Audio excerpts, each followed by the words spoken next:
Welcome, welcome. Watching Taco Tuesday. So good. Aqua. Water. Hey, what did you wash your body with? Water. Who remember that Instagram where the girlfriend came in on the boyfriend and she had put lipstick under the soap? And then he came out the bathroom and she was like, what did you wash your ass with? Water. I use water. You didn't use any soap? Nope. I use water.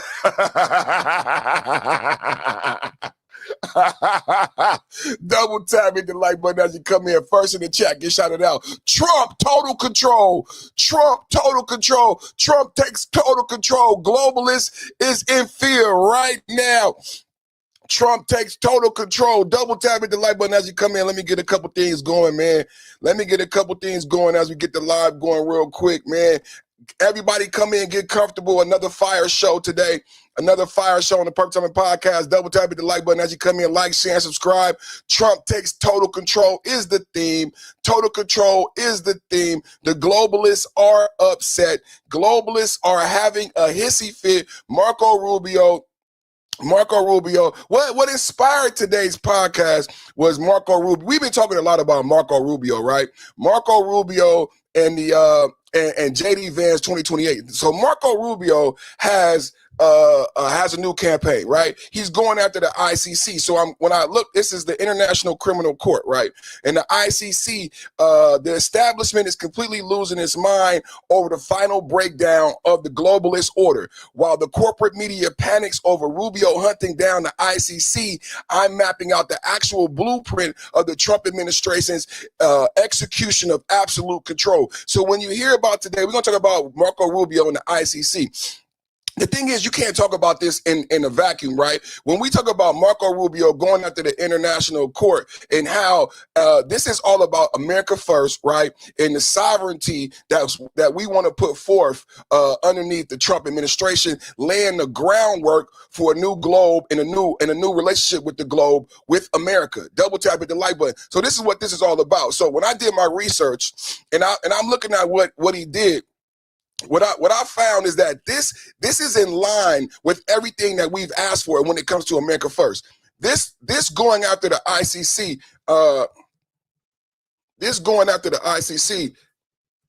is in line with the UN, with the USAID. This is in line with the UN. Drawing down in the UN. This is in line with USAID defunding. This is in line with the NATO ultimatum that was given in Ankara, Turkey, right?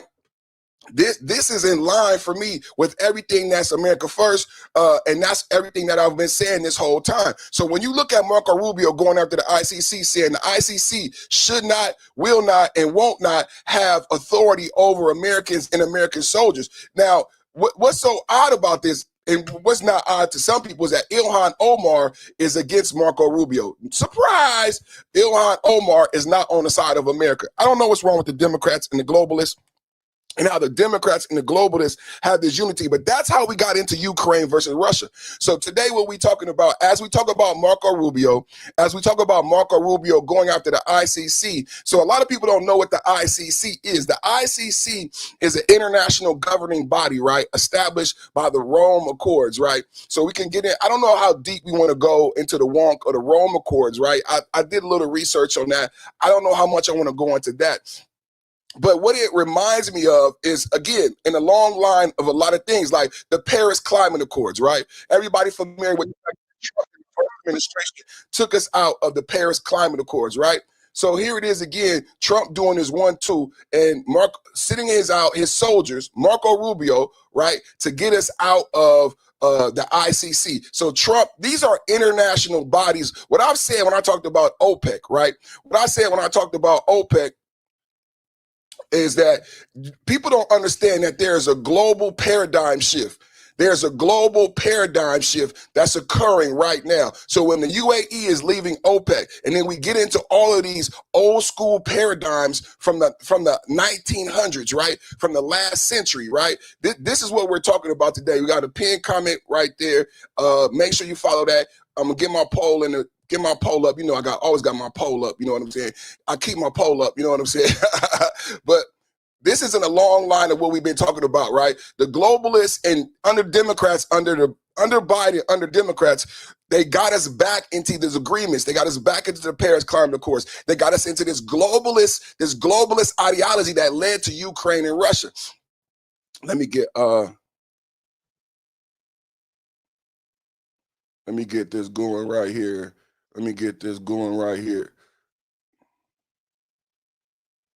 All right, here go my poll right here. How's everybody doing? Double tap at the like button as you come in. Fire show today. Trump, total control. The theme of the show, like I said before, the theme of the show comes from Marco Rubio going after the ICC. Really, Trump having Marco Rubio go after the ICC so people can understand what's going on with that. So you're looking at it in one aspect. Come on in, all the trolls. Come on in, all the trolls. We're going to trigger the trolls real quick up front. Get in the comment, man. Hit the dislike. You know, I'll be telling people all the time, hit the like button. Do you know there's a thumbs down? You can hit the thumbs down too. So all the trolls that be watching, man, don't just be watching. Don't just be, you know, hit the thumbs down. You can do either one. You know what I'm saying? Hit the thumbs up, hit the thumbs down. You know what I'm saying? Don't just hang around. You know what I'm saying? Double tap at the like button while you're here. Hit the thumbs up, hit the thumbs down. Don't just hang around. This is the #1 podcast on YouTube for geopolitical, political debate. This is the perfect time to podcast. Make sure you subscribe right now. Hit the like button, hit the notification bell so you know when we go live. Double tap at the like button. Everybody in the chat, come on in. Let's have a good debate. We talking about total control. So I'm the first one who broke the news about Trump in breaking the MOU. Well, Iran really broke the ceasefire. I've been breaking the story the whole time. If you've been watching the story, if you want to know what's going on, are we at a pause? No, we're not at a pause. We're back at war. We back at war. Today, Trump even sent a letter back to the Congress. Trump just sent a letter back to Congress today saying that we got a whole new 60-day window. Not even asking for permission, just straight up telling Congress, check this out. We back up in it, and it's a brand new 60-day window. That's what Trump just did today. So when you hear about this, because Congress had already tried to go stop Trump and say, take away war powers and you got to go to Congress and everything. But that's when Trump came out and said, this is not a war. This is a denuclearization, right? Trump said this is another evidence of Trump having total control. I like to say King Trump. All hail Hydra.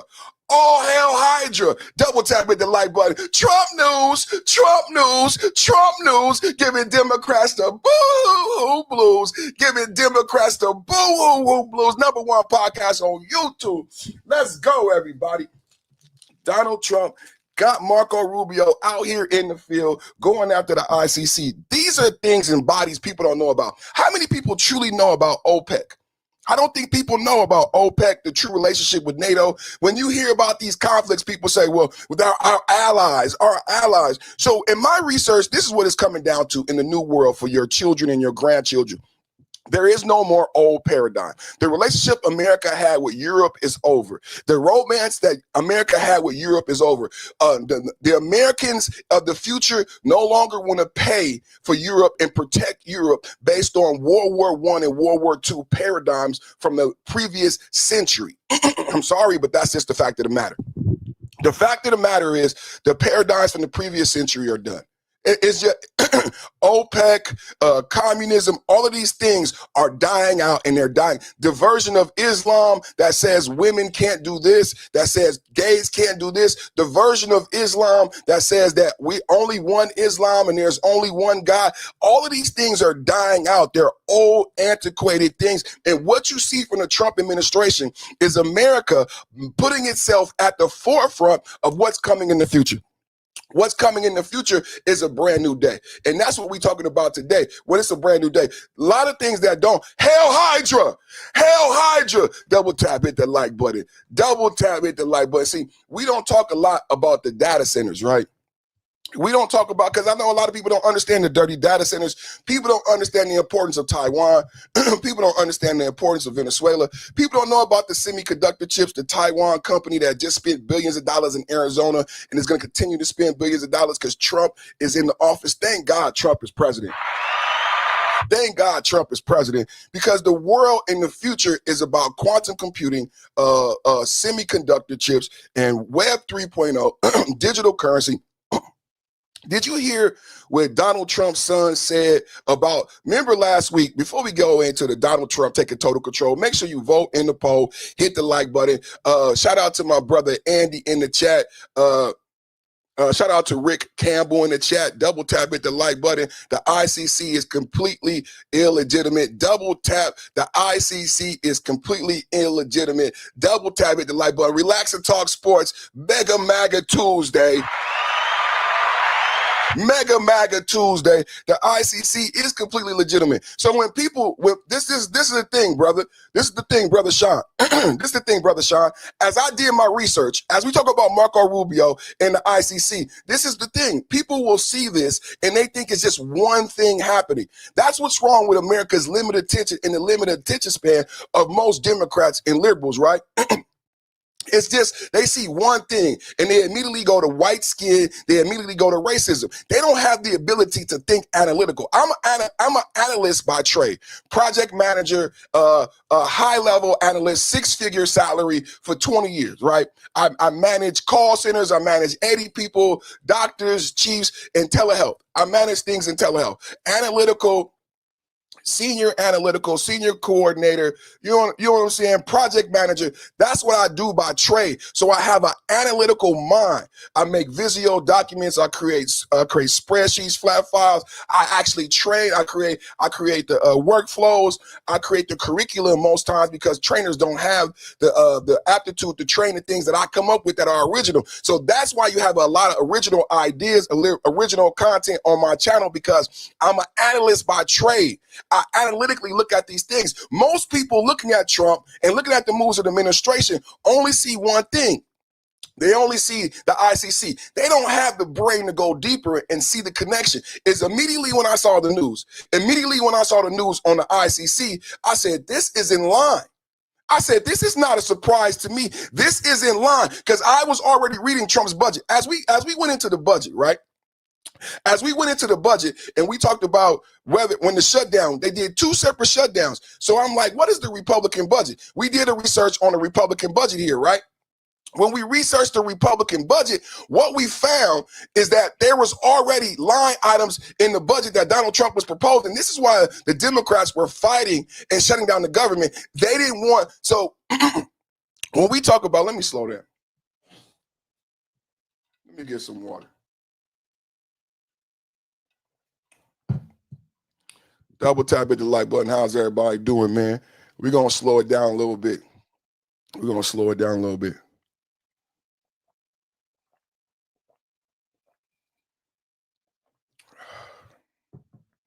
Another fire show. Another fire show. Trump takes total control. The hidden strategy, reshaping American power. Y'all coming. We coming to you live from the Perfect Time of Podcast Studios. Everybody tap in. We're having a great show today. Getting started. Shout out to everybody in the chat. Shout out to Rick. Shout out to Andy. Shout out to Relax and Talk Sports. Everybody coming in, make sure you hit the like button as you come in. Make sure you support the channel. It's important that we get the likes up quickly. Don't play around with the likes. It's important that we get the likes up quickly to trip the algorithm fantastic so we can have this beautiful conversation. But we're not going to rush it, man. I've been doing YouTube too long, and it's just, I'm too OG. We're not going to rush it, man. So we got a fire thumbnail. We got a fire title. And if YouTube want to take its time with bringing the audience here, we'll take our time and we'll wait for the audience to show up. But we're not going to rush it and dump all the content before the people show up. You know, it's a 2 p.m. start on Tuesdays, 2 p.m. on Tuesdays. Everybody share the show. Everybody here like the show and share it with a like-minded person so we can expand the debate. Everybody here hit the like button so we can expand the debate. And shout out to YouTube. Thank you to YouTube. Thank you for everybody being here. Welcome everybody for coming in. As we talked about in our intro today, we are discussing Marco Rubio, Donald Trump, and the Trump administration. This is a conservative media outlet, in case you didn't know. Anybody new here, put your hands up in the chat if you're new here. Anybody new here? A lot of people come in and say, are you a Democrat? Are you? No, I'm not a Democrat. This is a conservative media outlet. You know what I'm saying? We talk about Trump news, Trump news, Trump news, giving Democrats the blues. That's what we do here. It's a conservative media outlet. We talk about Donald Trump, a pro-Trump stance, a pro-Trump vibe. A lot of us here voted for Donald Trump. We believe Donald Trump is the key to the American victory and why America is seen as a strong country again. If you guys remember under Joe Biden, America wasn't seen as a strong country. Joe Biden was falling asleep on the stage. Joe Biden left Afghanistan like a coward with his tail between his legs. He left our allies in the dust. He left billions of dollars of equipment. If you ask me, in my assessment, what happened on October 7th, the attack on Israel, while we're in Iran, I directly, in graphs, in tables, in data, in research, I have directly linked the attack on October 2nd and our invasion of Iran directly to Joe Biden, to Joe Biden's 4 years. So it's so important today. Donald Trump is going to make an announcement on Thursday. Donald Trump is going to make an announcement on Thursday about the 2020 election. Now, do you guys understand that when Joe Biden was president, because of the power of the Democrats and the globalists, we were not allowed to even discuss whether or not it was foul play in the 2020 election? Now let's contrast this. We weren't allowed to discuss whether or not there were foul play in the 2020 election, but if you contrast and juxtapose that to Donald Trump, when he was elected, for the entire 4 years of Donald Trump's first term, he was plagued by a Russia hoax that turned out to be a lie, contrived by Barack Obama, Hillary Clinton, implemented by James Comey. The Arctic frost, they illegally, before Trump even became president, tapped the phone of the vice president and illegally investigated Trump for 10 years. This is the thing about people who voted for Trump, who believe in Trump. When they bring up Epstein and all of these nefarious things, what I say to them is, you obviously don't know about Arctic frost. You obviously don't know about James Comey. You obviously don't know how hard the Democrats fought, besides the 6 assassination attempts. When people say there's something hiding about Trump's history, you don't know how politics work. They tried to assassinate Trump 6 times. They secretly, illegally investigated him for 10 years. If there was any dirt that you don't know about Trump, it would have came out, and Hillary and Barack and Biden would have used it to keep Trump out of the White House. That was the goal. That was the design when Hillary, Barack Obama, and James Comey came up with the Steele dossier, the Russia hoax that plagued Trump for his whole first term. Now, in contrast, in 2020, Joe Biden allegedly stole the election, but we weren't allowed to talk about it. The whole time Donald Trump was president, they said Trump was having an affair with Putin. Remember all the memes and the jokes? Turns out it was a lie. Turns out it was all a lie. They did the same thing in this administration, trying to put Trump in bed with Bibi Netanyahu. But then they see Trump go to Turkey and make Turkey the power broker in the Middle East, despite Turkey's views on Israel and Jerusalem. So again, debunking the whole idea that Trump is somehow in bed with Israel. We debunked the whole Russia hoax that Trump was in bed with Putin, right? So then you have Joe Biden become president, right? And then you have Joe Biden leave Afghanistan like a coward. Joe Biden, we were in Afghanistan and Iraq. Let's just give this out. We had 2 wars going. Iraq and Afghanistan. For 20 years, Barack Obama came out and admitted we have to draw down. We've been in war. Americans are fatigued in war. We've been in war over 20 years. Shout out, who is this right here? Shout out to Cindy. 8100. Obviously, Cindy is hard of hearing. Cindy, just take 5 minutes. I know you a white liberal, purple hair protesting woman. Man, Glenn Beck said you got to be careful about these white liberal women. These white liberal women, and Glenn Beck said they pretend like they care about black people. This white liberal woman, she would pretend like she cares about black people and the black community, but she hasn't listened. She's racist, and she hasn't listened long enough to have an intelligent opinion, so her racism supersedes her white liberal democratic. But this is the democratic liberal ideology is racist. Have you seen white liberal women like this call black ICE agents the N-word? Remember I played the video, and the black ICE agent was so surprised. He was like, ma'am, I thought you were a white liberal woman. How quickly you use the N-word. So you got to be careful about these white liberal women. She hasn't listened long enough to understand and have an intelligent opinion, but she doesn't care. But when you think about it, you're like, wait a minute. She's supposed to be a white liberal. She's supposed to be open-minded. She's supposed to be open-minded. She's supposed to be, empathetic to the black community, but instead she lets her racism supersede her intelligence and make a racist comment. And make a racist comment, right? Y'all got to watch out for these white liberal women. She did not listen long enough for me to say her comment wasn't racist. All she saw before she made that negative comment was my black skin. We're doing the intro. We haven't even got into today's topic. All she saw was my black skin, and she wanted to make a negative comment without intelligently listening to the argument. That's why her comment was derogatory and a put down and not an intelligent commentary on what the host is actually saying. You could listen for 5 minutes and then rebut the information. Have an intelligent comment. Maybe somebody in the audience might listen to you and agree with your statement. But all she did was look at my black skin. But she calls herself a Democrat and a liberal. And black people think they should vote Democrat for white women like that.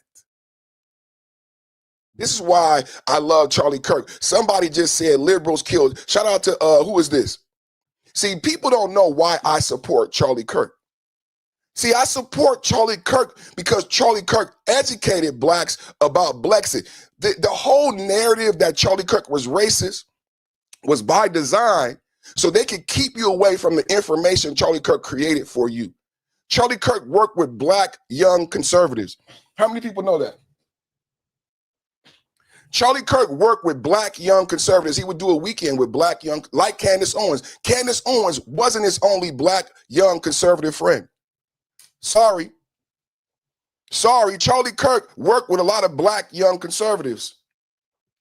Candace Owens and Charlie Kirk created Brexit, like Brexit. This is the thing. People don't understand Brexit. People don't understand Brexit.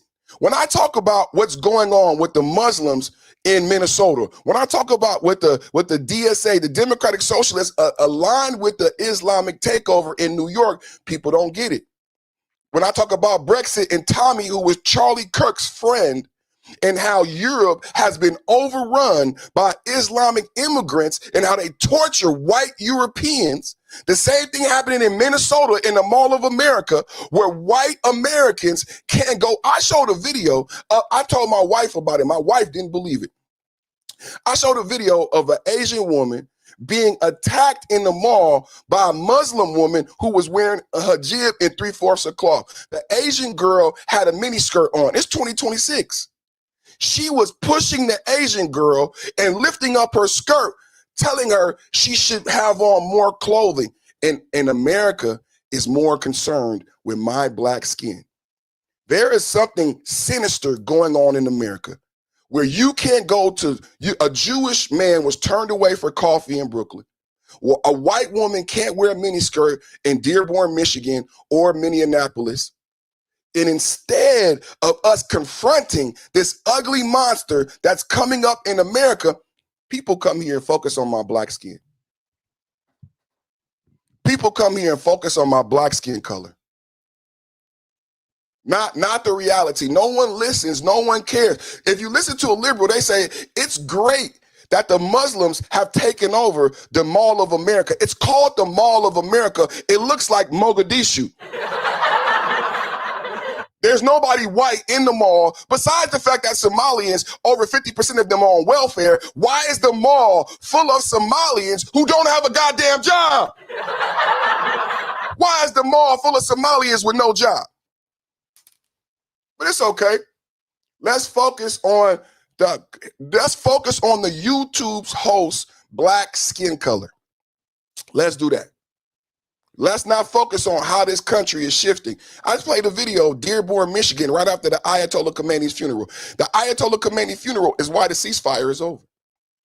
But I thought Iran was winning. The liberals say Iran won, but the Ayatollah Khomeini's funeral is why the ceasefire is over. Dearborn, Michigan, they have a march and they are chanting, death to America. They live in America, death to Trump.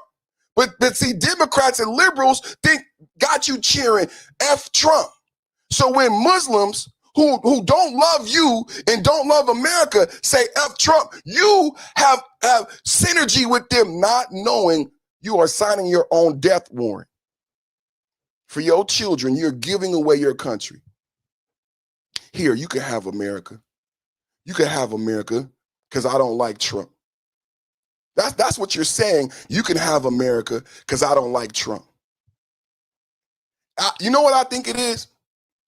Octo, man, Julian, everybody, all my support, I think it's a cowardice. That's why white women are the ones leading the Democrats and the liberals, because they're cowards. Because they just want to give up and give America away. They don't want to fight. Every day I come to this podcast and I fight the fight for America. I say, fight, fight, fight, fight, fight, fight. I represent for the president. I represent for the office of the president. I represent for our country, for our flag. Every day we here fighting. What they doing? This is a legitimate question. What they doing? When we talk about this administration, will go down in history.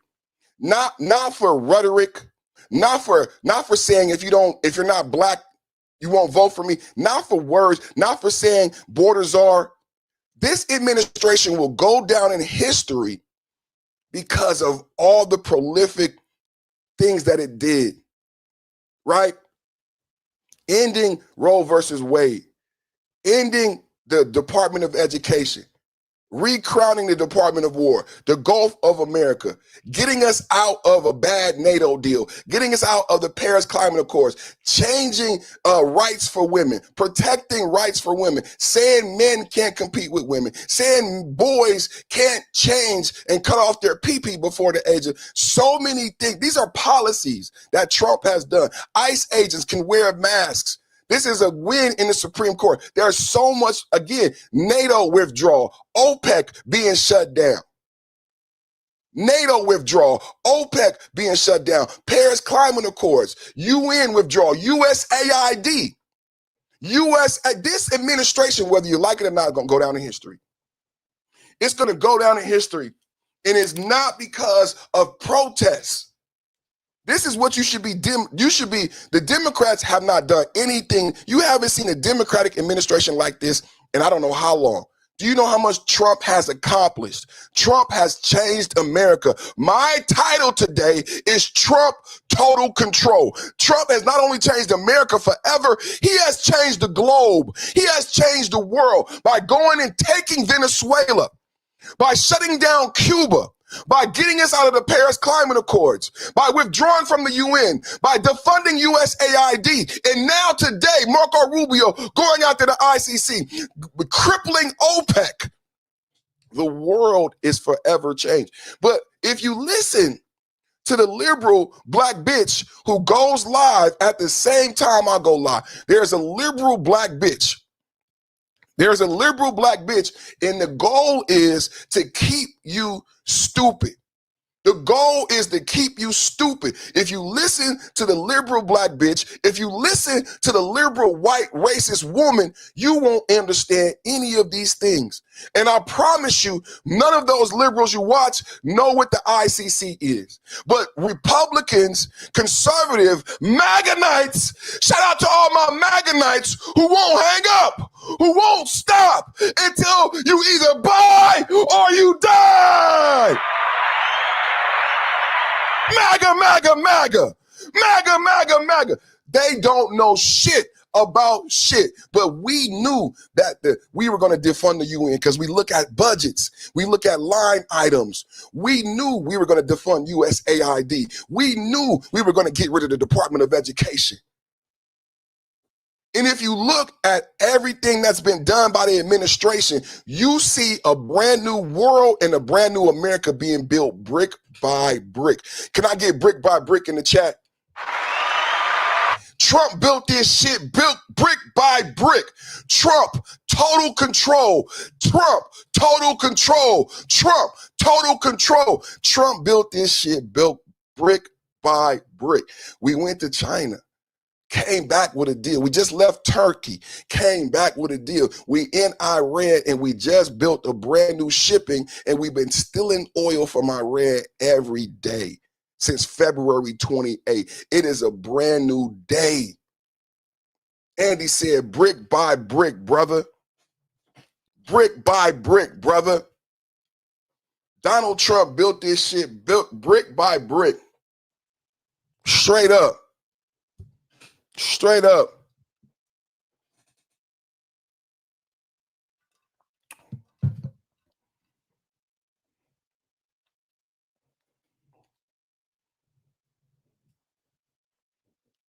Let's get into today's top story. Marco Rubio going after the ICC.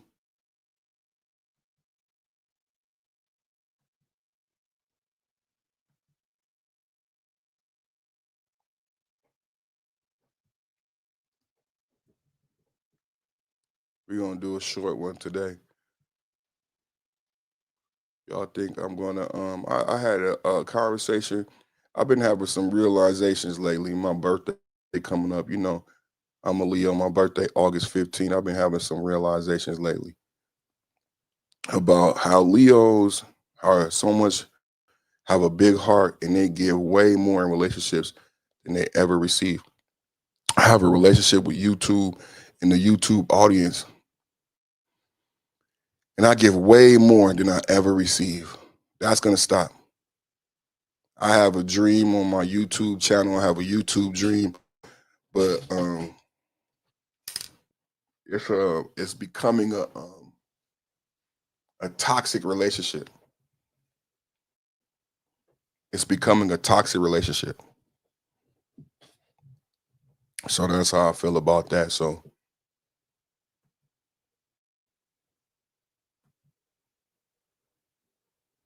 double tap at the like button.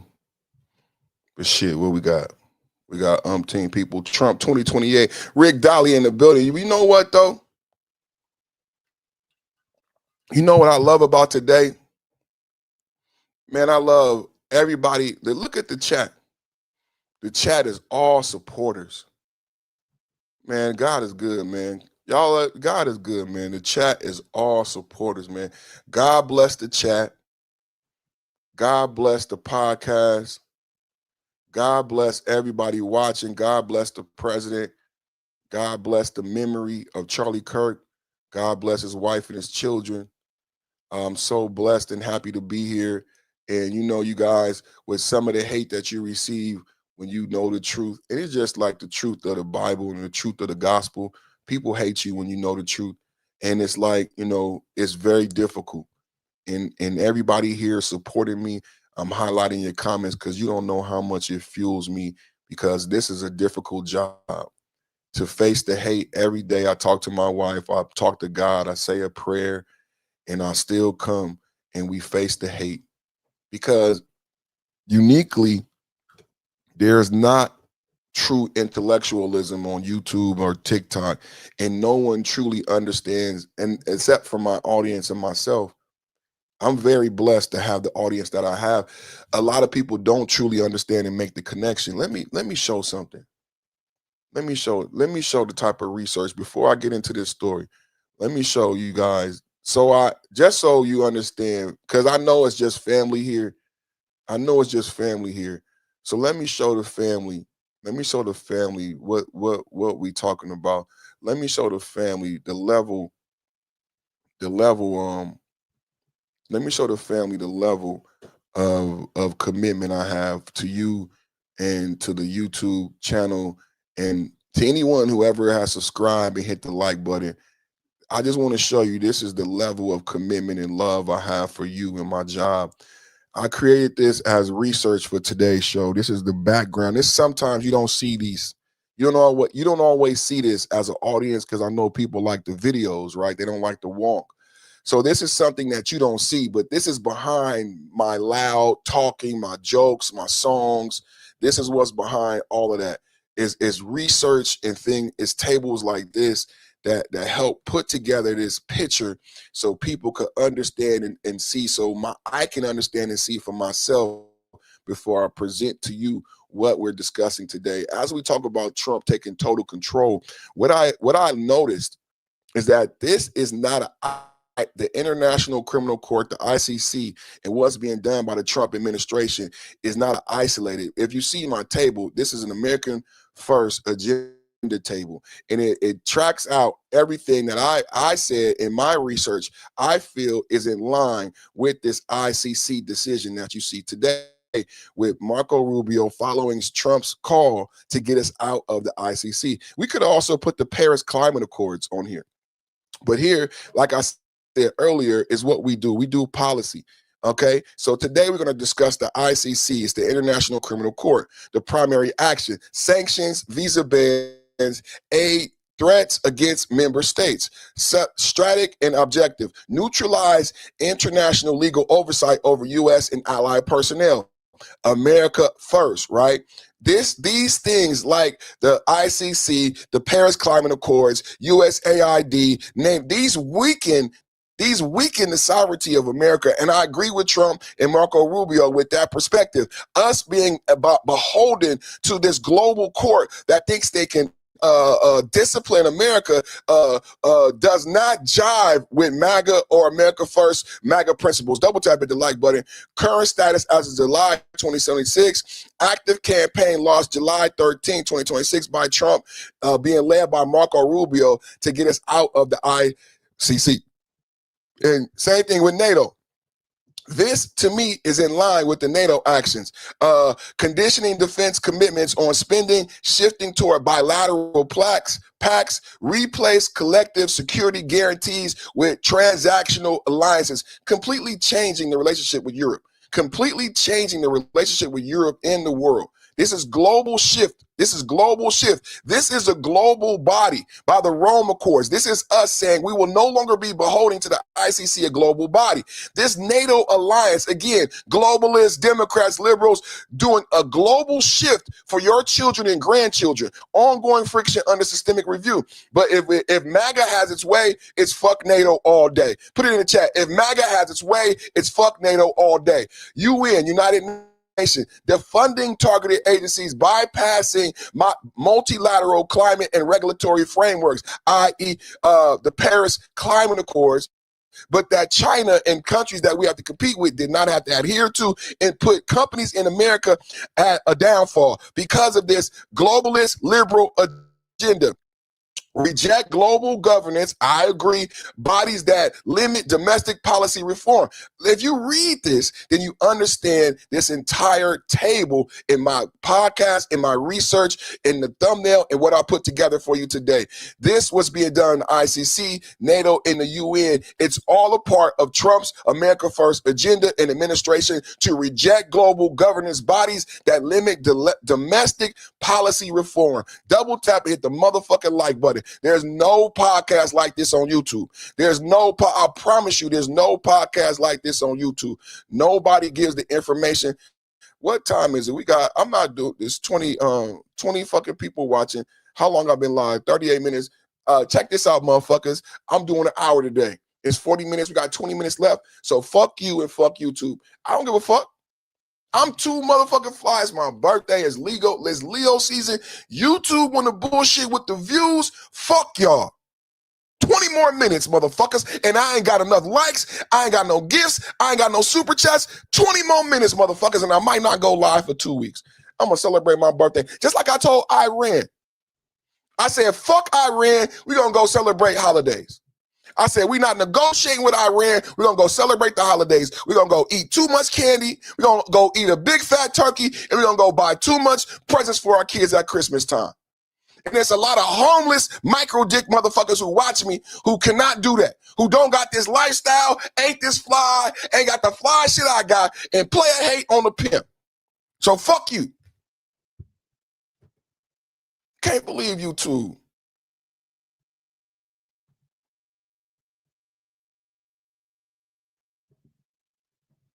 Rubio announces campaign to dismantle International Criminal Court. Secretary of State Marco Rubio aboard Trump administration effort to dismantle the International Criminal Court, accusing it of targeting U.S. Border Patrol agents, Marines, and prosecutors through international law. The plan includes diplomatic pressure on allies to withdraw, potential aid cuts, visa bans for ICC staff, and expanded sanctions. Conservatives praise the move as defending U.S. independence, while critics like Representative Ilmar Omar called it reckless and a threat to global accountability. See this alignment?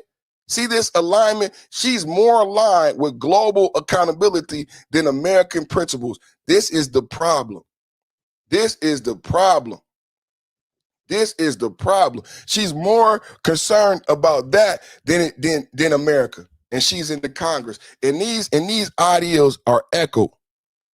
These ideas are echoed across. Double tap at the like button, y'all, as y'all come in, man. Double tap at the like button as y'all come in, man. I'm gonna talk. I'm just gonna show y'all.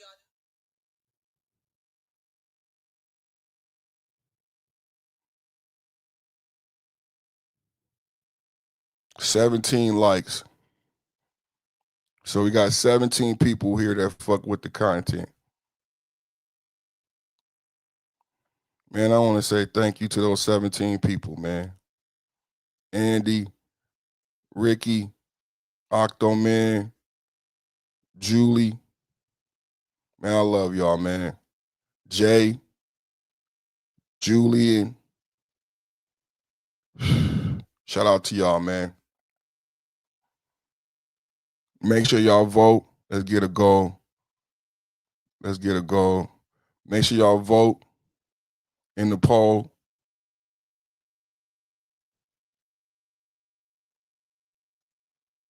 Player and management professional. Shout out to you, Andy. Man, 17, 7 up, man. I mean, even when the devil be doing his best, look how God show up. 17, 17,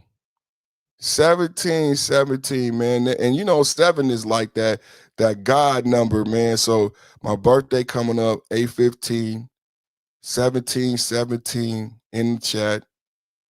Man, we blessed, man. Man, we blessed, man. Man, we blessed, man. And you know what I love the most is that hate never wins. Hate never wins. Look at Trump. Trump got a second term. And with Trump's second term, Trump has done nothing but do policy and make changes. This ICC that we're discussing today is evidence how hate cannot win. The Democrats lie like they were the good guys. People thought but now it's finally coming out. When I played the video of Bill Maher yesterday, and Bill Maher talking about Kamala Harris and 107 days, what these people are realizing is they're not the good guys. The Democrats are not the good guys. There are no good guys on the left. You got to be honest. When you go look at Tyler Robinson, 6 attempts on the president's life, man, the truth keep coming out. The truth keep coming out. It is a hell of a fight today. It is a hell of a fight today. I mean, for real, for real. It is a hell of a fight today. Oh, my God. They got goofballs and crackheads with more people watching than me. They got goofballs and crackheads with more people than me. This shit right here on YouTube, where they don't have an audience, I think I might be done with the shorts feed. I might be done with the shorts feed. I might just do the long form content. Everybody just come over. If it's just going to be 16 people, I don't need to be on the same feed as the fuck shit. Yeah, I don't need to be on the same feed as the fuck shit if it's gonna just be 16 people, and then YouTube has decided to go with maybe because it's the summertime and the kids is out of school, but and we have so many stupid people and stupid parents that it's only stupid kids. So afternoon in the summertime, it's only stupid motherfuckers who want to see the guy with the toilet bowl on his head. How much time we got left? We got 15 minutes left for this bullshit. I'm about to roll a joint on you, bitch ass. Got 15 minutes left for this bullshit. I'm about to roll a joint on your bitch ass. I mean, fuck you too, for real, for real. We ain't here putting in work, and YouTube is being a bitch. Where my audience at?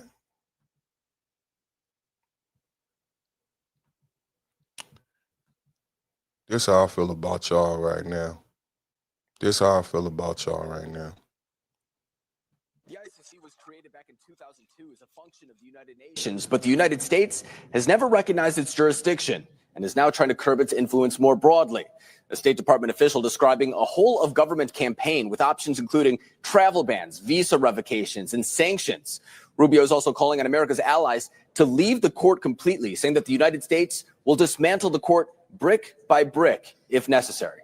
The ICC was created back in 2002 as a function of the United Nations, but the United States has never recognized its jurisdiction and is now trying to curb its influence more broadly.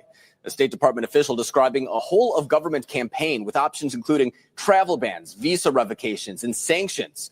Rubio is also calling on America's allies to leave the court completely, saying that the United States will dismantle the court brick by brick if necessary. The ICC was created back in 2002 as a function of the brick by brick in the chat. Brick by brick in the chat. Break it down, Marco Rubio. Break it down, Donald Trump. That's how we feel about this shit. Get rid of the ICC. Get rid of all of it. Break it down to the very last compound. Brick by brick. Just like Lego, just like for real. Brick by brick. And he's asking for all of our allies to step down. All of our allies to step down, breaking the global order inside Trump's new script for the UN, NATO, and the ICC. That's what we're getting into today. Everyone is looking at Marco Rubio attacking the ICC or the latest headlines. Let me show this again. Everybody look at Marco Rubio. Let me see this shit. Everyone is looking at Marco Rubio attacking the ICC or the latest headlines out of the UN and NATO as separate, isolated blowups. They aren't. What you're looking at is a highly coordinated multi-front blueprint to reclaim total American sovereignty, no matter the diplomatic cost. Today, we break down the hidden strategy. Is trading our historical allies for total independent control a smart move or a dangerous mistake? Put a 1 in the chat if you agree. Put a 2 in the chat if you disagree. One more time. Is trading our historical allies for total independent control a smart move or a dangerous mistake? I need to know from you in the chat right now. Put a 1 in the chat if you agree. Put a 2 in the chat if you disagree. I mean, some of y'all might say they're not even really our allies. Some of y'all might say we don't even really have allies. Double tap hit the like button. That's what we're starting off right now. Brick by brick offense against the Hague, threatening ICC member states with aid cuts. Marco Rubio is threatening ICC member states with aid cuts and targeting court staff with sanctions. The administration is building a legal wall around U.S. sanctions. Does a country actually have sovereignty if a foreign court can judge its citizens? Let me know what you think. I'm going to say this one more time. Does a country actually have sovereignty if a foreign court can judge its citizens? Let me know what you think in the chat. We're getting into it right now. Marco Rubio going after the ICC. I got a couple questions I posed to the chat. If you're intelligent enough and you've been actively listening, let me know what you think. If you're intelligent enough and you've been actively listening, let me know what you think. We're going down the path. Marco Rubio going after the International Criminal Court, the ICC. by Trump. And like I said from my research, this is in line with us drawing down in UN. This is in line with us defunding USAID. This is in line with our invasion in Venezuela, Iran, the disruption of OPEC. This is in line with the America First and brand new global agenda for the red, white, and blue. Keeping it true. Double tap, hit the like button. How about you? Let's go. For 250 years, Americans have governed ourselves as a free and sovereign people.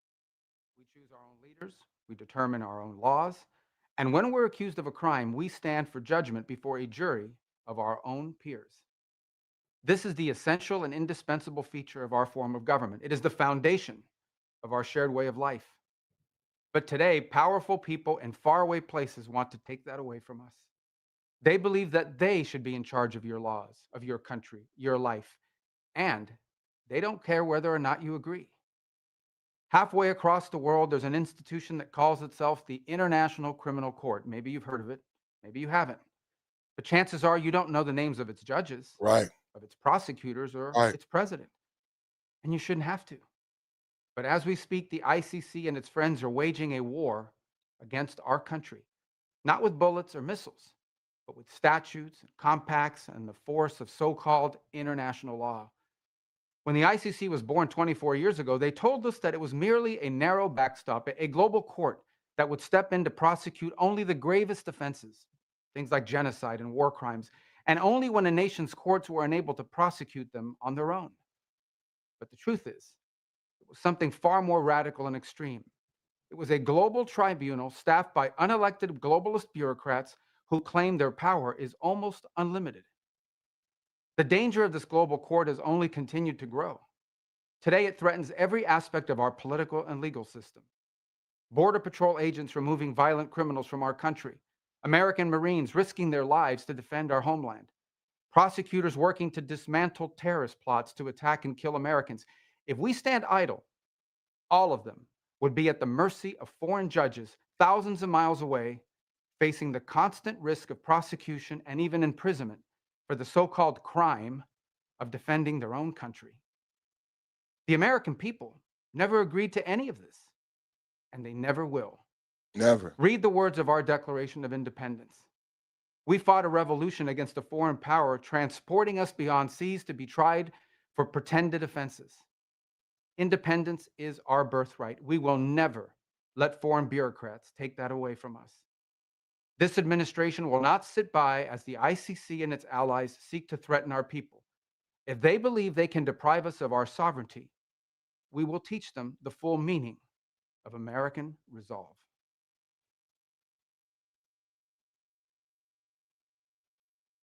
Marco Rubio, who blinks first?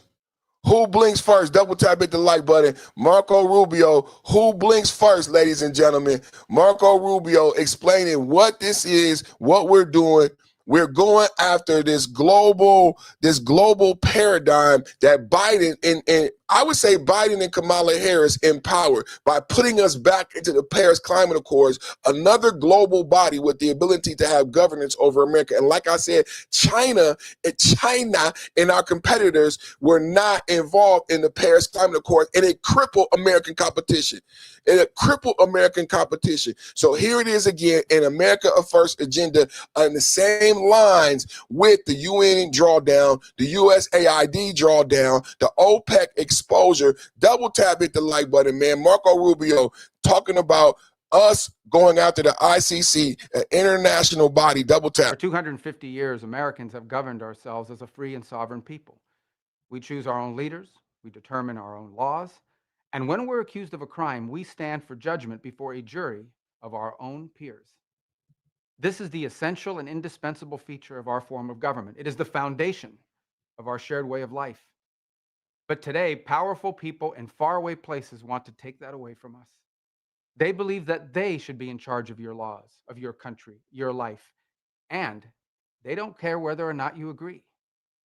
Halfway across the world, there's an institution that calls itself the International Criminal Court. Maybe you've heard of it, maybe you haven't. But chances are you don't know the names of its judges, of its prosecutors, or its president. And you shouldn't have to. But as we speak, the ICC and its friends are waging a war against our country, not with bullets or missiles, but with statutes, compacts, and the force of so-called international law. When the ICC was born 24 years ago, they told us that it was merely a narrow backstop, a global court that would step in to prosecute only the gravest offenses, things like genocide and war crimes, and only when a nation's courts were unable to prosecute them on their own. So like I've been explaining all day, these are paradigms from the old last century. It's 2026. These are things from your grandfather's time that were created after World War I and World War II when we had, do you guys know where Germanization comes from and why it's named Germany and why they couldn't have an army and a nuclear weapon? All of these things, these Paris Accords, these Abraham Accords, these Rome Accords, it all came out of another century. Think about it, 1940, and now it's 2026, almost 100 years ago. We're talking about 100 years ago. We're talking about your great-grandfather, people you may have never met. These are great people. The silent generation, they fought the war, they saved the world, they got rid of Hitler. We thank them for everything they did. They created these tools and guide rails so that we never have another Hitler. Now, everybody understood that who was born in the 1900s. Right after the World War II, a lot of people watching were born in 1950. You were born 1955. You were born 1965. You were born 1975. A lot of the people born watching right now were born in the 50s, 60s, and the 70s, right? Of the 1900s is 2026, y'all. These are paradigm shifts. And I know a lot of you watching right now, you're 50, you're 60 years old, and you honestly don't understand this changing world that you live in. You honestly don't know how to use your iPhone. No one gives me super chats. No one hits the like. I look at my analytics, it's all old motherfuckers. You don't understand your iPhone, so I know you don't understand the argument that I'm presenting to you today.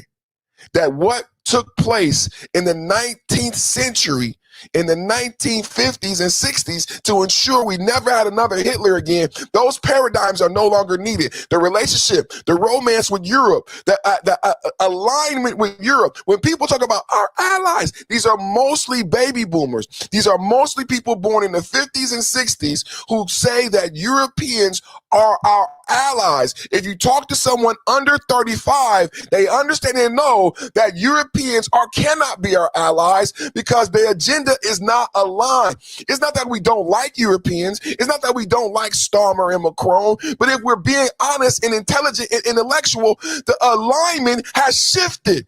They say themselves that our focus is on Europe and Russia's proliferation because Russia is in our backyard. We get that. The intellectuals in America, MAGA America, we get it. But our America's ideals are no longer aligned with Europe. And it makes sense, man. It's been 100 years. Europe has different goals. Europe wants to be America. Do you guys understand? They don't have the nuclear power we have. They don't have the military might that we have.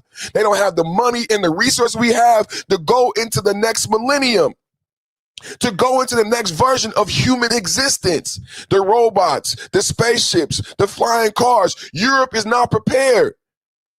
So now everybody is jockeying positions because they're looking at Trump going in Venezuela. The number one thing that tripped this off was Trump going to Venezuela and securing all the gold in the globe.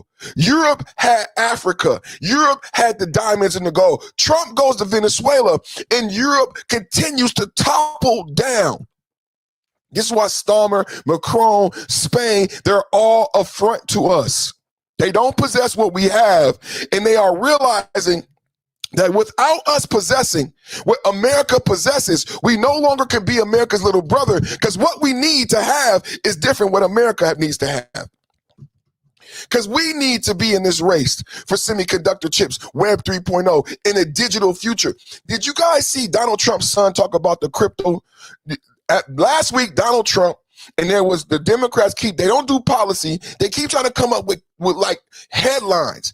I wish the Democrats, if anybody, just do fucking policy. So they want to say Donald Trump made $1 billion in crypto, right? In digital. So his son does an interview and he says, the reason why we did that is because, number one, I did it. It wasn't my dad. It was the company. They debanked us, meaning the Trumps couldn't have a bank while he was president. So the only way they could make money and not become poor, because they need to have money. If a Democrat is reelected, they know the Democrats will try to go after their father. So in order to make money, while debanked, they messed with digital currency. And he said, this is the future. This is you guys don't understand why we're having a rift with the ICC, why we're having a rift with NATO. It's because the future is digital. A lot of us alive and watching came from analog. We came from analog existence. The future is digital banking. And this is what I bring up a lot. Davos, we're now trillionaire, richest man in the world, was talking with the CEO of BlackRock. At the time, Elon Musk was not a trillionaire. But I guess the CEO of BlackRock knew he was going to take SpaceX for an IPO and become the world's first trillionaire. So what he said to him, let's talk about a global blockchain. He said, I don't know if it's possible. And he was referring to the dirty data centers. Another thing that we don't talk about, because the intellect is not there for Americans to understand the future of the world. He said, not to say that I want one global blockchain, one global currency, but at least we should be talking about it. That was Davos 2026, months before Elon Musk becomes a trillionaire. The two most richest and powerful men in the globe are talking about one cryptocurrency, one blockchain. Why the fuck y'all think they were doing that? Y'all think they were just doing that? I mean, people talk about and troll. You guys are not focused on the right things and understand why we're getting out of ICC, why we went to Venezuela, why Taiwan is so important. People tell you that CERN and the CERN collider is about moon, stars, quasars, and ghosts. If you listen to certain dummies, they say, oh, the CERN collider, they want to bring devil and ghost and all this goofy ass shit. The truth is, the world is digital. Web 3.0. And it will never be like what it was in the 1900s. That's the truth. And if America doesn't follow someone like Trump, we will be left behind. How many of you have been to Japan recently? How many of you have been to Korea recently? How many of you have seen the new world and know that America is a third world country? How many people have seen the new version of the earth and know America is a third world country? No light rail, no speed trains. What is Japan? Have you seen how many miles of road? I watch Grand Tour. You know, I watched Jeremy Clarkson on the Farm channel. Then I start watching the Grand Tour. Then I start learning about China and all of the beautiful roads and bridges in China. You know who has the most roads and bridges in the world? China. They have roads atop of cliffs and mountains, just fantastical engineering marvels. Outside of the super trains, outside of the skyscrapers, we are in a third world country. Do you know when Donald Trump went to China, one of the things that was discussed was the fact that Chinese EVs are not allowed to be sold in America. That was one of the things Xi Jinping and Donald Trump talked about, because the battery technology, they don't want to, the propriety shit.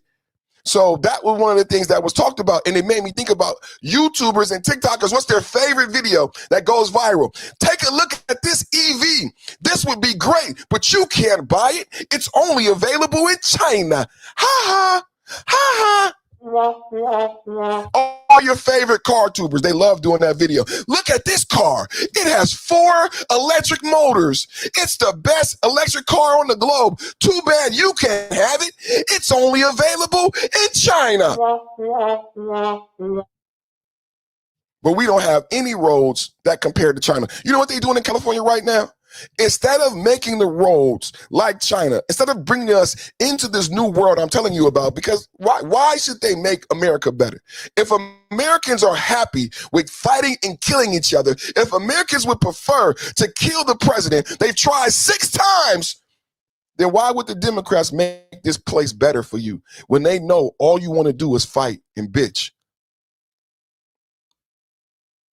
Why would they make it better for you? You're never going to have enough money to go to China. You're never going to have enough money to go to China and actually see how they live compared to how you live.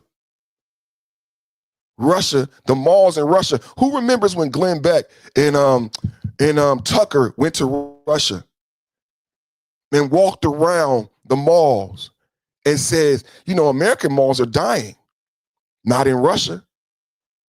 American malls are dying, not in Russia. Strip malls are dying, not in Russia, not in Japan, not in China, not in Korea. How many speed trains do they have in Japan? What version are they on? We don't have one. America's not that big. We should have a train that goes from LA to New York. We should be on our 5th version of that train. Do you know we prefer to be racist? We prefer to fight each other. We prefer to come in this chat room and make jokes than to face our reality. Let's make jokes. Let's be racist. Than to be honest about the fact that Japan is on its 8th version of a 200-mile train, and we don't have one. China is on its 8th version of a 200-mile train, and we don't have one. Let's not talk about our realities. Let's kill Donald Trump. That's what would make us better. That's what get us to the future. That's what get us to the same skyscrapers. That's what get us to the same level of airports. That's what get us to the same level of jets. Qatar had to build our Air Force One. Qatar had to build our Air Force One. That's what get us to the same level of technical proficiency as Japan and China is if we killed the president, right? That's what we need to do, you guys. Go burn down Teslas. That's how we get into the future. That's how we compete with China and Japan. That's the starting point for liberals. They don't even understand the race. They don't even understand the race. That's the starting point for liberals. They don't even understand the race. They don't understand where we are. They don't understand what Trump is doing. They don't understand the race.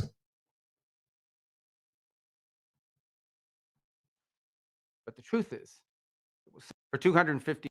Marco Rubio has been assigned by President Trump to go after the ICC, a global body, in line with the UN, a global body, in line with the USAID, a global body, in line with the Paris Climate Accords. Let's really have a talk about what's happening in the shift that's occurring under President Trump's administration. For years, Americans have governed ourselves as a free and sovereign people. We choose our own leaders, we determine our own laws, and when we're accused of a crime, we stand for judgment before a jury of our own peers. This is the essential and indispensable feature of our form of government. It is the foundation of our shared way of life. But today, powerful people in faraway places want to take that away from us. They believe that they should be in charge of your laws, of your country, your life, and they don't care whether or not you agree. Halfway across the world, there's an institution that calls itself the International Criminal Court. Maybe you've heard of it, maybe you haven't. But chances are you don't know the names of its judges, of its prosecutors, or its president. And you shouldn't have to. But as we speak, the ICC and its friends are waging a war against our country, not with bullets or missiles, but with statutes, and compacts, and the force of so-called international law. When the ICC was born 24 years ago, they told us that it was merely a narrow backstop, a global court that would step in to prosecute only the gravest offenses, things like genocide and war crimes, and only when a nation's courts were unable to prosecute them on their own. But the truth is, it was something far more radical and extreme. It was a global tribunal staffed by unelected globalist bureaucrats who claim their power is almost unlimited. The danger of this global court has only continued to grow. Today, it threatens every aspect of our political and legal system. Border Patrol agents removing violent criminals from our country, American Marines risking their lives to defend our homeland, prosecutors working to dismantle terrorist plots to attack and kill Americans. If we stand idle, all of them would be at the mercy of foreign judges thousands of miles away, facing the constant risk of prosecution and even imprisonment for the so-called crime of defending their own country. The American people never agreed to any of this, and they never will. Read the words of our Declaration of Independence. We fought a revolution against a foreign power, transporting us beyond seas to be tried for pretended offenses. Independence is our birthright. We will never let foreign bureaucrats take that away from us. This administration will not sit by as the ICC and its allies seek to threaten our people. If they believe they can deprive us of our sovereignty, we will teach them the full meaning of American resolve. I like that. I like that last part, Marco. He said, we will teach them the full meaning of American resolve. I like that last part, Marco. That was powerful right there. What we talking about today For is 250 years, talking about today is the ICC. Let's give a little background. Let's give a little background on what the ICC is, where it came from. Marco Rubio gave a brief history of it. I put it in the chat. I don't know how many people read it. Let me read it for you right now. The ICC was created by the Rome Statute. The Rome Statute is a 1998 international treaty that established the International Criminal Court, ICC, drafted by 160 nations and taking effect in 2002. It serves as a foundational rule book for prosecuting the world's most severe offenses, like Marco Rubio said. This was designed after, in line with genocide and things like that.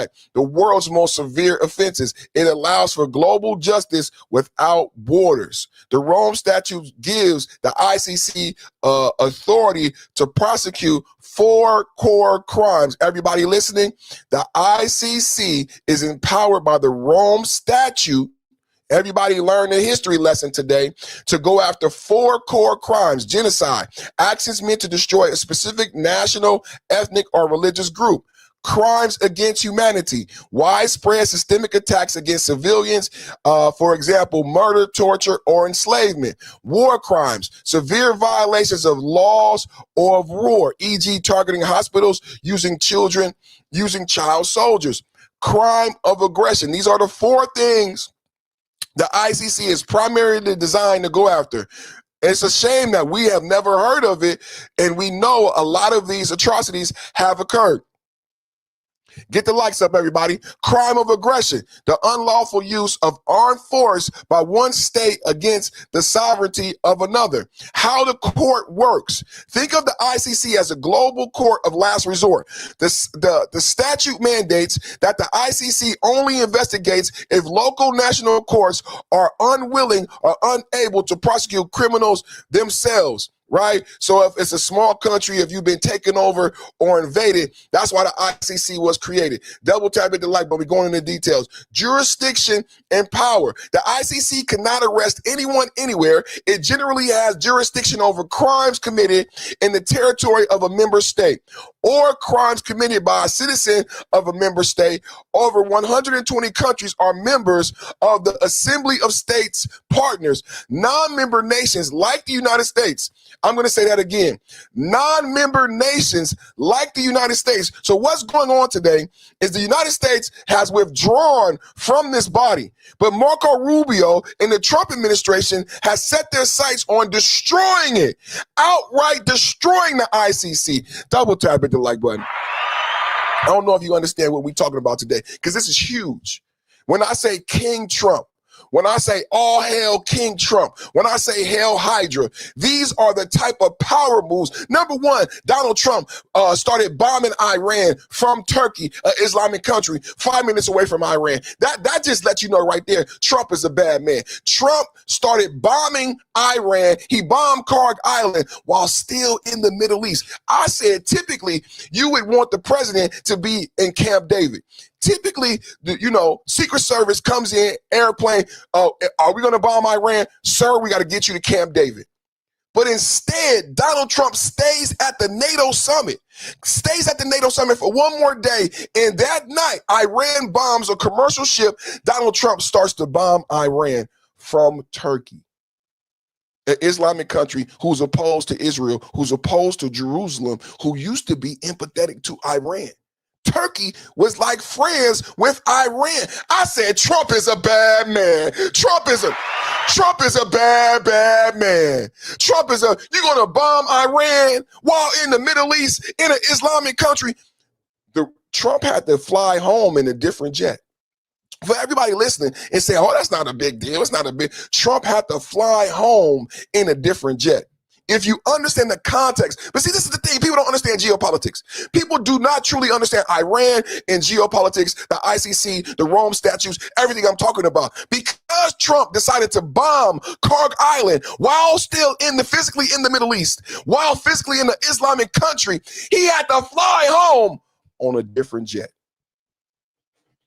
See, Trump flew to Turkey on a Qatari jet, gifted to him. Brand new Air Force One was built by Qatar, gifted to Donald Trump. That's how he got to Turkey on a brand new plane, brand new Air Force One, brand new plane.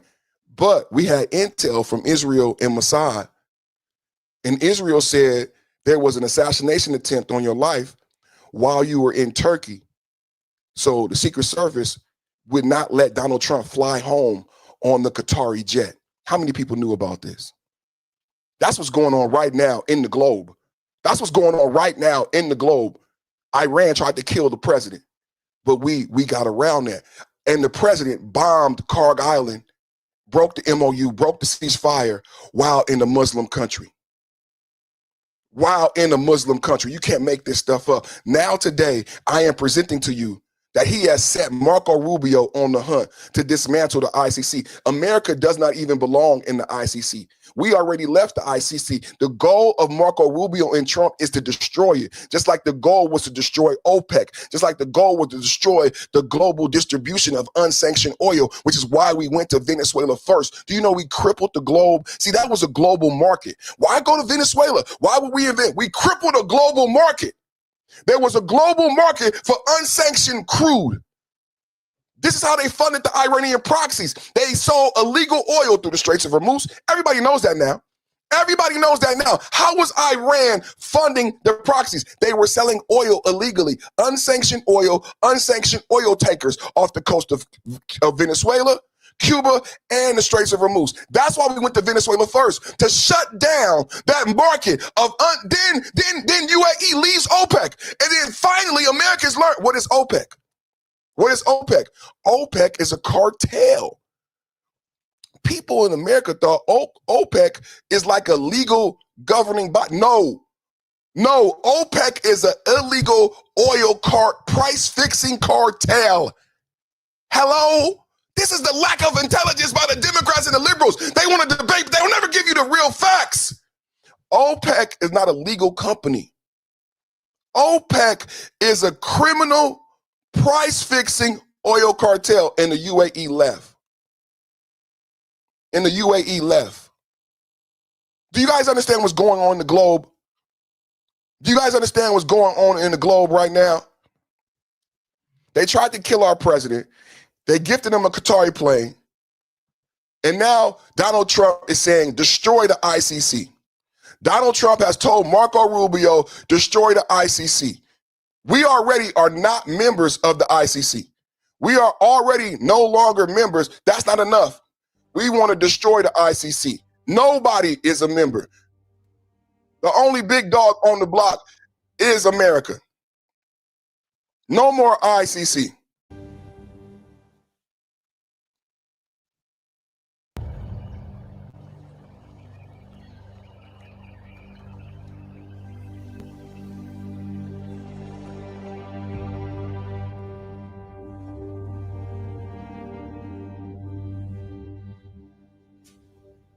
And how do you beat Marco Rubio and J.D. Vance?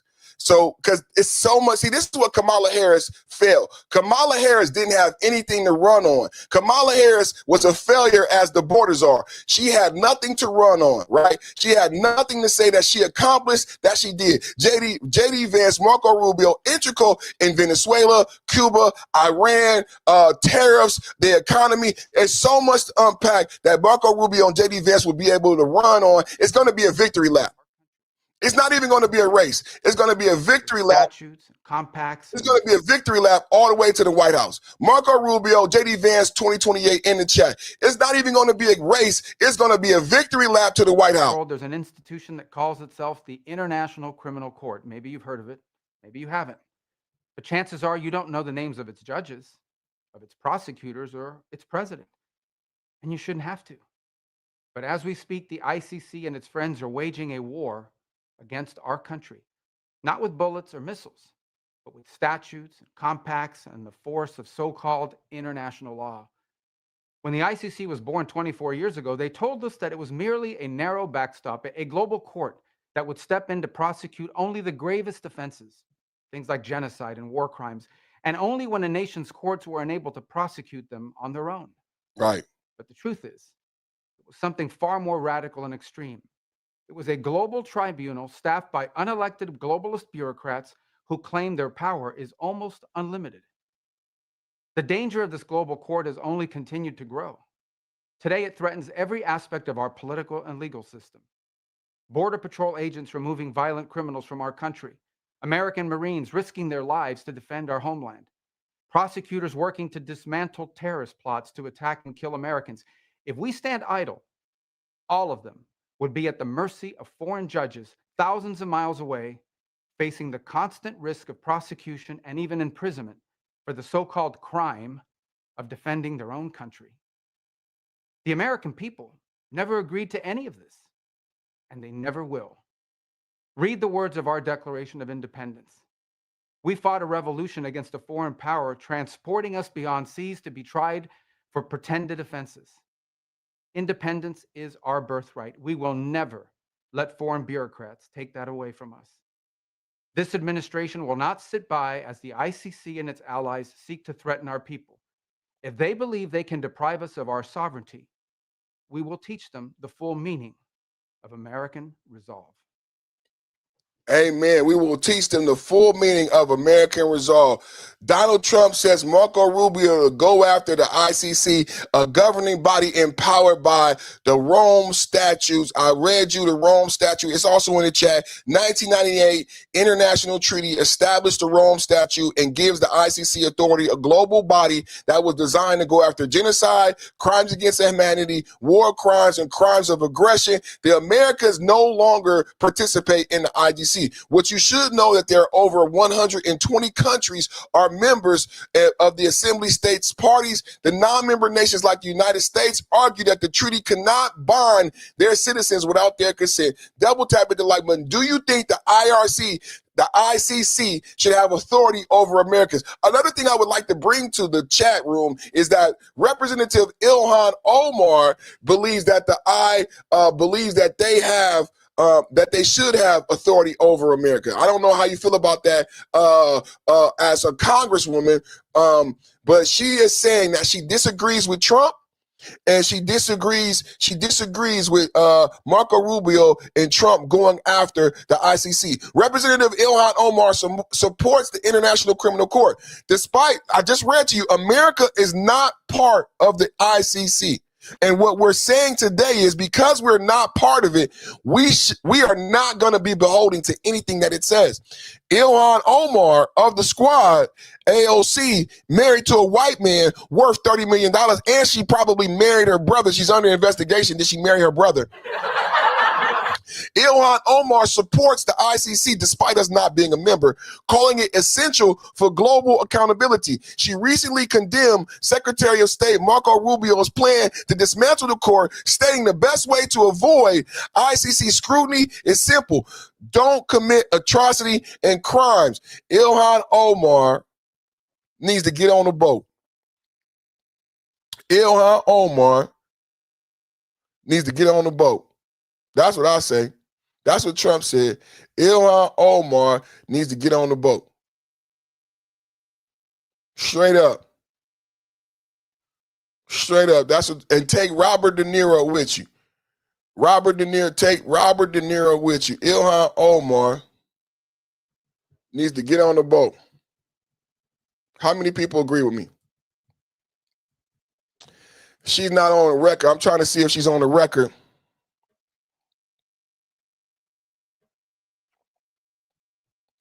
I'm trying to say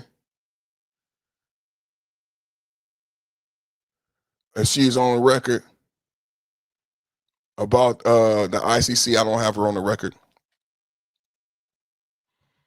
I don't have her on the record. I got her statement. She put out a statement, but I'm seeing if there's a video. She put out a statement, but I don't see a video.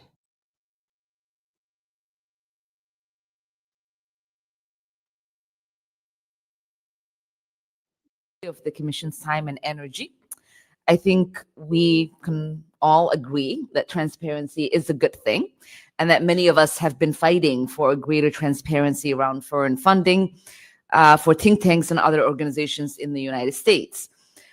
But I think we can all also acknowledge that the way these laws are being used in many countries is not truly about transparency. Most often, transparency is used as a pretext to cover authoritarian governments' desire to monitor their critics and shut down their opposition. I think it is not coincidence that the rise of these types of laws is happening in places with leaders that we know are connected to each other through right-wing political networks. I'm talking about here people like Orban in Hungary and Bukele in El Salvador. And it's not an accident that many of their talking points were echoed by Marco Rubio and Elon Musk as they shut down huge parts of the US foreign policy structure this year. I just want to start by thanking our co-chairs for.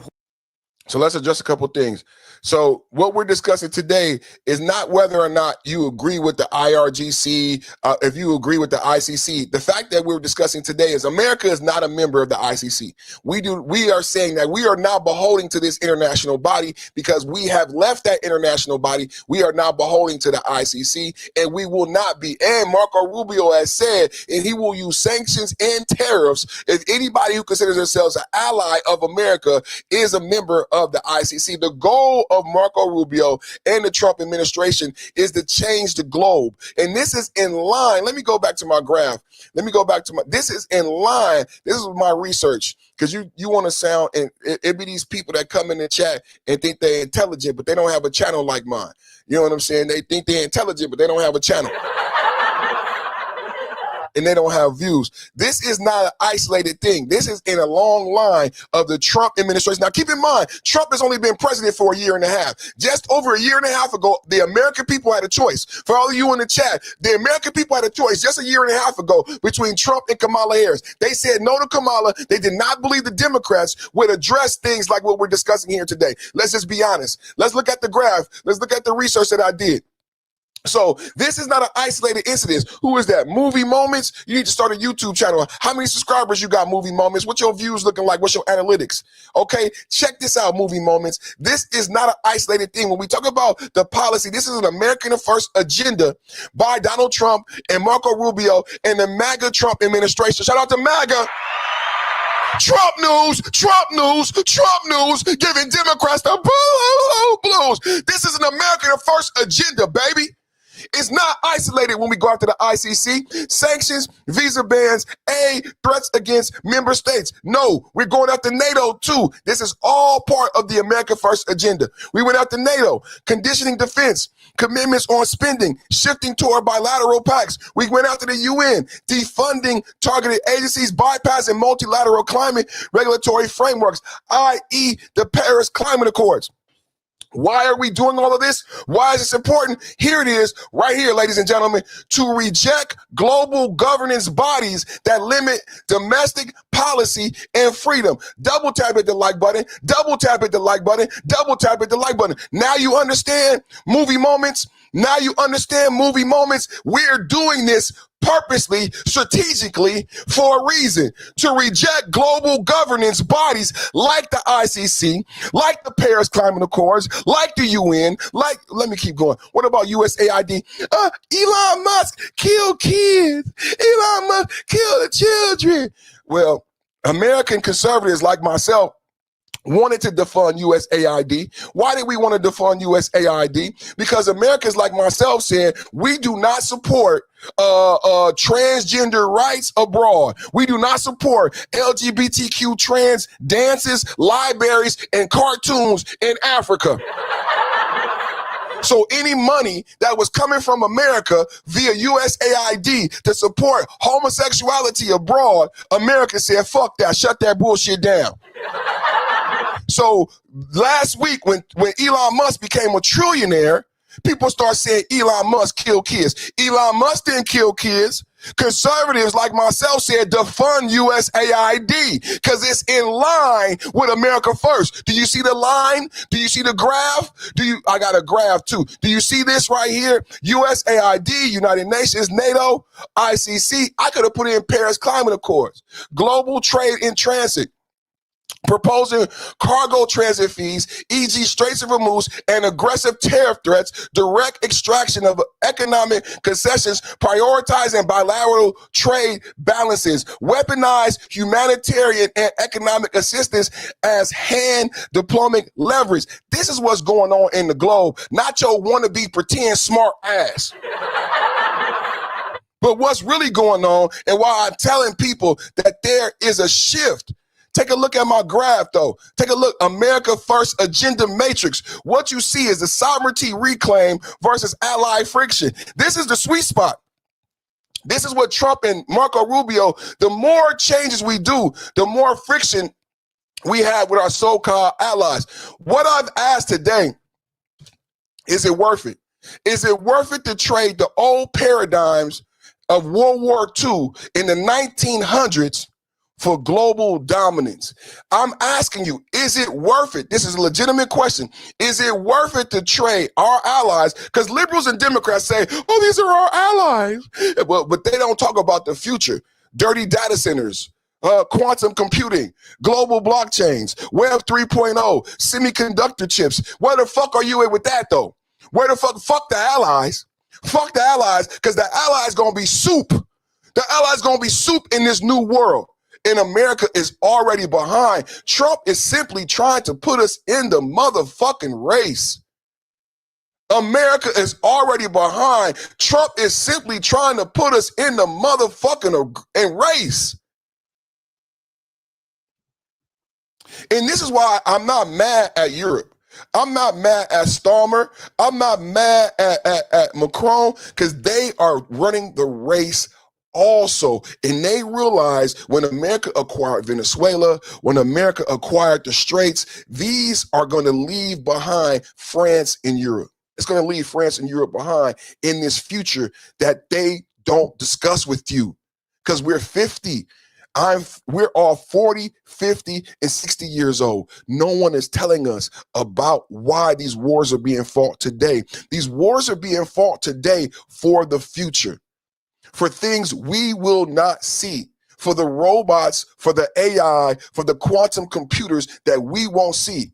But they already are being built. They are already being built. The infrastructure is already being laid. And certain countries are already in a loss. If you understand global geopolitics, certain countries are already in a losing position. This future is being built now. This is why Taiwan is so integral to geopolitics. People think Taiwan is not about anything that the Democrats tell you about. Taiwan is not about race. Taiwan is not about socialism. None of that bullshit. Taiwan is where they make the semiconductor chips, y'all.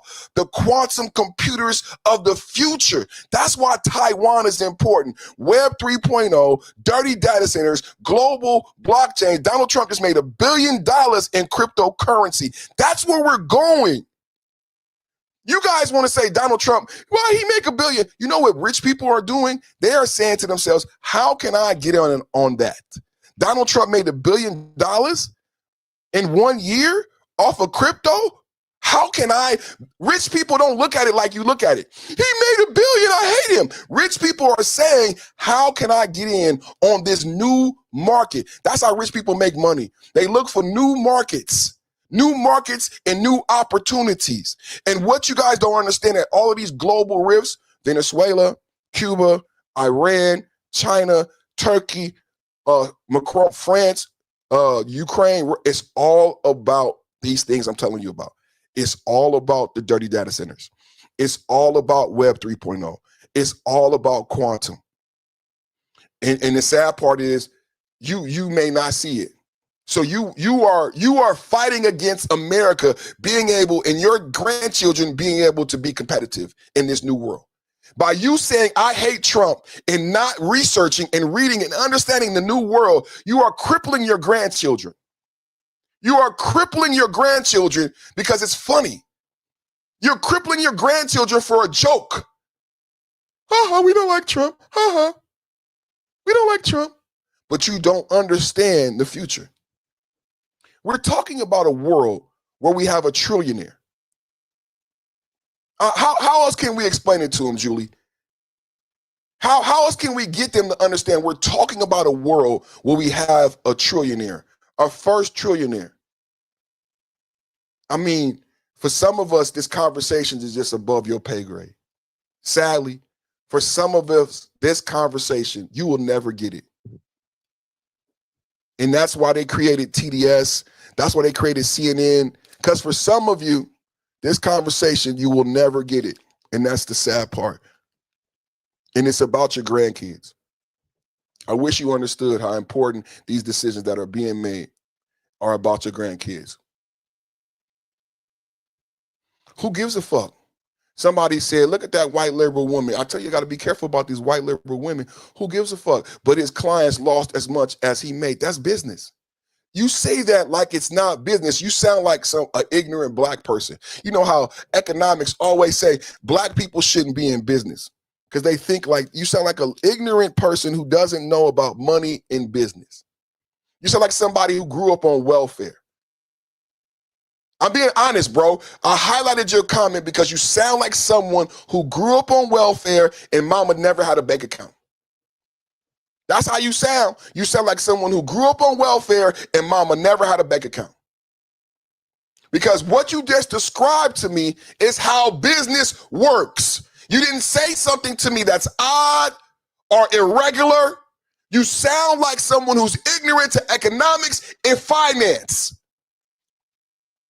And that's what's happening in America. People who've never had a bank account, their mother never owned anything, they didn't come from a family with a mortgage or assets, are commenting on a billionaire. You sound broke.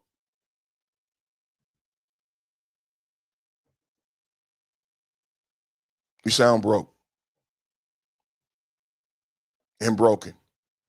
You sound broke and broken. You sound broke and broken.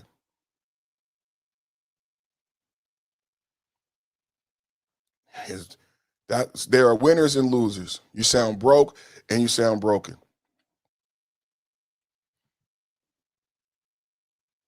U.S. strikes Iranian naval base and reinstates Hormuz blockade.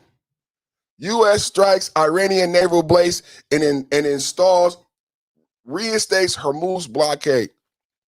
On July 12, U.S. forces hit a key Iranian maintenance facility at Bandar Abbas Naval Base using sea drones, aiming to curb attacks on commercial shipping through the Straits of Hormuz, which handles 20% of global oil. The next day, President Trump reinstated that the Iranian blockade barring Iranian ships will impose a 20% cargo fee on others to fund the security. Tensions stem from Iran's recent tanker strikes, breaking a June truce, spiking oil prices, with Iran protesting the fee as excessive and unverified, casualty reports circulated. Don't sound like Iran is winning, does it?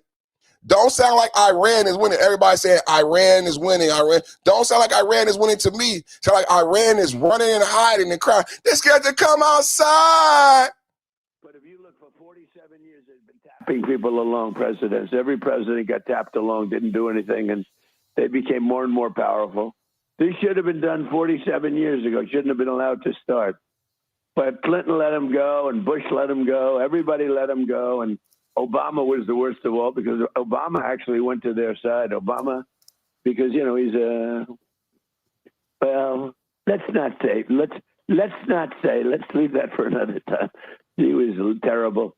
And he allowed Iran to, but he gave them $1.7 billion in cash, in green cash, put in satchels in an airplane and brought to Iran.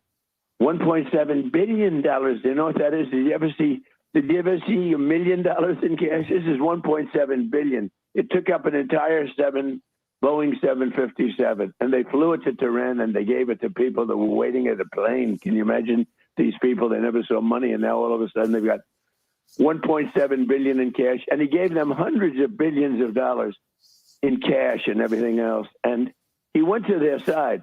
And because of that, they became much more powerful because of Obama. Correct. And Biden, who was the vice president, but he probably had nothing to say because he was not such a stupid person. But they made billions of dollars because of that JPCOA, that lack of a deal that Obama and Democrats love to tout, and Biden being such a stupid person. Double tap hit the like button.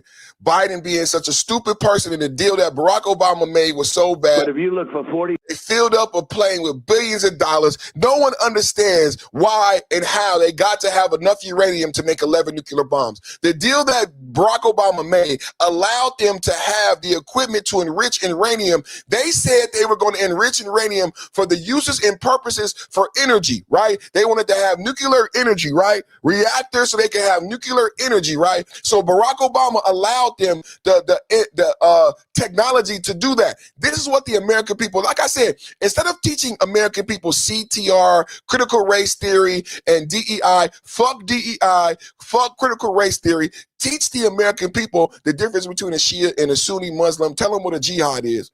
Tell them why Ayatollah Khomeini got elected president. Let's get into this shit. Barack Obama said that they could enrich uranium. This is the problem with Barack Obama and the lack of intelligence by the American people that Donald Trump exposed.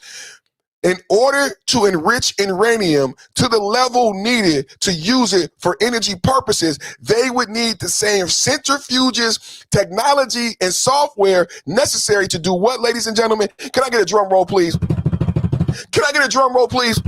To make a nuclear fucking bomb. How many people knew that? The same equipment, the same centrifuges that are needed to enrich uranium to make a nuclear reactor to power your laptop and TV. Well, those nuclear scientists, that equipment, that same software can be used to do what? Surprise, surprise, surprise, to make a nuclear bomb. So when Trump says no more centrifuges, no more technology, no more software, because you guys lied to Barack Obama. And it makes sense because if I had the technology to develop a nuclear weapon, I would. Barack Obama allowed you the technology. And what did you do? You started developing a nuclear weapon. 11 of them. 11 of them. But Americans don't worry about it because not enough Americans know what a jihad is. Not enough Americans know the difference between a Shia and a Sunni. And Democrats want to teach Americans about slavery. This makes no sense. It absolutely makes no sense to me. Critical race theory. Americans don't know what a jihad is. We're in a global conflict. Americans don't know the difference between a Shia. Now, going back to 9/11, this is how dangerous the Democrats are. I argue you should have known this going back to 9/11. Going back to when we first invaded Iraq, you should have been educated on what a jihad was and the differences between a Sunni and a Shia Muslim. You should have known this going back so you would understand what's happening in the region. When Barack Obama talked about the Houthis, we didn't know who the fuck he was talking about. And Barack Obama did not go into detail and explain to us that he was dealing with an Iranian proxy. We didn't learn until Donald Trump becomes president that the Houthis, Hezbollah, and Hamas have been funded billions of dollars by Iran. The only reason they exist, the only reason they were causing trouble to Barack Obama was because of Iranian money. And where did Iran get the money? That takes us back to Venezuela. Where did Iran get the money? That takes us back to Venezuela. Iran was selling oil illegally. I'm going to say it again in case you didn't know. Venezuela was selling oil illegally. Because in order to sell oil on a global market, this is how the Straits of Hormuz got shut down. See, they have a company in Europe that gives these shipping tankers insurance. See, y'all don't know about maritime law. There's domestic law, there's municipal law, there's a lot of different laws. One day during the ICE protests, I broke them all down to my audience. But you guys don't know about maritime law. So when I say illegally selling oil, I'm saying that they weren't following maritime law. They didn't have the proper insurance. They weren't legally selling oil. Venezuela and Iran. Iran was funding Hezbollah. Iran was funding the Houthis. $700 million. I'm gonna play. Let me play Trump again, so you understand. When Barack Obama gave Iran billions of dollars, and then we hear about him having this issue with the Houthis, no one knew what Barack Obama was talking about. And Barack Obama never said to you, "Well, we have an issue in the Middle East because Iran wants to kill America. They've sworn, there are sworn enemies. No one ever said that. And Iran sells oil illegally. And then they fund these proxy armies, Hezbollah, Hamas, and the Houthis, and they bomb and attack American soldiers and Israeli soldiers. Even going back to Barack Obama had issues with Iranian proxies. Why don't we ever be honest about what's truly been going on in the Middle East and why and how? Tell American people what a jihad is. Tell them, Barack Obama, why didn't you tell America your issues? Why didn't you explain to us when you were dealing with the Houthis and shit that were Iranian proxies and you gave them money and you gave them $1 billion? Let's go back to Trump. Let's listen to Donald Trump, because you may not want to hear it from me, because I know I'm telling you things that everybody knows because everybody's so smart. But if you look, for 47 years, they've been tapping people along, presidents. Every president got tapped along, didn't do anything, and they became more and more powerful. This should have been done 47 years ago. Shouldn't have been allowed to start. But Clinton let him go, and Bush let him go. Everybody let him go, and Obama was the worst of all, because Obama actually went to their side. Obama, because, you know, he's a, well, let's not say, let's leave that for another time. He was terrible. And he allowed Iran to, but he gave them $1.7 billion in cash, in green cash, put in satchels in an airplane and brought to Iran. $1.7 billion. Do you know what that is? Did you ever see $1 million in cash? This is $1.7 billion. It took up an entire Boeing 757, and they flew it to Tehran, and they gave it to people that were waiting at a plane. Can you imagine these people? They never saw money, and now all of a sudden they've got $1.7 billion in cash, and he gave them hundreds of billions of dollars in cash and everything else. And he went to their side, and because of that, they became much more powerful because of Obama. Right. And Biden, who was the vice president, but he probably had nothing to say because he was not such a stupid person. But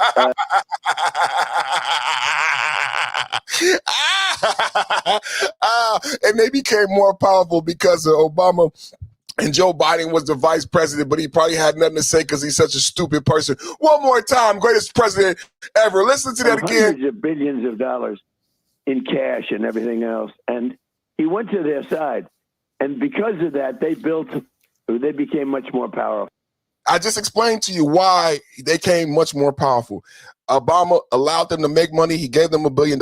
And that's how you get the proliferation of Hamas, Hezbollah, and the Houthis. Listen. Because of Obama. And Biden, who was the vice president, but he probably had nothing to say because he was not such a stupid person. God, dog, this guy is the greatest.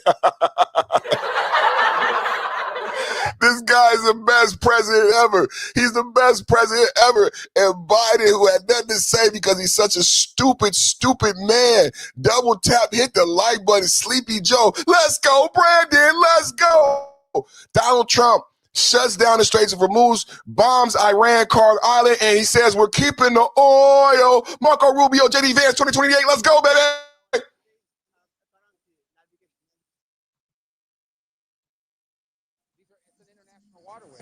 No country is allowed to charge tolls or fees on an international waterway. That's existing international law. That's the way it is in international waterways all over the world, and that's the way we expect it'll be here. So I don't think we have anybody to convince around here in that regard. I think all the countries in this region would agree with us. And allies, can they guarantee navigation, freedom of navigation? So they're asking Rubio about the 20% Donald Trump said he would charge. In case you guys wasn't here yesterday, this is the breaking news. So what we are showing here, right here, is brand new technology. Now, there's been speculation. I can't say definitively. There's been speculation that we got this technology from the Ukraine. What I can say that the sitcom, and this is the unclassified video from sitcom. This is not like a YouTuber's video. This video was released by the White House. This is an unclassified video, unclassified by sitcom. And what they have said is that this is the first time in the naval history that the United States Navy has used an unmanned naval drone to destroy a naval facility. This is the naval facility, I think it's Bandos in Iran. It's the largest naval port the largest military naval port in Iran, and we destroyed it. Now, what I said yesterday is that, look, there's nothing here. There's nothing here. Donald Trump said they had no Navy. No one listened. He had to say it. He has to say it every day. What do I see?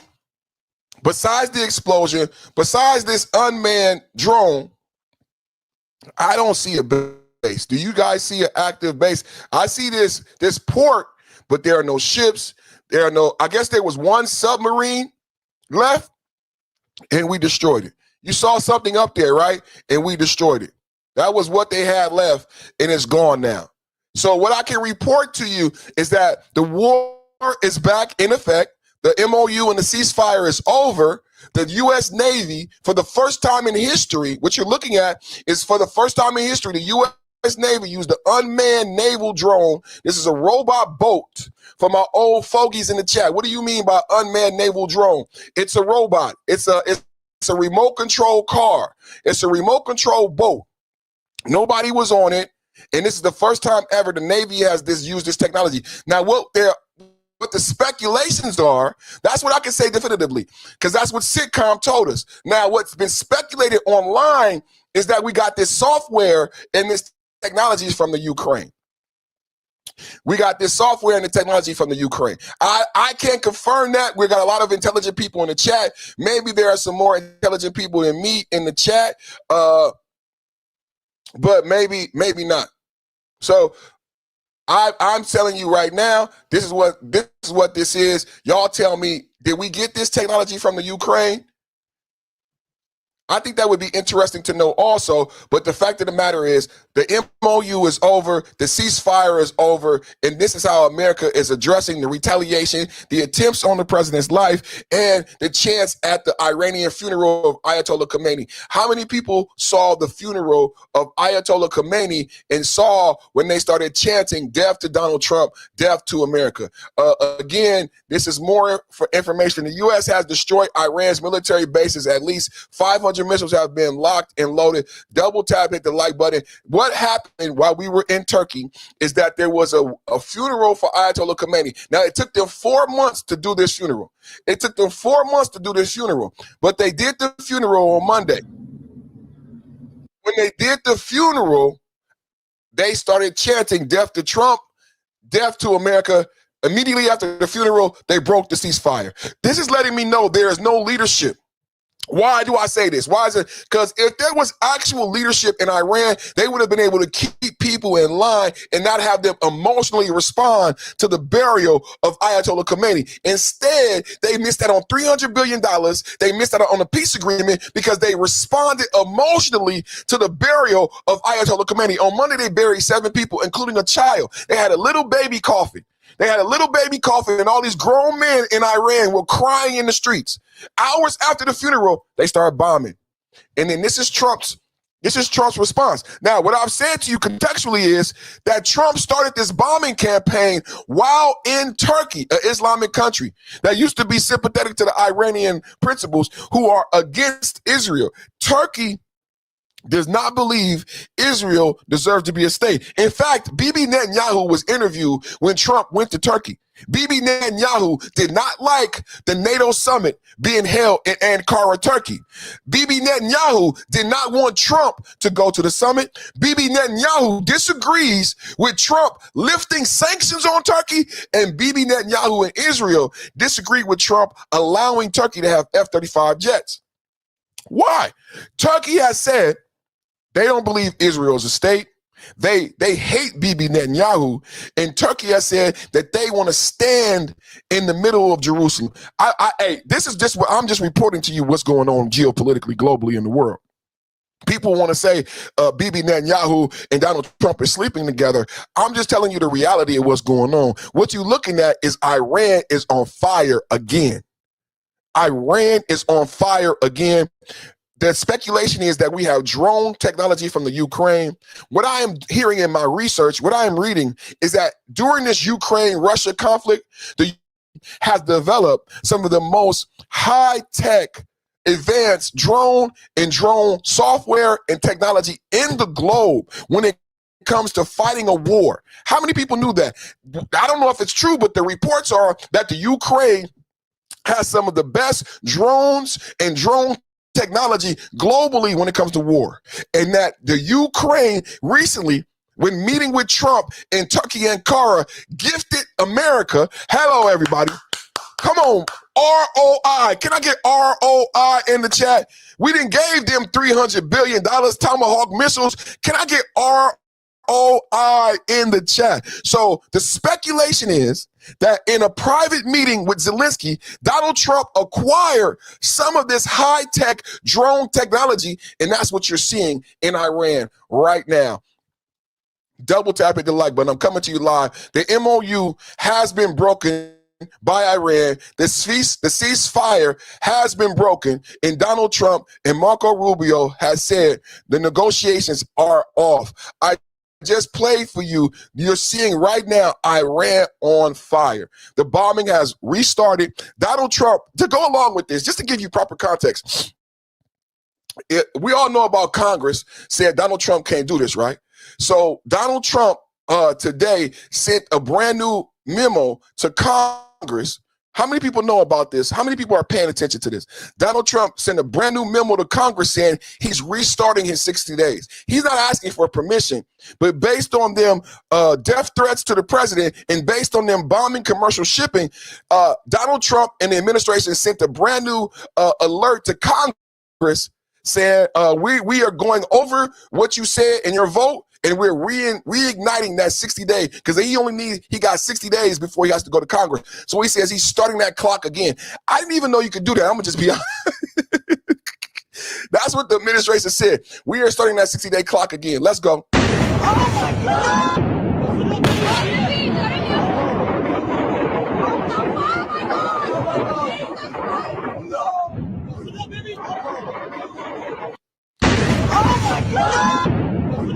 Ceasefire over, MOU canceled. America starts back strikes on Iran, speculating drones coming from Ukraine. They've said Ukraine has the best drone technology. Trump met with Ukraine and Zelensky, and now we're seeing unmanned naval boats blow up naval facilities. What you're seeing right now, Iran is on fire. I repeat, Iran is on fire. What happened? They had a funeral. They buried Ayatollah Khomeini. It took them 4 months to bury Ayatollah Khomeini, and they had an emotional reaction to the funeral.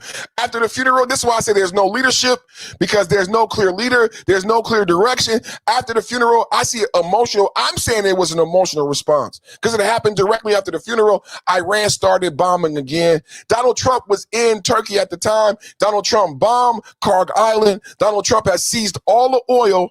I didn't want to do it. I said I didn't want to do it. They made me do it.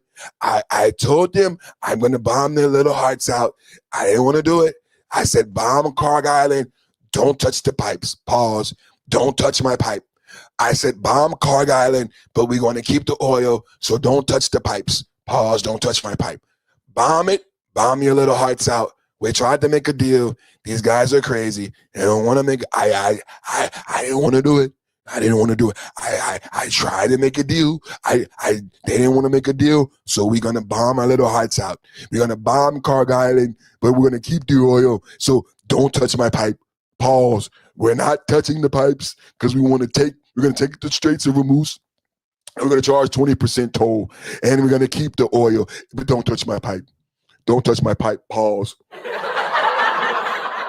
This is Iran on fire, escalated again.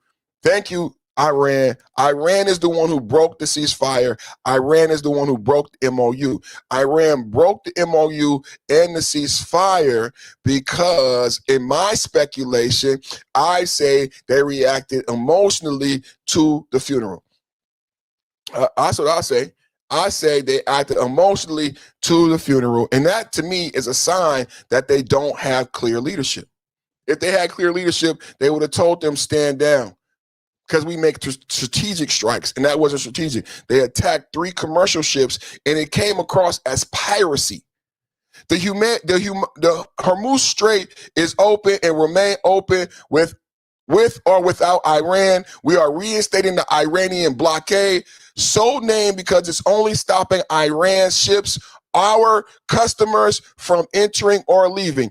All other countries will have fair and open use of the strait. The USA will be from this point forward known as the guardian of the Hormuz Strait. But as such, as a matter of fairness, will be reimbursed at the rate of 20% on all cargo shipped for any and all costs necessary due to the job of providing safety and security to this very volatile section of the world. The process and formation will begin immediately. Thank you for your attention to this matter, President Donald J. Trump. We are reinstating the Iranian blockade, and we will be charging 20%. Now, there are more details to this. How is this going to be done, right? Well, I showed yesterday, Laura Ingra had a report that the way that we're going to work this out is that we have, while you were sleeping, while you were sleeping, we have reignited an old corridor off the sovereign coast of Oman. That now is protected by our more than 3 aircraft carriers in all of the tunnels. I kept saying to people, Donald Trump is playing a 4D chess.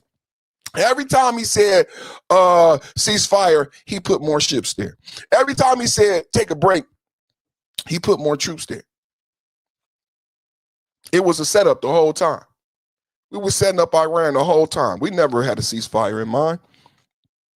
We never was stopping. There never was a stop. Why do I say it never was a stop? Because he never stopped building up his armada. Yeah, we stopped sending missiles. Yeah, we stopped sending missiles, but he never stopped building up his armada. Every time we took a ceasefire, every time we took a break, there were still troops and planes and boats and aircraft carriers on the way to the region. Did we send a missile? No. But every day we have more and more forces. Now, in 2026, in July, there hasn't been this many American representatives in the region for over 20 years. And now, just like we were before Joe Biden left Afghanistan like a coward. See, what happened with Joe Biden left Afghanistan that people don't understand about geopolitics and the way the world works, what Donald Trump just said in his Truth Social post, we were the police of the Middle East. That's why we were in Iraq and Afghanistan for 20 years. We policed the violence. We policed the Houthis, Hamas. We policed the sectorial violence. When you hear that, that is Iran's proxies, people who believe in jihad. And they never taught you this. Y'all thought we were just over there in the desert trying to just be racist. They never told you what was going on, that these people hate America. It was before 9/11. Before 9/11, they've had this hatred for you. So we were over there policing the sectorial violence. When Biden leaves, he creates a power vacuum. When Biden leaves Afghanistan, America had been in the region for 20 years policing the sectorial violence. Hamas, the Houthis, they were all crippled by the fact of the American presence in the Middle East. Do you know they celebrated when Biden left? You guys talk a lot about the JPCOA, this Iranian deal. Do you guys know Biden won in 2020? Biden had 4 years to get a deal with Iran. If the Democrats are so good at making a deal with Iran, Biden had 4 years. Biden just fucked up Biden shit the bed. He opened the border with Mexico. 20 million people came here. Now we got Trinidad de Agua. We got Colombian gang members. We got Nancy Guthrie being kidnapped. He really shit the fucking bed, bro.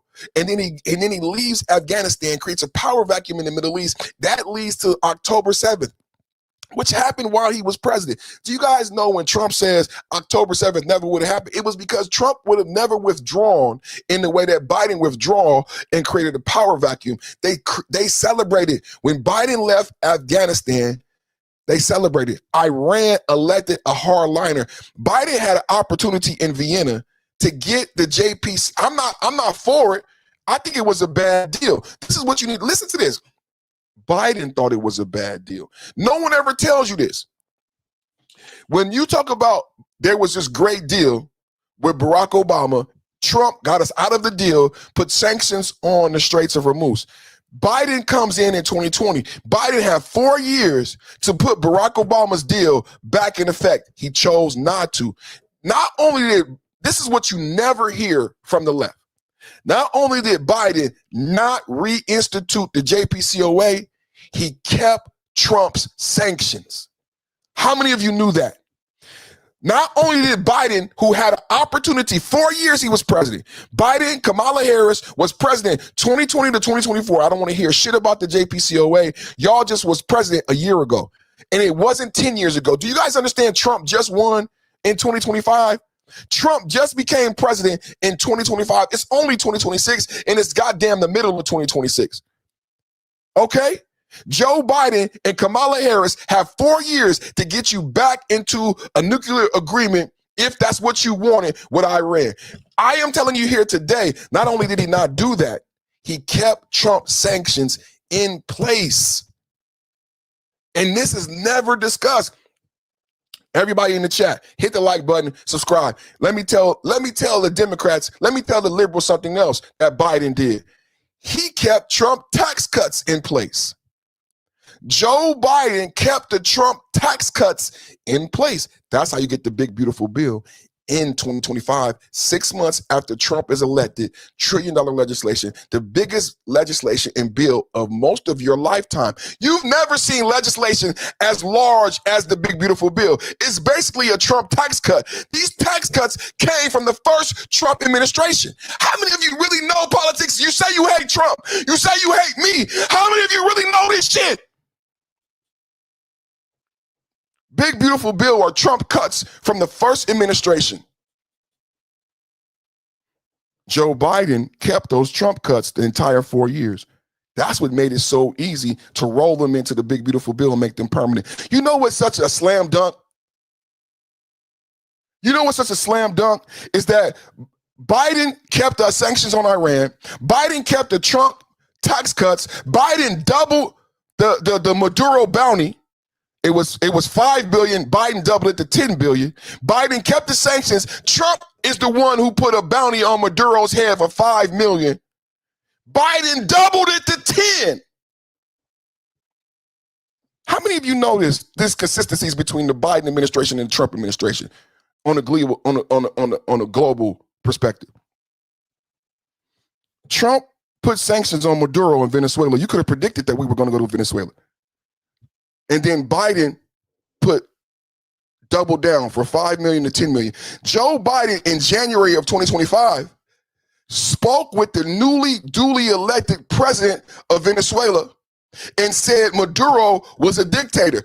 Days before he handed over the presidency to Donald Trump, Joe Biden in January of 2025 spoke to the duly elected president of Venezuela and said Maduro is a dictator. Maduro is a dictator. And he doubled the sanctions on Maduro to 10 million. How many of you know about this? But this is the kicker. This is the gag right here. He did not make the Obamacare subsidies permanent. Let's have a talk this morning. So Biden kept the policy on Venezuela and Maduro, same policy as Trump. Biden kept the policy on Iran, sanctions and no JPCOA, same as Trump. Biden kept the Trump tax cuts, but he didn't make Obama's healthcare subsidies permanent. He let Obama's legacy die. I'm going to be honest, you guys. I mean, the Democrats won't be honest about it, but I think the liberals are a little bit racist. Joe Biden always came off as racist, and Joe Biden did not give a fuck about Barack Obama's legacy. And I believe he purposely, Joe Biden always wanted to be president. He did not want to be vice president under Barack Obama. He did not like the light that Barack Obama got. Joe Biden purposely, he went after power. Joe Biden wanted power. He wanted legacy. That's why he saddled Kamala Harris with the border, even though he opened the border. Only the president can open and close the border. How evil was it for him to make Kamala Harris the border czar? That was evil. You know what that did? That made sure that Kamala Harris' political career was over. Joe Biden is a racist, evil motherfucker. That made sure Kamala Harris' political career is over. There was no way Kamala Harris could do anything in affect the border. She wasn't the fucking president. Only the president could make the changes necessary to affect the border. That fucked her career off. That was so evil. And when he had the chance to cement, this is how you say it in politics. When Joe Biden had the chance to cement the Obama legacy, he didn't. He didn't. Joe Biden could have, and this is the thing, you have to understand the context. I'm giving it to you. You have to understand that, wait a minute, he is making an argument. Perfect Timing Podcast is saying Joe Biden for 4 years did not make permanent the Obamacare subsidies that would have cemented Obamacare in American history, political history, a win for the Democrats. He didn't do that. But in the same administration, he did remain consistent on the JPCOA with Trump and the Republicans. He remained consistent on economics and the tax cuts as the Republicans, and he remained consistent on Venezuela as the Republicans. But he did not show any consistency or alignment with the Obama administration, which he was vice president. This is powerful stuff. This is powerful stuff. This is powerful stuff. Because people every day talk about this nuclear deal that we had with Iran, and they never discuss the fact that Joe Biden was president. This is an excellent segue. This is an excellent segue to Thursday. This is an excellent segue to Thursday, because this is something that we were not allowed to discuss on YouTube. A lot of the Republicans, conservatives in 2020, they said Joe Biden got more votes than Barack Obama. The problem with that is, I remember, and I was alive when Barack Obama was elected. It wasn't 50 years ago. Barack Obama had lines. There were no lines when Joe Biden was elected. Barack Obama had T-shirts. Do you know how prolific that election was? In ghettos in Chicago, in ghettos in the interior, in the blackest ghettos of America, to this day, you will see a pickup truck with an Obama bumper sticker. From 2008. And I know because I just saw one the other day. That's how prolific that election was in that campaign. You never saw Biden-Harris bumper stickers. You never saw Biden-Harris T-shirts. You never saw Biden-Harris on your lawn. But they wanted you to believe that Joe Biden got more votes than Barack Obama. Barack Obama was a phenomenon. Everybody had a bumper sticker. Everybody had a poster. Everybody had a T-shirt. Yes, we can. Put it in the chat. Yes, we can. Change. I am so in love with you. Barack Obama, your black mama from Wakanda. I am so in love with you. Donald Trump is making an announcement on Thursday, because all of us watched that and said, how could, it's one thing that you said Biden won. This, and the reason I'm bringing this up, because remember what I just said, Joe Biden did not solidify the Obama legacy. Joe Biden came to make his own legacy. Remember what Kamala Harris said in her book, 107 Days? She said she was hypnotized, and the Democratic Party was hypnotized by Jill and Joe Biden. They were power vampires. They didn't care about Barack Obama. They didn't care about Obamacare. And you never are honest about what truly happened in those 4 years while Kamala lost and while the Democrats lost power. It's because Joe Biden and Jill were power vampires. They didn't care about policy. They cared about power. Double tap at the like button. Trump addresses the nation on declassified 2020 election intelligence. The White House has confirmed Trump primetime speech, but offered no topic details. Though anonymous officials told MS Now he will reveal intelligence on foreign nations' efforts to interfere in the 2020 election.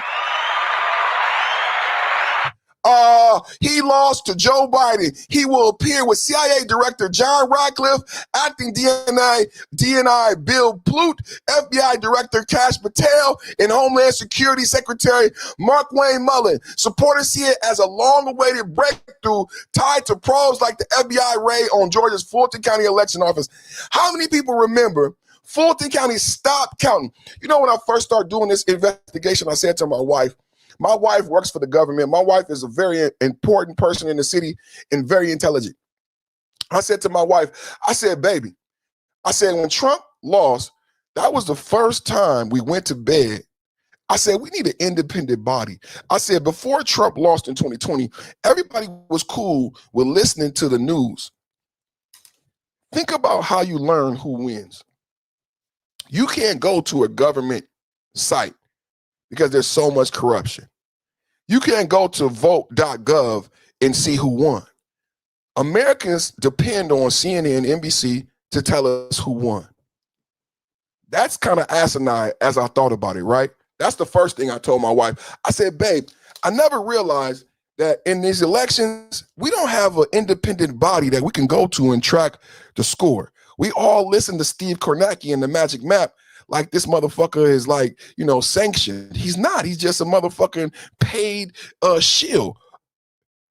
I said, that's kind of odd for a country so advanced that we don't have some independent agency that tells us what the vote count is, that we listen to the impartial media who has Barack Obama said it's legal to do propaganda. So the media can lie to you legally because it's entertainment. It's not real news. It's a TV show.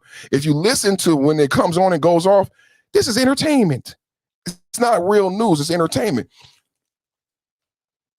So for the first time in my life, I was saying to my wife, we went to sleep. Fulton County said they had a flood. Turns out it was a fucking toilet. They lied to us. Fulton County said we had to stop counting. It was another state up north that said they had to stop counting. For the first time in my life, we went to bed. Donald Trump was way ahead. For the first time in our lives, they stopped counting. We didn't know who was president when we went to bed.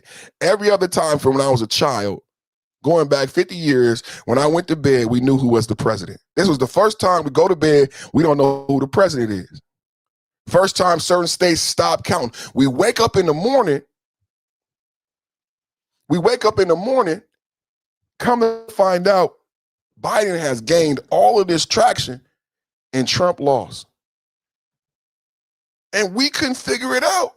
But I feel like it's our fault because we allowed this system to go on for years where we just listen to the news media and we don't have an independent body who is telling us who actually has the vote.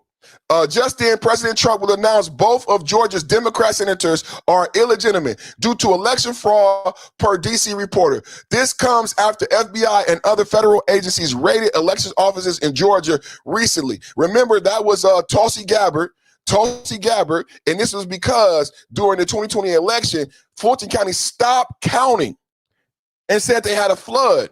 But then they lied, come to find out it was only a toilet. Now, what else did we learn about Fulton County?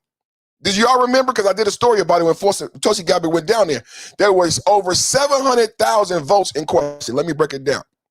There were two separate vote counts that were called out by Fulton County. The first one, Fulton County admitted that they lost 315,000 votes. I am not making this up. I wish I was. Fulton County admitted that they lost 315,000 votes. Now, with this admission, Fulton County was able to get a brand new voting facility. Fulton County changed their SOPs, standard operating procedures, fired the staff of all the managers, hired brand new managers, and then they came out and said, we apologize, but during that time, it wasn't illegal. So Fulton County admitted 315,000 votes didn't get recorded.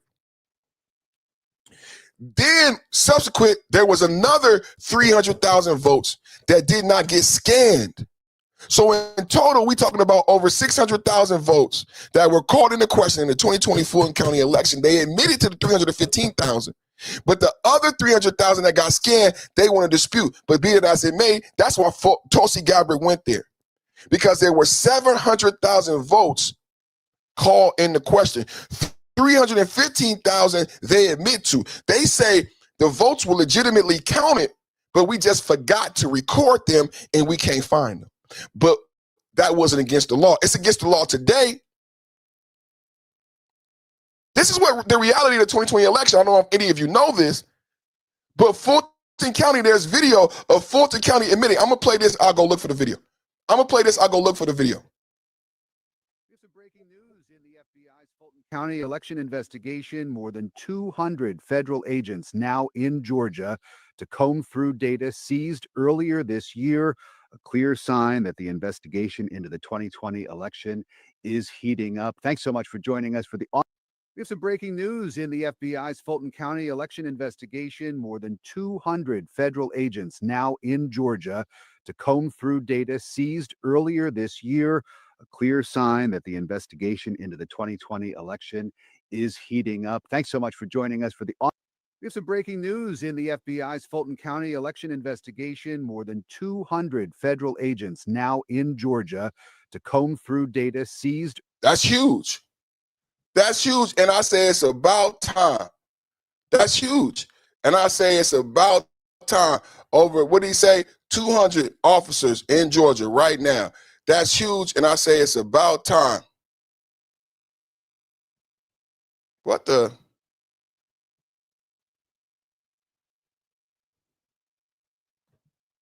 I'm looking for the story right now for you guys. Just to remind you guys why we had this issue in Fulton County. But I tell you,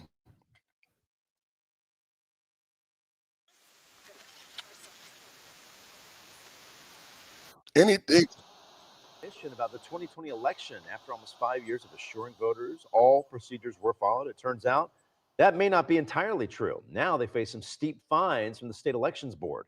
Atlanta News First political reporter Doug Reardon is live tonight at the state capitol, where this all came out earlier this month. Doug. Yeah, good evening, Blair. And those fines could crest $1 million if the state elections board gets exactly what they're asking for. Fulton County essentially admitted that there were unsigned tabulator tapes. Those are those pieces of paper akin to receipts that come out of the voting tabulation machines that help them verify how many people voted and to make sure that it actually matches the number of votes that were cast. Those are unsigned, and that violates state law. The board also admitted that they were missing some documents tied to 2020. But it's a violation of a rule. They should have done it. A stunning admission earlier this month from an attorney representing Fulton County's election board. The tapes that are an issue in this case have been produced. They just weren't signed. The ticker tapes she's talking about, shown here, are almost like receipts spit out by voting tabulators on election night. State law says they must be signed by poll workers for verification, but some 150 tapes tracking the votes of some 315,000 people during early voting in 2020 weren't signed. At best. So listen, y'all, I'm going to play it from the beginning again. But this is what Trump is talking about with the SAVE Act and voter integrity. What did you just hear? Because he said it fast. Early voting, mail-in voting, 150 tapes, but it's 350,000 people. 350,000 votes, you guys. 300. Trump only needed 7,000 to win. We talking about 315,000 votes. That's a lot of fucking votes. Early voting, mail-in voting. How many times have we talked about this? So the reason why I'm showing this, now let's look at this story again. Let's give everybody context what we're talking about today. Donald Trump is making an announcement on Thursday about the fraud that took place in 2020. We have some breaking news in the FBI's Fulton County election investigation, more than 200 federal agents now in Georgia to comb through data seized earlier this year, a clear sign that the investigation into the 2020 election is heating up. Thanks so much for joining us for the. So that's why I'm showing this. There are 200 FBI agents in Fulton County right now. Donald Trump is making an announcement Thursday admission about the about this fraud. Donald Trump is making an announcement Thursday about the fraud in Fulton County. And here I just want to give context to everybody who may not know about the story, because I just played a video about 200 officers in Fulton County. You may say to yourself, why is Donald Trump in Fulton County? Let me listen to the context of what happened and how they frauded the election. About the 2020 election, after almost 5 years of assuring voters all procedures were followed, it turns out that may not be entirely true. Now they face some steep fines from the state elections board. Atlanta News First. 5 years. Like I said when I started this, when Biden was president, we were not allowed to question any of this. You would have lost your YouTube channel. You would have got a strike. Fulton County was allowed to cheat. Did you hear what he said? After 5 years of them lying about the elections being fair, We come to find out that's not true. They lied. County made a Joe stunning Biden, admission. Charlemagne, all of them liberal shills that you see on the comedians and talk radio. Oh, you believe in the 2020 election? Do you believe the 2020? Remember that? That was a litmus test. During those 4 years when Biden was president, it was a litmus test for Charlemagne and for all these liberal shills. Do you believe that he won the 2020 election? They lied. Listen to the way he starts this report. For 5 years, they told you that Biden won. There was no question. And they told you you were crazy for even the question. They would qualify you in your intelligence if you didn't believe Biden won equivocally in 2020. You were not intelligent. Now listen to this new report About the 2020 election. After almost 5 years of assuring voters all procedures were followed, it turns out that may not be entirely true. Now they face some steep fines from the state elections board. Atlanta News First political reporter Doug Reardon is live tonight at the state capitol, where this all came out earlier this month. Doug. Yeah, good evening, Blair. And those fines could crest $1 million if the state elections board gets exactly what they're asking for. Fulton County essentially admitted that there were unsigned tabulator tapes. Those are those pieces of paper akin to receipts that come out of the voting tabulation machines that help them verify how many people voted and to make sure that it actually matches the number of votes that were cast. Those are unsigned, and that violates state law. The board also admitted that they were missing some documents tied to 2020. But it's a violation of a rule. They should have done it. A stunning admission earlier this month from an attorney representing Fulton County's election board. The tapes that are an issue in this case have been produced. They just weren't signed. The ticker tapes she's talking about, shown here, are almost like receipts spit out by voting tabulators on election night. State law says they must be signed by poll workers for verification, but some 150 tapes tracking the votes of some 315,000 people during early voting in 2020 weren't signed. At best, this is sloppy and it's lazy. At worst, it could be egregious and it could have affected an election. Some other ticker tapes and documents tied to the 2020 election were also missing, the county said. The revelation made waves nationally. Even Elon Musk posted about it. Georgia's Secretary of State Brad Raffensperger assured it wouldn't have altered the results of the election that was audited and verified several times over. Raffensperger posting online, quote, "A clerical error at the end of the day does not erase valid legal votes." A clerical error could be one tabulator tape not signed or one tabulator tape missing, not 148 tabulator tapes missing. Garland Favorito, who runs the conservative watchdog group Voter GA, said the admission is disturbing to people who've had doubts about the 2020 election for years. It's not vindication. It's just about accuracy and in the integrity and security of future elections. And that wasn't it for Fulton County this month. Just last Friday, a judge down the hill here ruled that they have to turn over images of ballots from 2020. It was something they had been fighting the state elections board on for well over a year. We're outside the state capitol. Doug Reardon, Atlanta News First. How many people knew this? There was video.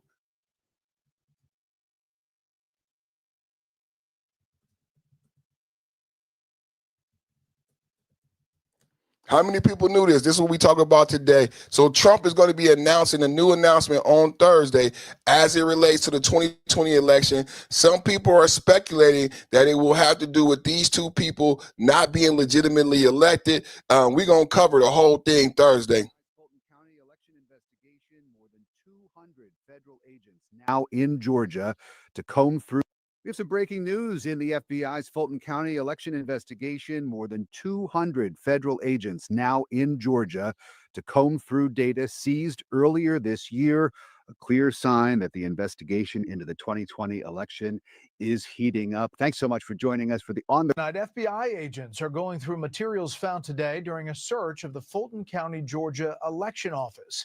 That search is said to be related to the 2020 election. Correspondent David Spunt has details tonight. Good evening, David. Brett, good evening. FBI agents are still on site at the records warehouse for the Fulton County, Georgia Board of Elections. The matter is sealed before a court, meaning details are limited, but we can report this is related to the 2020 presidential election. Sources tell Fox News that agents retrieved documents, phones, and computers after a judge signed a warrant. President Trump has long made Georgia, and specifically Fulton County, a target of his complaints relating to the 2020 election. Shortly after that election, Trump spoke to Georgia's Secretary of State, Brad Raffensperger, and said he needed 11,780 votes to win the state. At the time, Raffensperger said he felt pressure from Trump and denied any widespread election fraud. He continues to deny it to this day. Now, Fulton County District Attorney Fani Willis brought state criminal charges against then former President Trump and others in 2023 for conspiracy to overturn the election. But her prosecution, Brett, was eventually derailed completely after it was revealed she had an intimate relationship with the top prosecutor on her team, and it could have tainted the case. Late last year, a judge dismissed the case in its entirety. Now, Brett, last month, the Justice Department sued Fulton County, Georgia, seeking access to 2020 voting records after state officials allegedly failed to respond to a subpoena. Fox News has learned the head of the FBI's Atlanta field office was recently forced out in recent days, but it's unclear, Brett, if this is all related. What you guys got to say? We're going to find out Thursday. We're going to find out Thursday. Donald Trump, we're going to find out Thursday about this massive fraud. Finally, we could put this to bed. Finally, they're going to have to be forced to be honest about this. I'm looking for that other information that I had, but that other video, these videos were floating. Breaking news in the FBI. These videos were floating around. And potentially sow doubt in the upcoming midterms of the 2020 election, and potentially sow doubt in the upcoming midterms. A new White House task force is expected to begin releasing documents on alleged and so far absolutely baseless evidence of election irregularities in the coming weeks. That is according to two officials with knowledge of the matter. An acting director of national intelligence, Bill Pulte, will be a part of it. I'm going to guess of the 2020 election, and potentially sow doubt in the upcoming midterms. A new White House task force is expected to begin releasing documents on alleged and so far absolutely baseless evidence of election irregularities in the coming. Baseless. They obviously didn't see the video I just played for you. They said, did you hear? Let's play this again, and then we're going to go back to the other video. Let's make her look bad. Of the 2020 election, and potentially sow doubt in the upcoming midterms. A new White House task force is expected to begin releasing documents on alleged and so far absolutely baseless evidence of election irregularities. That's what she said, right? That's what she said, right? Let's show the evidence, y'all. Because we love evidence. Don't we love evidence? Let's show the evidence, y'all. We love evidence. Here's the evidence right here. Well, we can't show that because motherfuckers is stingy in this motherfucking internet game. I'm just trying to show the evidence. They want another motherfucking commercial. Man, fuck your commercial. I didn't listen to one commercial already. Just play the motherfucking video. Shit. Oh, man, this internet shit get on my motherfucking nerves the way everybody pimp everybody, man. Shit. Here it is again. Another commercial, the motherfucker won't let you mute. They hide the mute button and act like, oh, we're still loading. You're not loading, motherfucker. God damn, y'all get on my motherfucking nerves.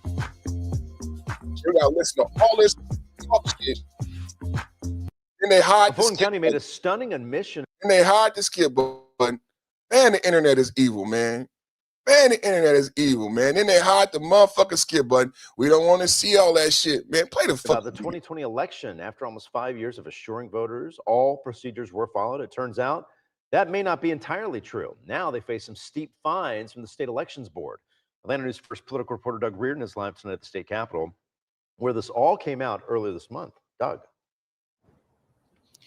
Yeah, good evening, Blair. And those fines could crest $1 million if the state elections board gets exactly what they're asking for.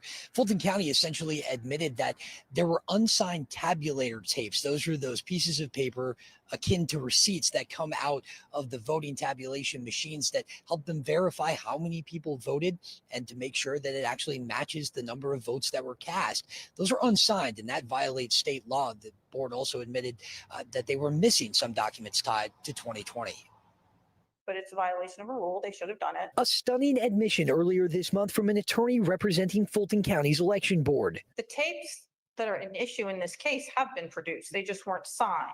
The ticker tapes she's talking about, shown here, are almost like receipts spit out by voting tabulators on election night. State law says they must be signed by poll workers for verification, but some 150 tapes tracking the votes of some 315,000 people during early voting in 2020 weren't signed. At best, this is sloppy and it's lazy.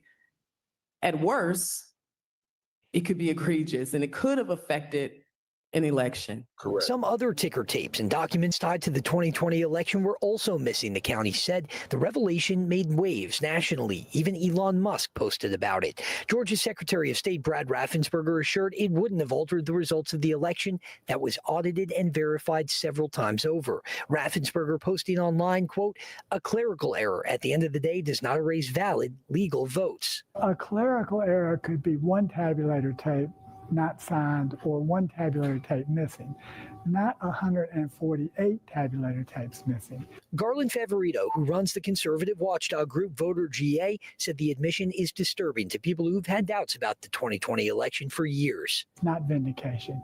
It's just about accuracy and in the integrity and security of future elections. And that wasn't it for Fulton County this month. Just last Friday, a judge down the hill here ruled that they have to turn over images of ballots from 2020. It was something they had been fighting the state elections board on for well over a year. We're outside the state capitol. Doug Reardon, Atlanta News First. Oh, let me get that. Let me get that. Let me get that. Let me get that. Let me see if we can get that video. Let me see. Video of judge forcing Fulton County to turn over. Can I get that? Can I get that? I want to see that because I know they've been fighting that. Federal judge block request. No. Let's see this. Let's see this. Let's see this. It's a lot going on with this federal election in Fulton County cheating the American people.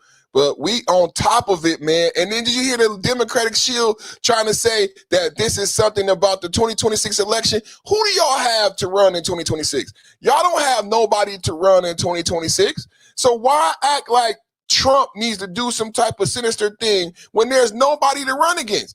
There's nobody to run against. Double tap hit the like button. Let's get into this Fulton County. Let's get into this Fulton County corruption. Giving you guys context so when you hear Trump make his announcement on Thursday, you have the context and you can understand it better than the people who are going to listen to hate watch. So many people are going to hate watch and they're going to have a comment and they won't know what's going on. You will because you were here at the Perfect Timing Podcast. Thank you for being here. Hit the like button, please, and thank you. And at Fulton County, a legal win in its fight against the Justice Department's investigation into the 2020 election. The judge blocked the federal government from getting the personal information of thousands of election workers, saying the request went too far.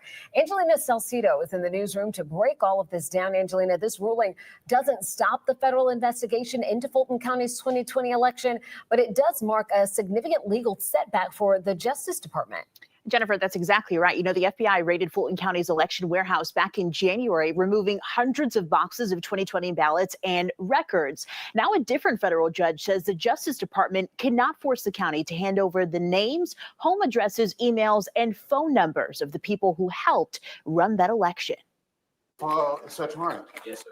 The federal investigation into Fulton County's 2020 election is still moving forward, but a federal judge is drawing the line. The judge is we're updating the actual portion of the building with the judge. The Justice Department wanted the personal contact information for thousands of county employees, volunteers, and poll workers who helped run the 2020 election. Tuesday, Judge William Ray said no. In his 28-page order, the judge called the subpoena's scope staggering, writing the government's need for the information was low, while the burden on Fulton County was high. Now that they're no longer here, I cannot guarantee anything. The subpoena was the latest step after the FBI's January raid when agents seized hundreds of boxes of ballots and other 2020 election records. These accusations have already been debunked. While another federal judge later allowed the government to keep those ballots, this case centered on whether investigators could also obtain private information for the people who worked the election. The court said that request went too far. The judge writing that disclosing the information could discourage people from serving as poll workers, adding the Justice Department's subpoena was unreasonable and must be quashed. Fulton County will fight this with every resource that's at our disposal. Tuesday, Chairman Rob Pitts called the ruling a victory for the county, saying the court agreed the subpoena had no proper basis, misused the grand jury process, and was far too broad. Pitts says the county will continue defending its election process against what he calls baseless attacks. So the court said that they got to be transparent. Now, the Democrats during Epstein, everything transparency, transparency, transparency. There's 315,000 votes not accounted for. It makes sense that the American people want to know what happened. 315,000 is a lot. 150 tapes is a lot. You guys built a brand new building, fired all the managers, changed procedures. It makes sense. You're not independent. Georgia is not an island. Can I get Georgia is not an island in the chat? Come on, everybody. The Democrats act like they're an island. No, Georgia is not an island. Georgia is part of America. So it makes sense for the federal government to come and investigate and say, what the fuck happened here? And then Georgia, not transparency. They want to say transparency for Epstein. They want to say, no, we want to be private. We don't want to show you what happened here. Ain't that something? The judge said the DOJ subpoena targeted Fulton County. The DOJ, the federal government, and this is why we keep ending up in the Supreme Court. Because there's these different judges. Trump has a federal ruling, and then a lower level judge on the Ninth Circuit comes up with another ruling, and the Democrats go with that subsequent ruling instead of following the DOJ subpoena. There was a DOJ subpoena. Let's take a listen. District Court of Northern Georgia quashed the subpoena to get all of that election worker data that they were trying to get. If you'll remember, the DOJ tried to subpoena us for the personal names, email addresses, home addresses, phone numbers of anybody basically who worked on the 2020 elections. And today, a judge said 2 thumbs down. Absolutely not. And by the way, this was a Trump appointed judge. So this is not some lefty, liberal-leaning judge. This is a Trump-appointed judge who's following the law, who says this is an overstep by the DOJ. And the judge was really clear that it set a bad precedent. Why are they happy that they're able to cover up their mistake and the federal government is not allowed to come over? It's like Georgia is saying, Democrats are saying we don't have a boss. Democrats are saying, I don't have a boss, and this is what happens when you go into a Taco Bell and you can't get a fucking bean and cheese burrito. Because the Democrats are creating this ideology for American children that there is no pecking order, there is no chain of command. The state has to be beholden to the federal government. That's how we keep this thing a union, bro. So here it is, she's celebrating that you don't have to listen to your boss. The federal government, you made a mistake. You admitted you made a mistake.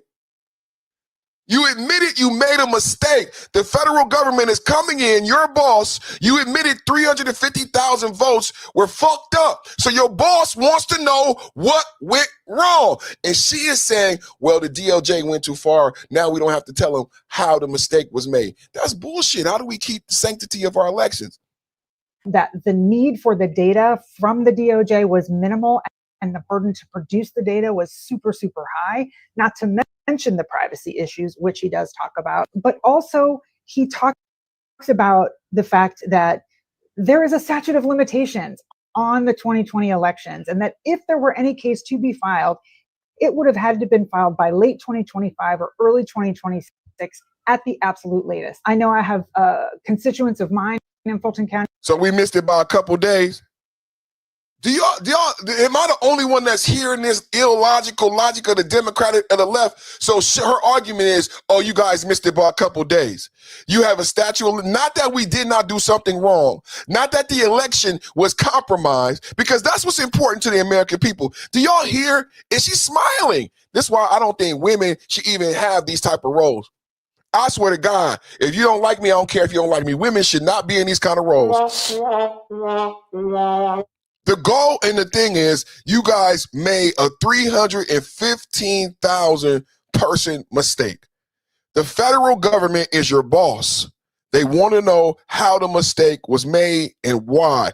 That is completely reasonable. She is celebrating the fact that she believes they have got and avoided the accountability. But when it comes to Epstein, we want transparency, we want accountability. But when it comes to the Fulton County election, the presidential election, where's the transparency? Where's the accountability? Where are the Democratic women like AOC, like Elmar, who always yell about transparency?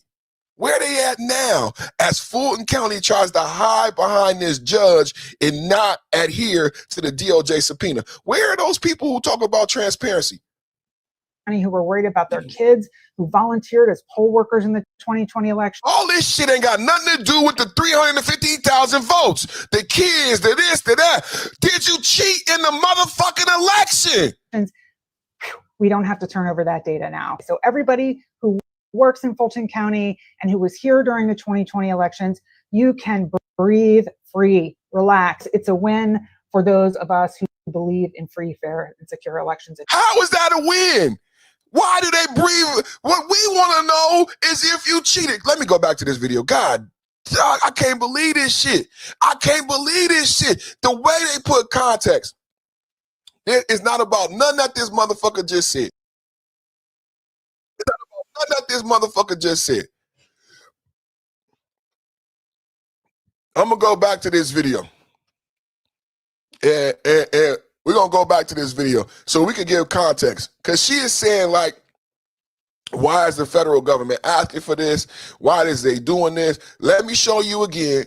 Let me show you again why we're having this discussion, while Trump will be having.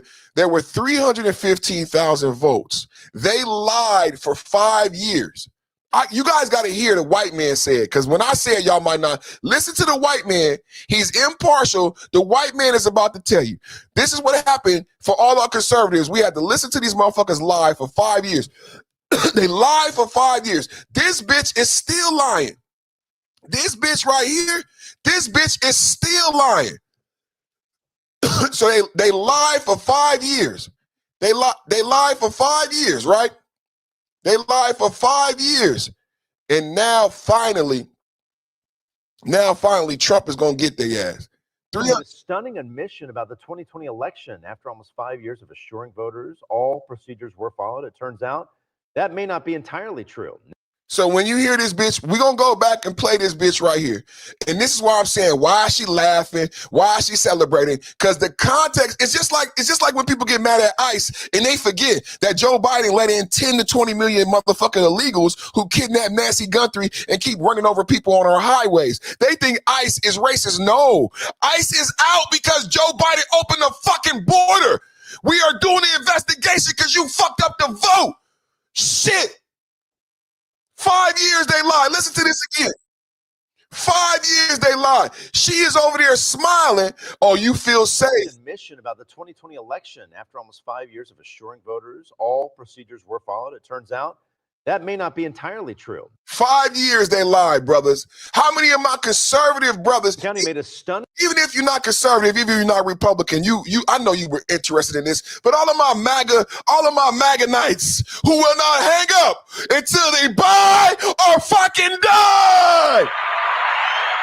5 years they lied. 5 years we couldn't talk about this damn election. And they still lying today. It's a victory for us.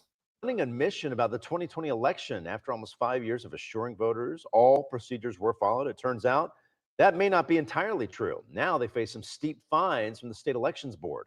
Atlanta News First political reporter Doug Reardon is live tonight at the state capitol, where this all came out earlier this month. Doug. Yeah, good evening, Blair. And those fines could crest $1 million if the state elections board gets exactly what they're asking for. So $1 million, you guys. Fulton County is in the state of Georgia. The state of Georgia did an investigation. See, the state of Georgia is red. Fulton County is blue.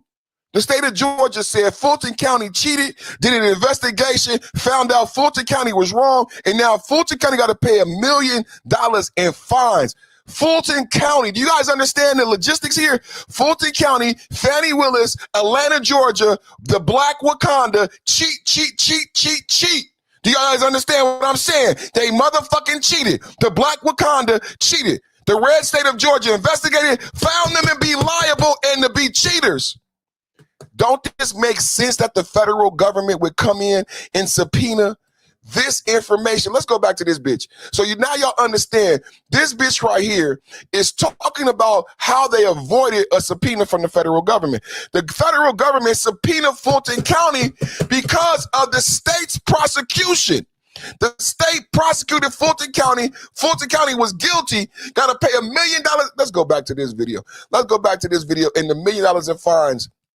Fulton County essentially admitted that there were unsigned tabulator tapes. Those are those pieces of paper akin to receipts that come out of the voting tabulation machines that help them verify how many people voted and to make sure that it actually matches the number of votes that were cast. Those are unsigned, and that violates state law. The board also admitted that they were missing some documents tied to 2020.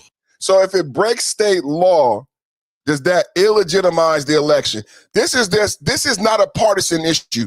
Can anybody relate to me? This is not a partisan issue. Did you guys hear what he said? If it violated state election law, why was Donald Trump even tried to be prosecuted by Fulton County? Why did you waste all that money? And why is Donald Trump not president in 2020? Why is Joe Biden not in prison? If it violated state law, how can you ratify the election in Georgia? How could you give up those electoral college votes? Am I wrong for saying that? Am I understanding this the right way? If they broke the law, but see, this is the thing about it. They lied. We only finding out they broke the law now. They've been lying for 5 years. So they broke the law 5 years ago. And this bitch just said, oh, the statute of limitations exposed in the beginning of 2026. Bitch, it's still 2026. It's not about the rules when it comes to the Democrats. It's not about what's right and wrong when it comes to the Democrats. This bitch said, oh, the statute of limitations expired. This brother just said, my white brother on the screen just said, they broke the law. So my natural question in my analytical mind is, well, shit, that invalidates the election, right? And then I just remember what he said at the beginning. They've been lying for 5 years. Holy fuck. And then I just remember I'm a YouTuber and I haven't been allowed to talk about this for 5 years. No one. We had to live with their election results. But is the election truly legitimate if they broke the law in Fulton County? One more time. You tell me in the chat what you think. And that violates state law. The board also admitted that they were missing some documents tied to 2020. But it's a violation of a rule. They should have done it. A stunning admission earlier this month from an attorney representing Fulton County's election board. The tapes that are an issue in this case have been produced. They just weren't signed. The ticker tapes she's talking about, shown here, are almost like receipts spit out by voting tabulators on election night. State law says they must be signed by poll workers for verification, but some 150 tapes tracking the votes of some 315,000 people during early voting in 2020 weren't signed. At best, this is sloppy and it's lazy. At worst, it could be egregious and it could have affected an election. Some other ticker tapes and documents tied to the 2020 election were also missing, the county said. The revelation made waves nationally. Even Elon Musk posted about it. Georgia's Secretary of State Brad Raffensperger assured it wouldn't have altered the results of the election that was audited and verified several times over. Raffensperger posting online, quote, a clerical error at the end of the day does not erase valid legal votes. A clerical error could be one tabulator tape not signed or one tabulator tape missing, not 148 tabulator tapes missing. Garland Favorito, who runs the conservative watchdog group Voter GA, said the admission. So I'm excited, right? I'm excited, right? And I did not unpack that. So what we like to do, we watch the video in its entirety the first time, and then when we watch it the second time, we're able to unpack things that we missed the first time. So this is what I'm saying. This is an elderly gentleman, and this is the argument for MAGA and conservatives for the federal investigation. And does that invalidate the election? This elderly, several times over. He said, this is not a clerical error. One or two could be a clerical error. 150 tapes amounting to 315,000 votes is not a clerical error. Do you agree with him? Raffensperger posting online, quote, a clerical error at the end of the day does not erase valid legal votes. A clerical error could be one tabulator tape not signed or one tabulator tape missing, not 148 tabulator tapes missing. Do you agree with that? I think that's just logic. But then when you're dealing with Democrats, it's always illogical, right? We all went to school. We all went to school. We all had homework. We all had the dog ate my homework, right? Everybody had the dog ate my homework, right?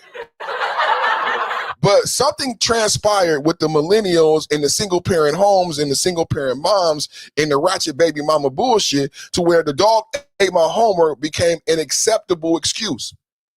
Is everybody listening? I said something happened with the single parent homes, the baby mama ratchet bullshit, where the dog ate my homework became an acceptable excuse. And if you don't believe my son when he says the dog ate my homework, I'm gonna beat your ass.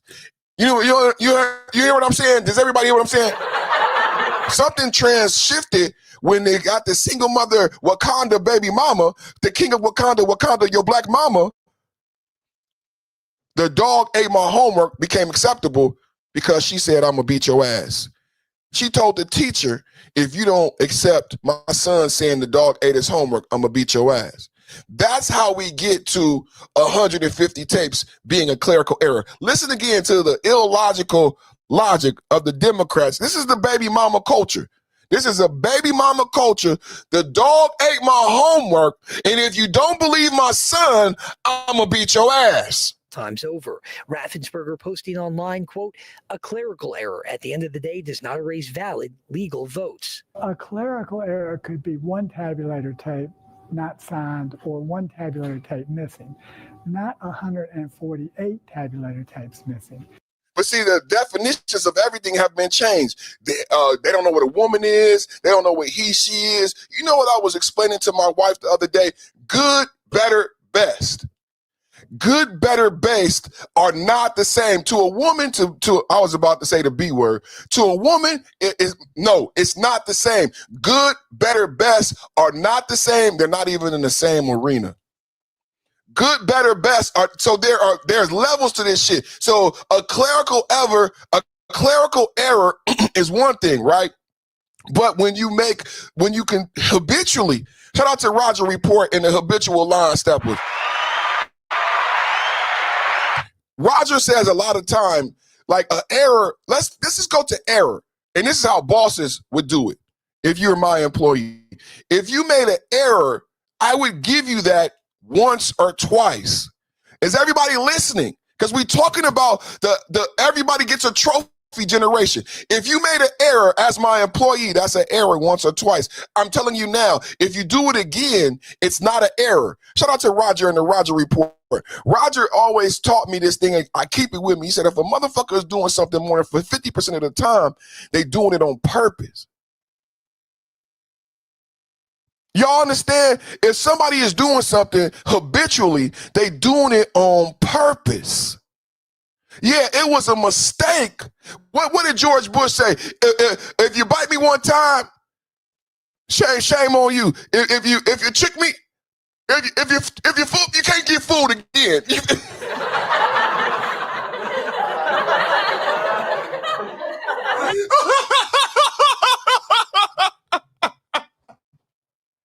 If you fool me, George Bush, I'm gonna look that up. That was hella funny when he said that. George Bush, man, if you fool me,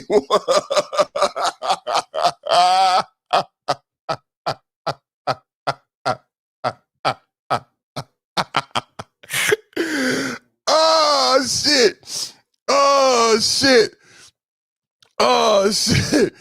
George George Bush. George Bush. George Bush. Oh shit. Y'all remember that? Y'all remember that? Make the world a peaceful place. There's an old saying in Tennessee, I know it's in Texas, probably in Tennessee, that says, "Fool me once, shame on you." Fool me, we can't get fooled again.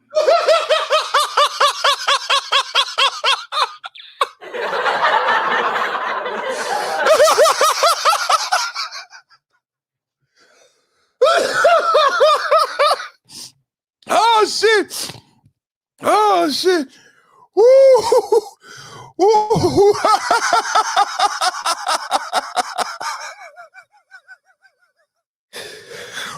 Woo!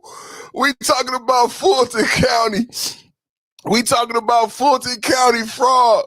Fulton County fraud. President Trump making an announcement Thursday on the Fulton County fraud. They stole the election, y'all. If you fool, there's an old saying in Tennessee. I know it's in Texas. I think it's in Tennessee. I love Bush. Bring Bush back. Bush 2028. Bush 2028. I'm smoking on that Bush. Presidential. Call it George Bush. If you see me smoking, it's straight Kush from LA. Presidential. Call it George Bush. By the way, life is great. Just got a camera on the peach in my license plate. What it do, what the business is. Word on the street, perfect on the handle is, bitch, get your mind right. Let me talk to him, bitch, get your mind right. Let me talk to him. Hold up, what the business is. Word on the street, perfect on the handle is, bitch, get your mind right. Perfect, talk to him, bitch, get your mind right. Perfect, talk to him. Welcome back to The Takeout. The government has unsealed records connected to the recent FBI raid that seized 2020 election ballots from Fulton County, Georgia. The move comes after the county, which encompasses Atlanta and some of its suburbs, filed a motion requesting the return of the records taken during a recent FBI raid, and for officials to explain what exactly they were looking for. We're joined now by CBS News election law contributor David Becker, who is also the executive director of the Center for Election Innovation and Research. This is the guy you call when there are questions about ballots and irregularities and whatnot. And thank goodness we're starting yet another election cycle with you. But as you were saying during the break, a lot earlier than we normally would because this stuff is kicked up so soon. It's only February, Ed. It's incredible. Give us a sense. This is a 22-page release here. What does this help us sort out today regarding what the government was looking for? Well, I'll be honest, when I knew this was coming out, I was expecting a lot more in here to justify the seizure of election records from an election more than 5 years ago. And it's pretty weak, I mean, to be perfectly honest. In this affidavit signed by an FBI agent justifying that they had probable cause to believe that there was evidence that related to the commission of a federal crime, they basically admitted there's no intent. Their own studies that they cited in there said there was no intent to do anything wrong, and intent is a necessary element of proving any federal crime.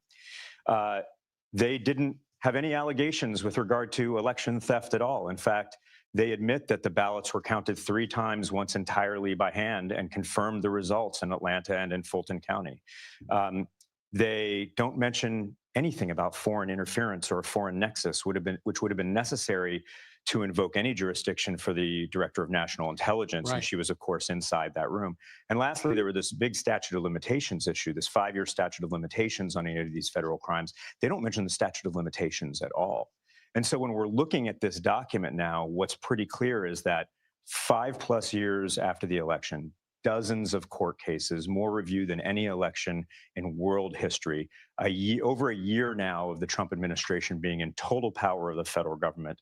And all they could possibly allege in this affidavit, if you take it at its word, is that there was some human error on a long night working an election in the middle of a global pandemic, and that error didn't have any impact on the outcome of the election. I mean, that's what they detail here at length, is the idea that one hand count got one number, another got another, but as you point out, what they ultimately conclude is it didn't change the result That's right. Biden still won, Trump still lost. It's not that unusual for little human errors to happen here or there. 2 ballots get stuck in the scanner and the numbers might be off a little bit here or there. But ultimately, you know, this election was decided by 11,779 votes. We remember the call that President Trump made to Secretary of State Raffensperger. Yeah.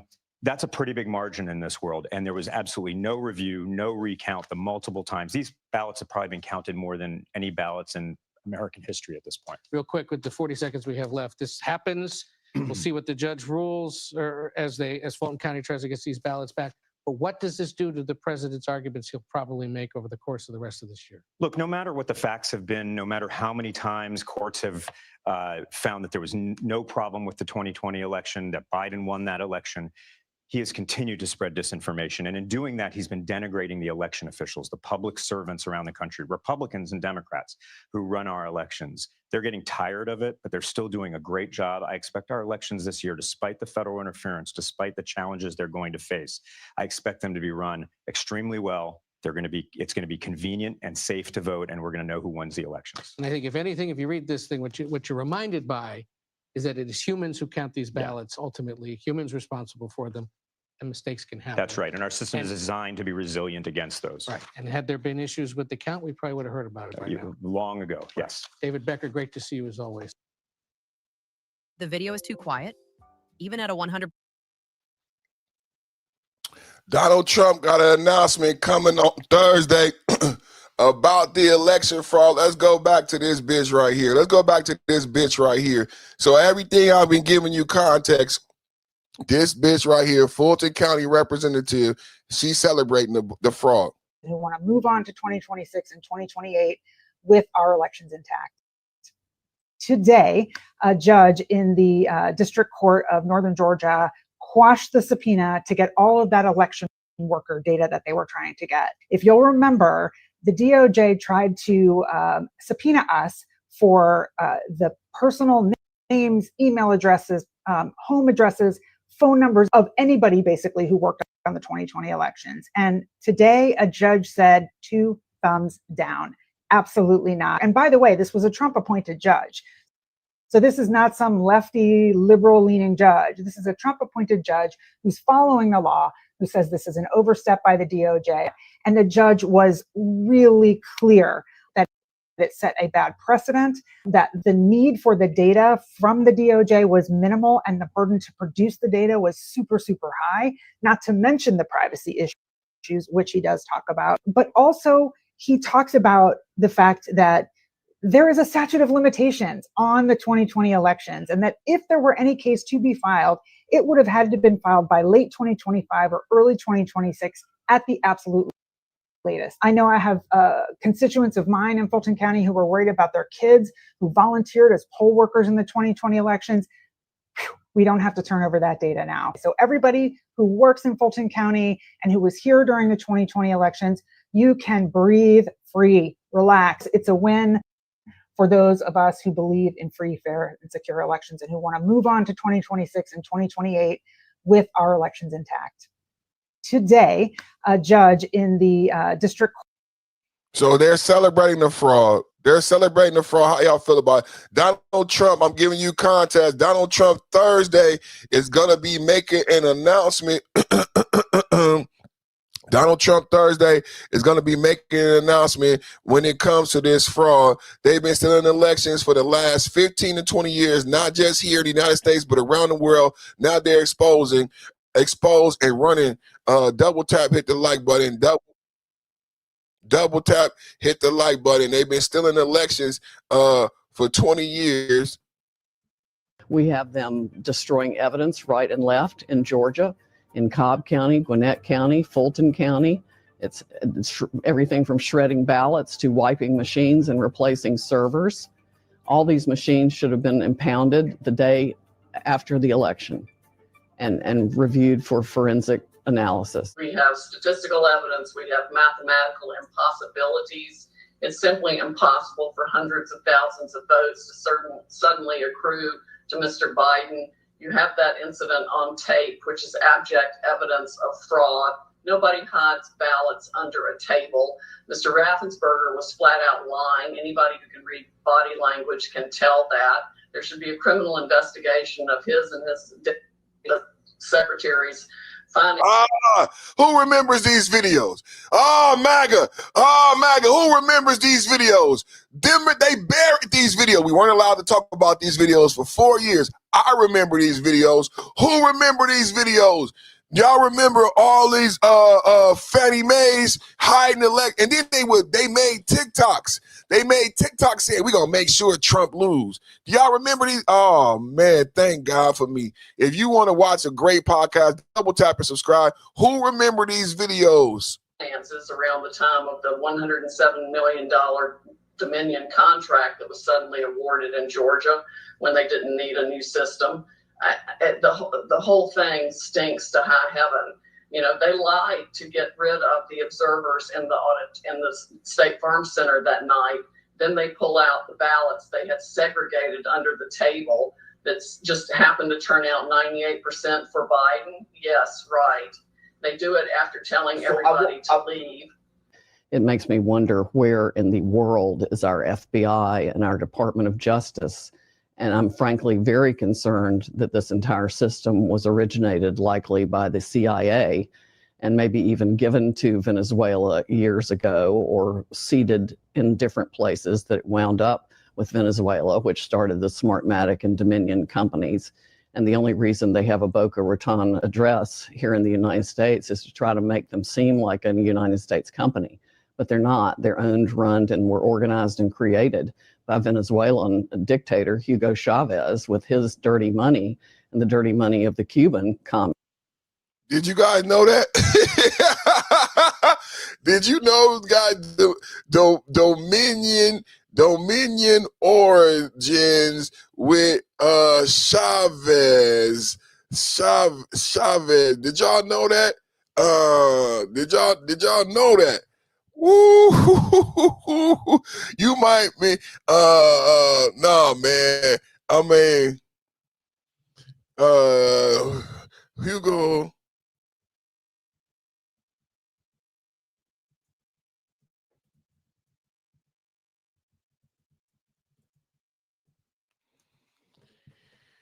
Oh, let's see. This is powerful stuff we present today. Powerful stuff. To ensure he had won every election after it was used. One of our witnesses was a direct, firsthand, personal observer of all of that, received the briefings on how it all worked, saw it work in the control room for election after election, and has given us detailed affidavit to explain it all. There's people who say there's no evidence, just are lying through their teeth, or they're deliberately ignorant or willfully blind to the truth. And frankly, they're part of the problem. I mean, a lot of the people who are saying there's no evidence are part of the problem and know damn well that all this happened and may have even instigated it, benefited from it, paid for it, encouraged it. Every fraudulent ballot destroys the vote of a legal voter. And effectively, what they did with the machine fraud was they did everything from injecting massive quantities of votes into the system that they just made up, or running counterfeit ballots through multiple times in multiple batches to create the appearance of votes that weren't really there. They trashed votes. They had this thing called an adjudication system where they could program the computer, even by their own manual, they explained this. They can program the computer to reject ballots for any number of reasons. So the moneyed interests, the political interests, the global power elites have been doing this all around the world. So they saying that Hugo Chavez did not have anything to do with Dominion. They said it's separate. It's totally separate. Dominion is owned by somebody else. And what is being reported is that this is conspiracy and that Dominion was not owned by Chavez. Wherever they. So we don't want to spread that. You could believe whatever you want to believe. President Trump will be making a speech.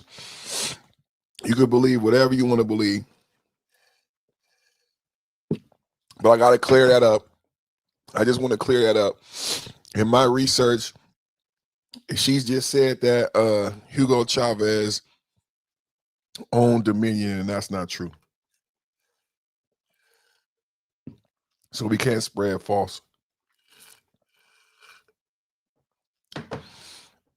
President Trump will be making a speech to the nation on Thursday evening at 9 p.m. Eastern. Thank you for your attention to this matter. And that's why we've been showing this, because we believe that the speech that President Trump is going to be addressing the nation is going to be about the election fraud that took place. So we're going to be tuning in on Thursday. We're going to be tuning in on Thursday to get those details. I just want to give you guys context about the 315,000 votes, about the subpoena, about the judge decision that came in today. They are celebrating in Fulton County right now because before the judge gave them a break, they were under subpoena from the DOJ. I want to know why they hadn't adhered to the subpoena yet. If a judge gives you a subpoena, you're supposed to do it, right? You're not supposed to wait for another judge to say, oh, you don't have to follow the subpoena. Is that how subpoenas work? I didn't know subpoenas work that way. The DOJ subpoenaed, the federal government subpoenaed Fulton County, and then Fulton County saw the judgment from a subsequent judge to block the subpoena. Is that how it works?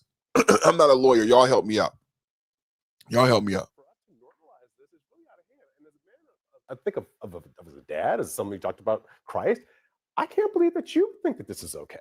You want me to tell you that politics ain't beanbag, Jamal? No, I want you to tell me that Donald Trump is not a great role model for America's children, and we should be looking for somewhere else to look for that. Look, he participates in our political culture in a very, very strong way. And when people come out against him, he comes out against them. And you work for Kamala Harris, and I've never heard her say a kind word about Donald Trump or any Republican much. So politics is a rough and tumble business. That I will admit. I mean, from the South. I mean, I think do I expect Donald Trump to teach my children anything and everything? No, I'll take care of that.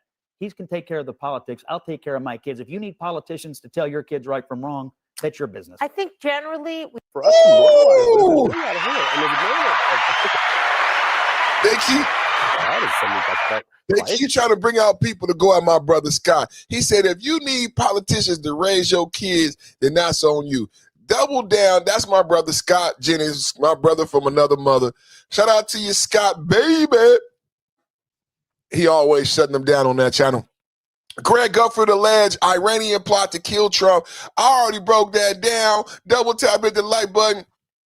Americans don't even know Trump flew to Iran on a Qatari Air Force One jet that they built him. Double tap hit the like button. Iran tried to plot to kill President Trump while he was in Turkey, which is why he switched planes on the way back like a real player.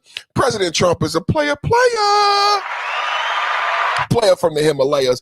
How many players do you know could switch jets on the bitch, man? President Trump is the type of player that could switch jets. You feel me? I came here on Air Force One, bitch. I'm going to leave on Air Force Two. I switched jets.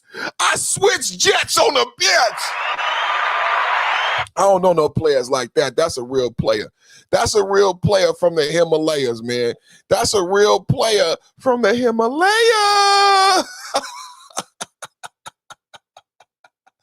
Oh, that's a real player, man. I guess it tells you how dangerous Trump is to our adversaries, which is how it should be. Our adversaries should want him dead. I find that refreshing. They never would have targeted Joe Biden or Kamala Harris because they realize they're more harmful.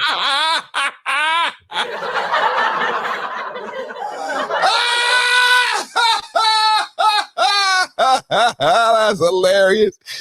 He said they never would have targeted Joe Biden and Kamala Harris. That's fucking funny, bro. Our adversaries should want him dead. I find that refreshing. They never would have targeted Joe Biden or Kamala Harris because they realize they're more harmful to the United States when they're alive. Keep them healthy. They wish. Put a one in the chat if you like Gutfield. Gutfield just said, bro, they said they didn't target Biden and Kamala because they're more detrimental to the country alive. It's funny because it's true, right? You get it? It's funny because it's true. United States when they're alive. Keep them healthy. They wish Joe Biden was healthier. Our enemies love Joe Biden. He reminds me of when we used to sneak into a movie theater when we were kids. We always did it when the old guy with the bad eyesight was working. That's exactly how our adversaries looked at Joe Biden. Now's the time. Now's the time. I guess it tells you how dangerous Trump is to our adversary. That's so good. That is so good. That is so good. Oh, my God. So, I mean, behind the jokes, there was a serious plot to assassinate our president. Donald Trump broke the MOU. Well, Iran broke the MOU. Donald Trump responded to Iran breaking the MOU while in an Islamic country. Anybody want to look up how close Ankara is to Iran? I'll look it up right now. I'm surprised I haven't done this before because I was giving you guys context. How close is Ankara to Iran? Just so for context for people, it's 29 hours. So how long is it? 2,000 miles, 29 hours by car. Ankara looks like it's more closer to Italy, but it's definitely in the region. What y'all think? It's definitely in the region. So this is the map right here. This is it right here. What y'all think? Ankara, Iran. This is it was a NATO summit in Turkey. It was a NATO summit in Turkey. This is an Islamic country who is opposed to Israel and believes Jerusalem should be in charge of Jerusalem. So Trump was here when he started bombing Iran. Iran had a funeral for Ayatollah Khomeini, broke the ceasefire. They broke the ceasefire. They had a funeral for Ayatollah Khomeini, broke the ceasefire, and then you had this right here. You had this right here. So this is what I said. If Trump was going to bomb Iran, this is why I say Trump is a bad man. You would think Trump would be in Camp David. You would think Trump would be safer in Camp David when he retaliated against Iran for them breaking the ceasefire in the MOU. It's dangerous for Trump. By anybody who understands this geopolitical debate we're having today, how badass was it for Trump to bomb Iran while being in their backyard? This is Trump in Ankara, Turkey at the NATO summit when Iran breaks the MOU and the ceasefire. That night, Trump is in a Turkish hotel when he bombs Iran and bombs Karg Island. Trump still has to get back to North America. What happens after the summit, how Trump got to Ankara, he flew there on a Qatari jet gifted to him by Qatar. When we got intel from Israel that it was a possibility that there would be a assassination attempt, Trump flew home on a different jet. But what you guys need to understand is that Trump fired upon Iran while in the Middle East, in the Iranians' backyard. And because he did so, Iran had a plot to assassinate our president. He foiled their plot by flying home in a different plane. Just giving you guys context.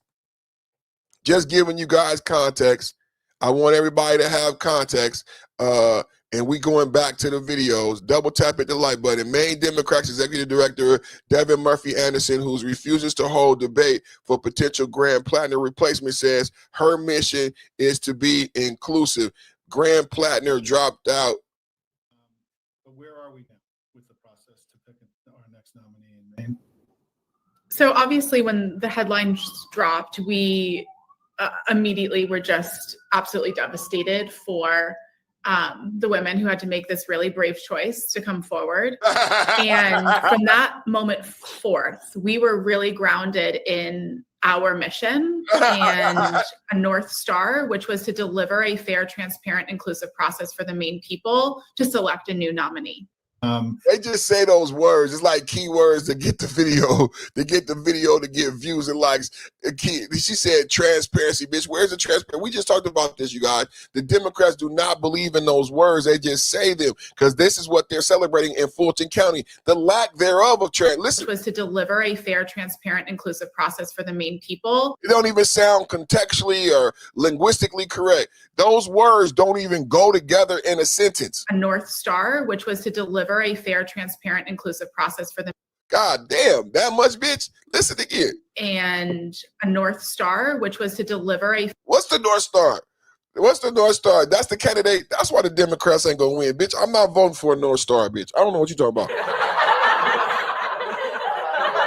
When the Democrats do a protest, show this video to the Democrats and say, the Democrats lost. This is why you lost. The bitch is trying to run a North Star.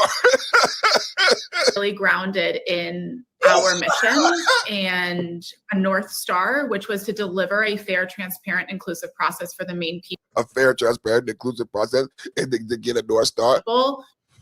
That's what the Democrats want. Fucking Santa Claus. Santa Claus, the North Star. Get the fuck out of here. Close the door. The Democrats, the North Star. Well, we most want. And now, you know what's so ironic about that North Star bullshit? She's talking about Planter. This bitch is in control of Maine with Planter, Graham Planter, serial rapist.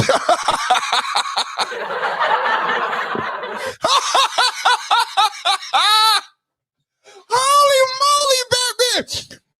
She is talking about Graham Planter's district where he won. Graham Planter won the primary. So he was the guy, he was forced to step down after serial rapist. He's a serial rapist. Serial rapist. Multiple big bitches came out. A skinny bitch and a big bitch came out against Graham Plattner. It was text messages, it was wives, but he had a Nazi tattoo. They still wanted him to be the Democratic North Star, I guess. Graham Plattner was your first North Star. That's what's so funny about this. She said she wanted another North Star. So everybody, the Democrats consider Graham Plattner, Nazi serial rapist, a North Star.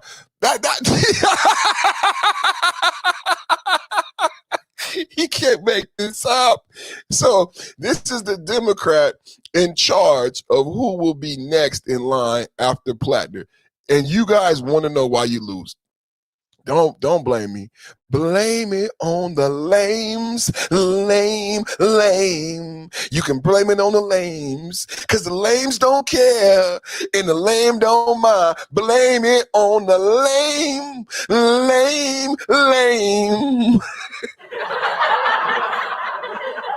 Oh my goodness gracious golly me.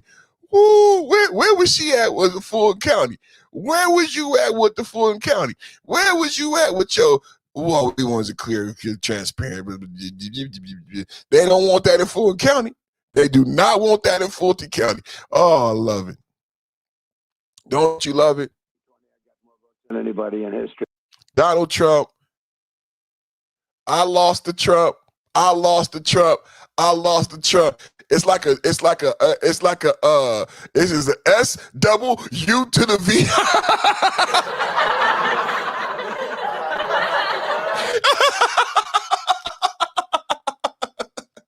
S-double-U to the V. It's a Democratic triplets. It's the Democratic triplets. It's the losers. Giving a big L for the loser. S-double-W-U-V-V. First of all, you mentioned 2020. You're right. In 2020, I got more votes than anybody in history, Republican Party, and we got more votes, but the election was rigged. But in 2024, I really got more. We made it too big to rig. And but we did great in 2020. That was a rigged election.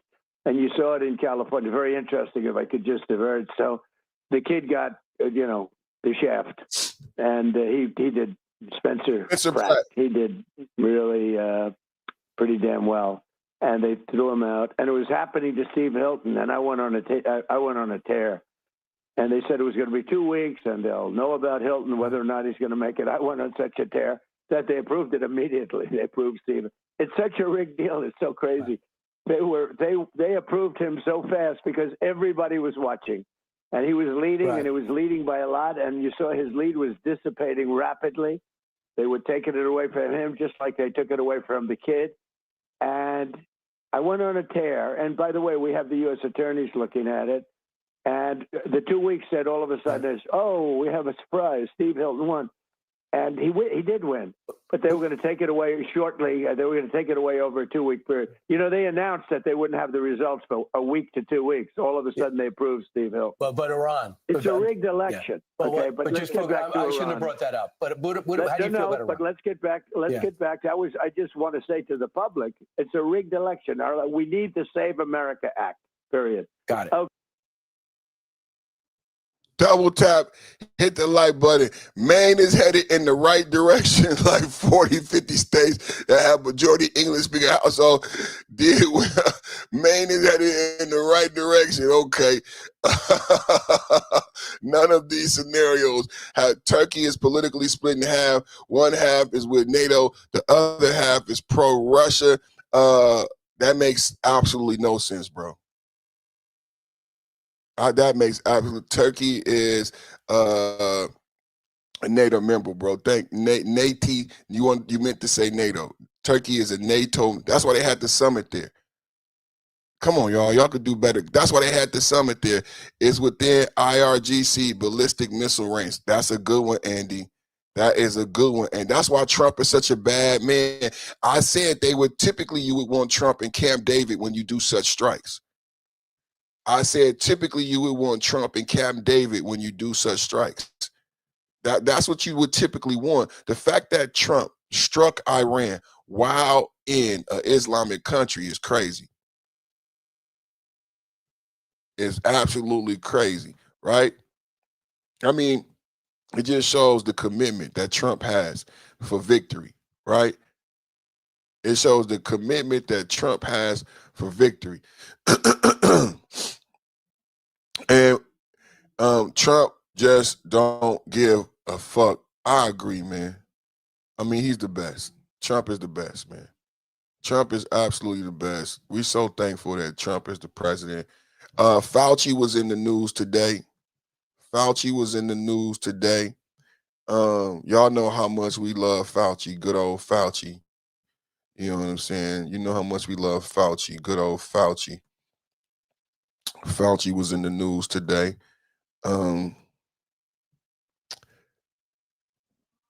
Let's see what they had to say about one of our favorite people. Senator Ron Johnson warns Dr. Fauci he better not lie to Congress because his pardon will not save him. Y'all remember the auto pen? Somebody said earlier, can I get W chat? You know, earlier I was a little bit frustrated and we said a prayer and we blessed the chat. In the beginning of the podcast, it was only a few people here and they were all supporters of not only me, but the administration, and just, I believe, on the right side of God and country and family. And that made me feel real good, right? That made me feel real good. And I just want to say thank you to everybody that's here right now. If you're so inclined, hit the like button. I love you. God bless you. And we love God and country and over here and family and the president and the office of the presidency. I think what's happened with this new political environment in this media where they try to make everything like a cartoon character and dichotomy, when people say, I like this person, I dislike this person, we lost the sanctity of the office. And I believe at a certain point, the Democrats and the Democratic Socialists began to attack the office of the president. And I think the American people are too lame. And there's not enough intellectual people to understand what's really going on. They're not attacking Trump when there's 6 attempts on Trump's life. These people on the left are attacking the office of the president and the idea of America, Bill of Rights, Constitution. And they do that on a daily basis. And people, they are guising it. And they have been guising it, couching it in democratic ideology. Thank God that they finally came out and said democratic socialists, because people like me have been screaming it. Because I said when we were in Minnesota and they claimed that these were political rallies, I pointed out in slow motion to my audience, I said, hey, you see that clipboard? And then we all watched together. I said, hey, you see that clipboard? How many people remember Minnesota? I said, hey, you see that clipboard to my audience? I said, let's read it. I zoomed in, and the clipboard was a young purple-haired white man walking around trying to get young people who were ginned up on hate. They were fueled by TDS. And you know what they were doing? Because they did not understand that the Tim Walz, Jacob Fry had failed them, frauded the system. The reason they were upset, the reason they were broke, the reason they didn't have money is because Tim Walz helped funnel $19 billion to the Somali community, right? So they were justifiably angry, but angry at the wrong person. So they're angry at a protest, and I see these white people walking around with clipboards trying to get young Americans to be socialists. So I said, I thought this was about ICE.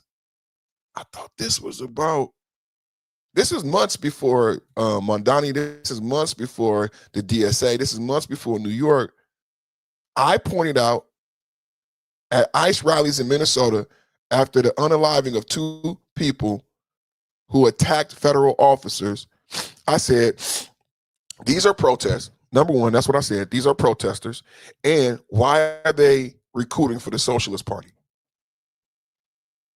No one is paying attention to what's happening because people in the media is all liberal left, so you don't get this type of deep dive. CNN not gonna go into and go. CNN is on the ground. I'm not on the ground. I'm in my studio. I'm in my studio at home.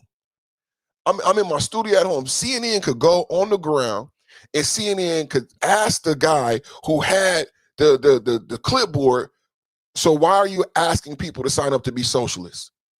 I thought this was about ICE. Can you explain to me what is this? So then American people wouldn't have been surprised when New York comes out with democratic socialists, because in Minnesota, they were signing people up to the Socialist Party. Now, conservative media outlets like mine, we tried to point it out.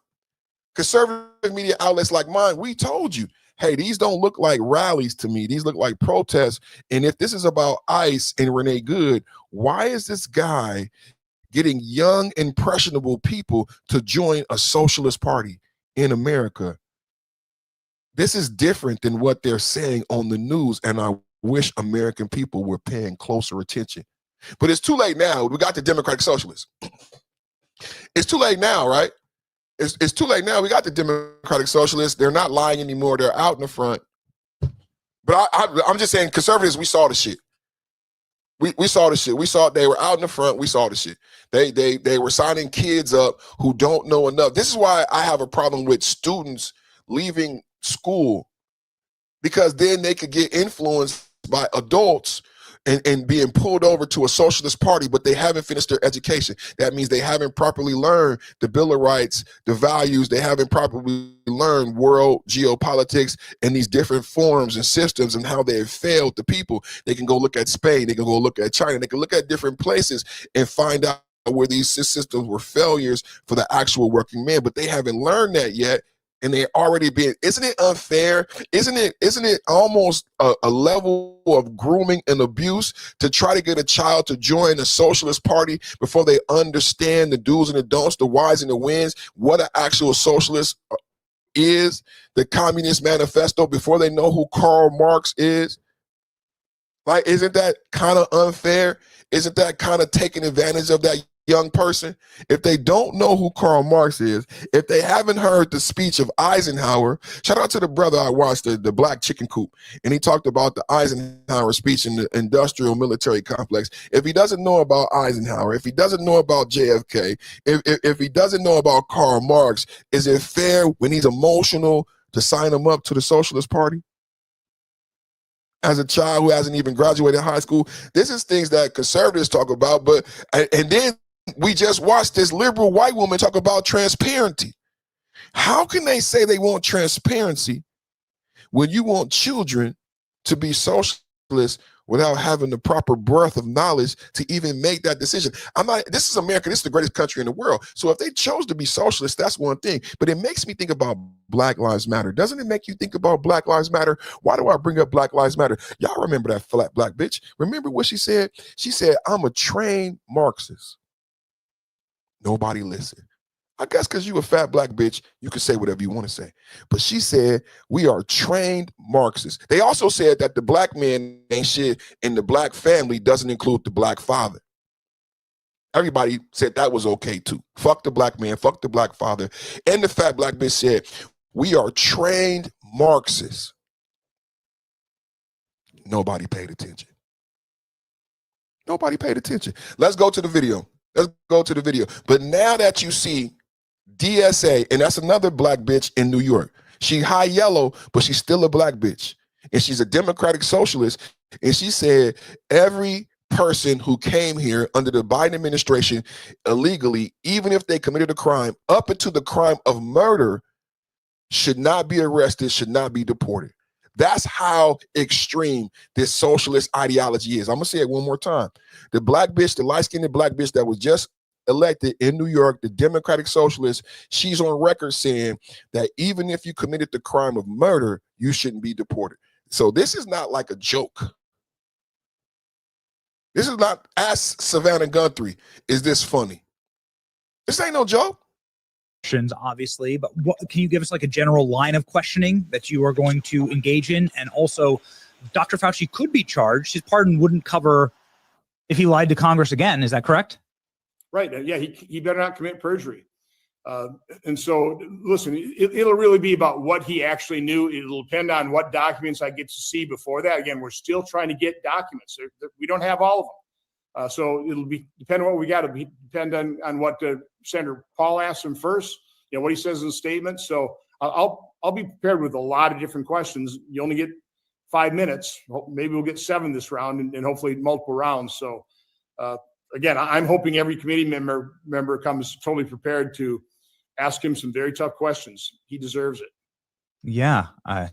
We hope you ask about this video of Dr. Fauci. Do you have it loaded, Klein? This video of Dr. Fauci like guaranteeing that there's going to be a surprise pandemic. Wrong one. Diseases, guaranteeing that there's going to infectious disease. Yeah. Is that there is no question that there will be a challenge to the coming administration in the arena of infectious diseases, both chronic infectious diseases in the sense of already ongoing disease, and we have certainly a large burden of that, but also there will be a surprise outbreak. And what? Dude, this guy has worked since Nixon in the federal government. He's never promised a surprise outbreak until there was a surprise outbreak. What the hell is that? He was funding the research to create the coronavirus that would produce that surprise outbreak. You know, an even better clip is with Rick Bright, who sabotaged hydroxychloroquine for FDA at the Milken Institute, where they're bemoaning the fact that we don't have a universal vaccination campaign. You know, the flu campaign just isn't doing it. We need a pandemic. This is like October 2019. Well, 3 months later, they got their pandemic. They sabotaged early treatment with things like ivermectin, hydroxychloroquine, you know, all the cheap generic drugs that did work, that had an impact. They sabotaged all that early treatment so that there was no treatment, so they could get the emergency use authorization on the injection. And then they lied about the fact that they knew there was serious adverse events occurring, serious injury, death occurring. They knew that within 3 months. They're covering that up to this day. Final question for you, Senator.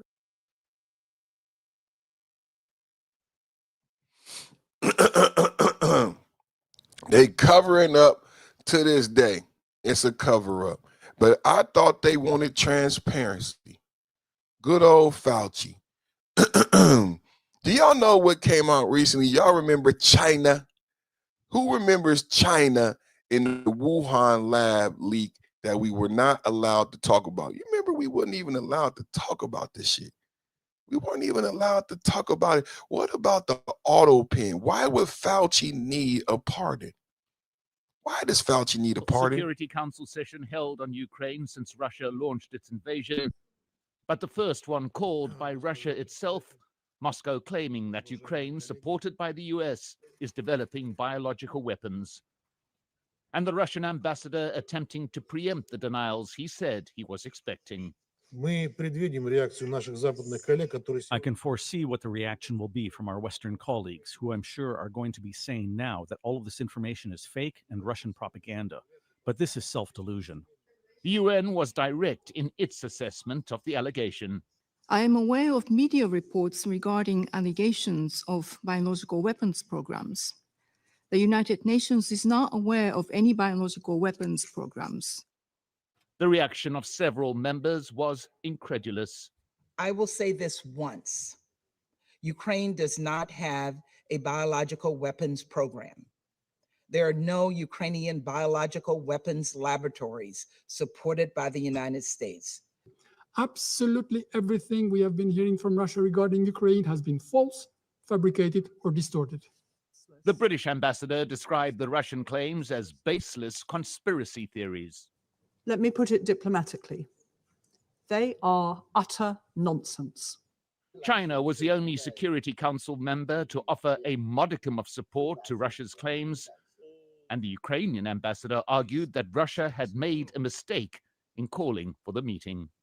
So isn't that something that China agrees with Russia? China and Russia is not on the same side.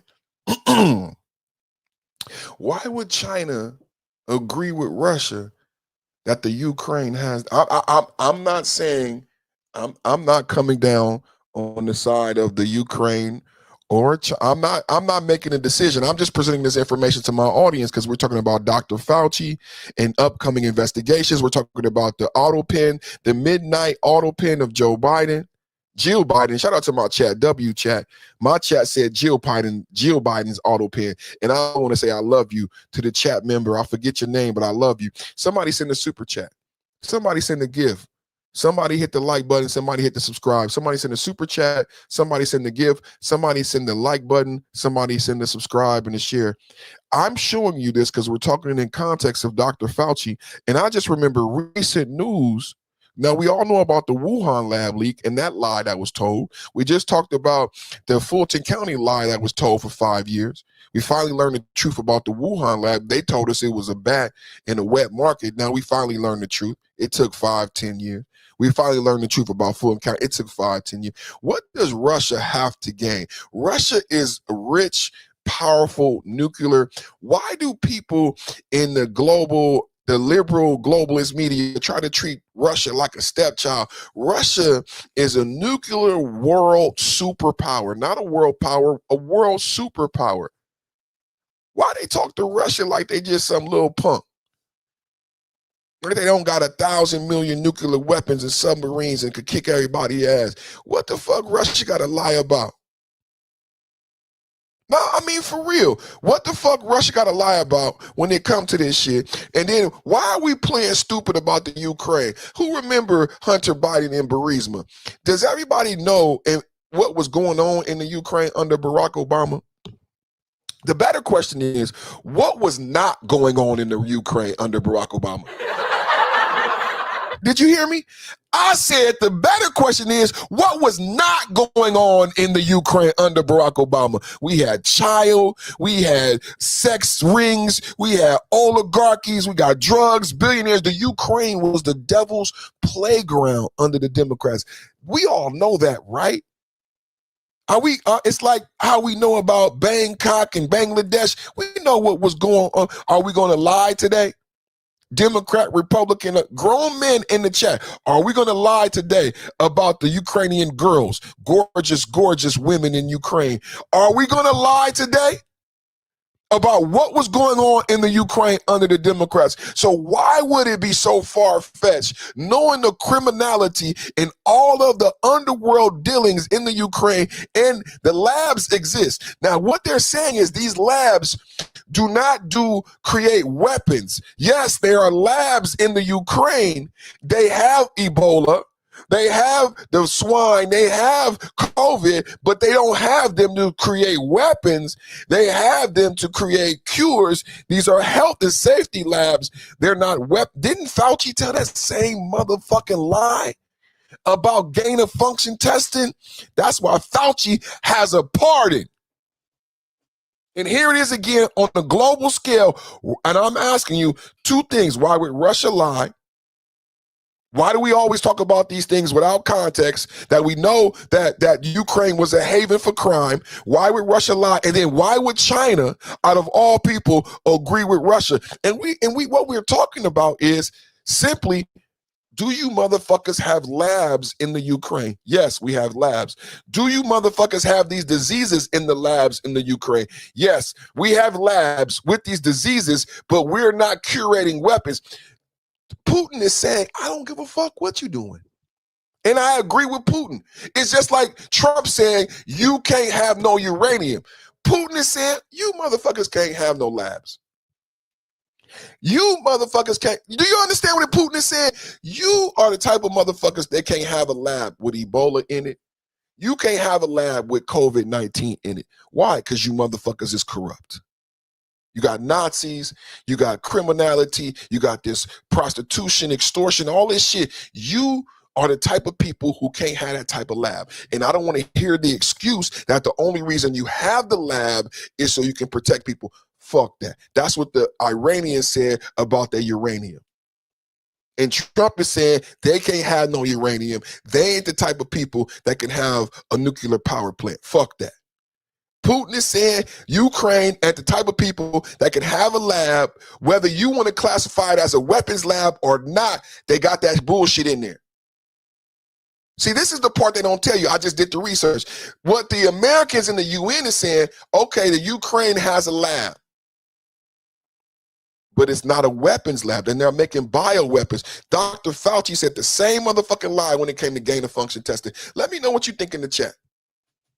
By calling this meeting, the aggressor state has shot itself in foot once again. The meeting was opened with a briefing by the UN's political and peace-building chief, and she referenced credible reports of Russia's use of cluster bombs in civilian areas, strikes at hospitals, and the deaths of hundreds of men, women, and children. The meeting Russia called to highlight its allegations became instead a scathing indictment of its actions during the invasion. So instead of focus on Russia and Russia saying that they believe the Ukraine has gain of function testing going on in laboratories, the UN and the body, global body, basically just threw their allegations out.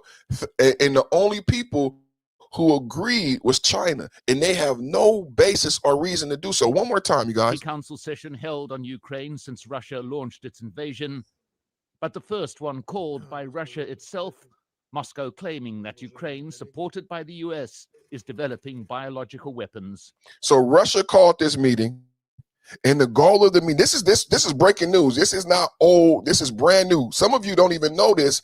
This is brand new. This is the Ukraine, Russia. This is just a few days ago. Russia called this meeting in the UN to say that the UN, the Ukraine and USA are working together with weaponizing labs in the Ukraine. I just want to bring this up in the context of this brand new Fauci investigation, right? I just want to bring this up in context of this brand new Fauci investigation. I know you shouldn't be giving up your questions, obviously, but what can you give us like a general line of questioning that you are going to engage in? And also, Dr. Fauci could be charged. His pardon wouldn't cover if he lied to Congress again. Is that correct? Right. Yeah, he better not commit perjury.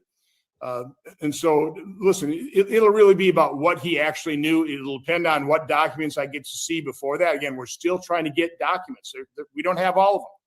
So it'll be depend on what we got to depend on what Senator Paul asks him first, you know, what he says in the statement. So I'll be prepared with a lot of different questions. You only get 5 minutes. Maybe we'll get 7 this round and hopefully multiple rounds. So again, I'm hoping every committee member comes totally prepared to ask him some very tough questions. He deserves it. Yeah. Who signed up for everybody in the chat? For this dingleberry, these dingleberries make the comment before they listen. For everybody in the chat, who signed the pardon at midnight? Was it a Democrat or a Republican? For everybody in the chat, who signed Fauci's pardon? Come on, for everybody in the cheap seats, for everybody who did not pass 3rd grade the first time, if you got left back in the 3rd grade, who signed the pardon? Who signed the pardon, everybody? It's amazing to me. You try to spin and then you don't say it right. Spend things. It wasn't a Democrat or a Republican thing. Both parties didn't sign Fauci's pardon. Both politicians and officials from both parties can be seen participating in debauchery. No, that's not true. Trump called the police on Jeffrey Epstein. Trump called the police on Ghislaine Maxwell 20 years ago. The Democrats sat out. Barack Obama and Hillary Clinton let Jeffrey Epstein out 7 months early. Under the Democrats, Jeffrey Epstein was able to leave prison 8 hours a day.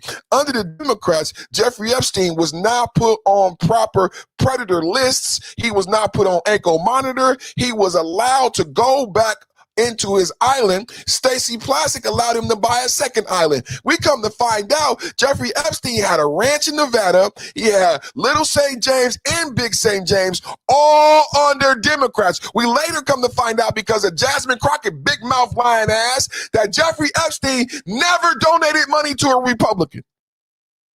Jeffrey Epstein never donated. We're talking about the debauchery part of his comment. Jeffrey Epstein never donated money to a Republican. How can we say that definitively? Because Jasmine Crockett, big fat black ass, got her loudmouth ass on TV and said Jeffrey Epstein donated to Republicans.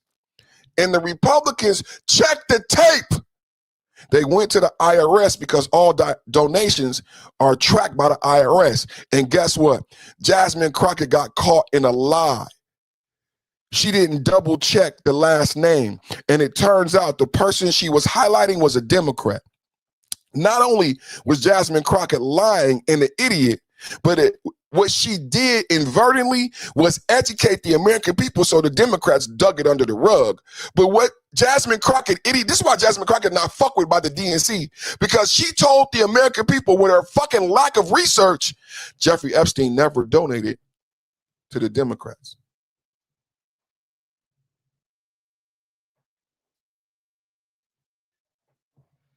And we only know that because of Jasmine Crockett's lies. Yeah, we hope you ask about this video of Dr. Fauci. Do you have it loaded, Klein? This video of Dr. Fauci like guaranteeing that there's going to be a surprise pandemic. Wrong one. Diseases, guaranteeing that there's going to infectious disease. Yeah. Is that there is no question that there will be a challenge to the coming administration in the arena of infectious diseases, both chronic infectious diseases in the sense of already ongoing disease, and we have certainly a large burden of that, but also there will be a surprise outbreak. And what? Dude, this guy has worked since Nixon in the federal government. He's never promised a surprise outbreak until there was a surprise outbreak. What the hell is that? He was funding the research to create the coronavirus that would produce that surprise outbreak. You know, an even better clip is with Rick Bright, who sabotaged hydroxychloroquine for FDA at the Milken Institute, where they're bemoaning the fact that we don't have a universal vaccination campaign. You know, the flu campaign just isn't doing it. We need a pandemic. This is like October 2019. Well, 3 months later, they got their pandemic. They sabotaged early treatment with things like ivermectin, hydroxychloroquine, you know, all the cheap generic drugs that did work, that had an impact. They sabotaged all that early treatment so that there was no treatment, so you could get the emergency use authorization on the injection. And then they lied about the fact that they knew there was serious adverse events occurring, serious injury, death occurring. They knew that within 3 months. They're covering that up to this day. Final question for you, Senator. Should Fauci be prosecuted? Should he be protected by that pardon? I want to know from you in the chat. Put a 1 in the chat. Should Fauci be prosecuted? Put a 2. Put a 1 in the chat if you think Fauci should be prosecuted. Put a 2 in the chat if you think Joe Biden's auto pen protects him. 1 in the chat. Should Fauci be prosecuted? Put a 2 in the chat if you think the Jill Biden auto pen should protect him. Kamala Harris, should she run in 2028? Mamala just bought an $8 million Barbie Malibu dream house. Here are the highlights. Indoor-outdoor living, a spa bathroom with soaking tub, built-in speakers everywhere, perfect for Doug's spin class. Backyard gets even better. Full kitchen, private putting green, and of course, a big, beautiful fire pit. because Malibu definitely needs more fires. It's been burnt to a crisp thanks to Democrats, but not Kamala's new neighborhood. It's untouched. Nice going. So Kamala squandered $2 billion in donor money, didn't win a single state, made the DNC pay off her debt, wrote a gossip book and blamed everyone else for her losing, and then splurged $8 million on a Malibu mansion. Not a great look.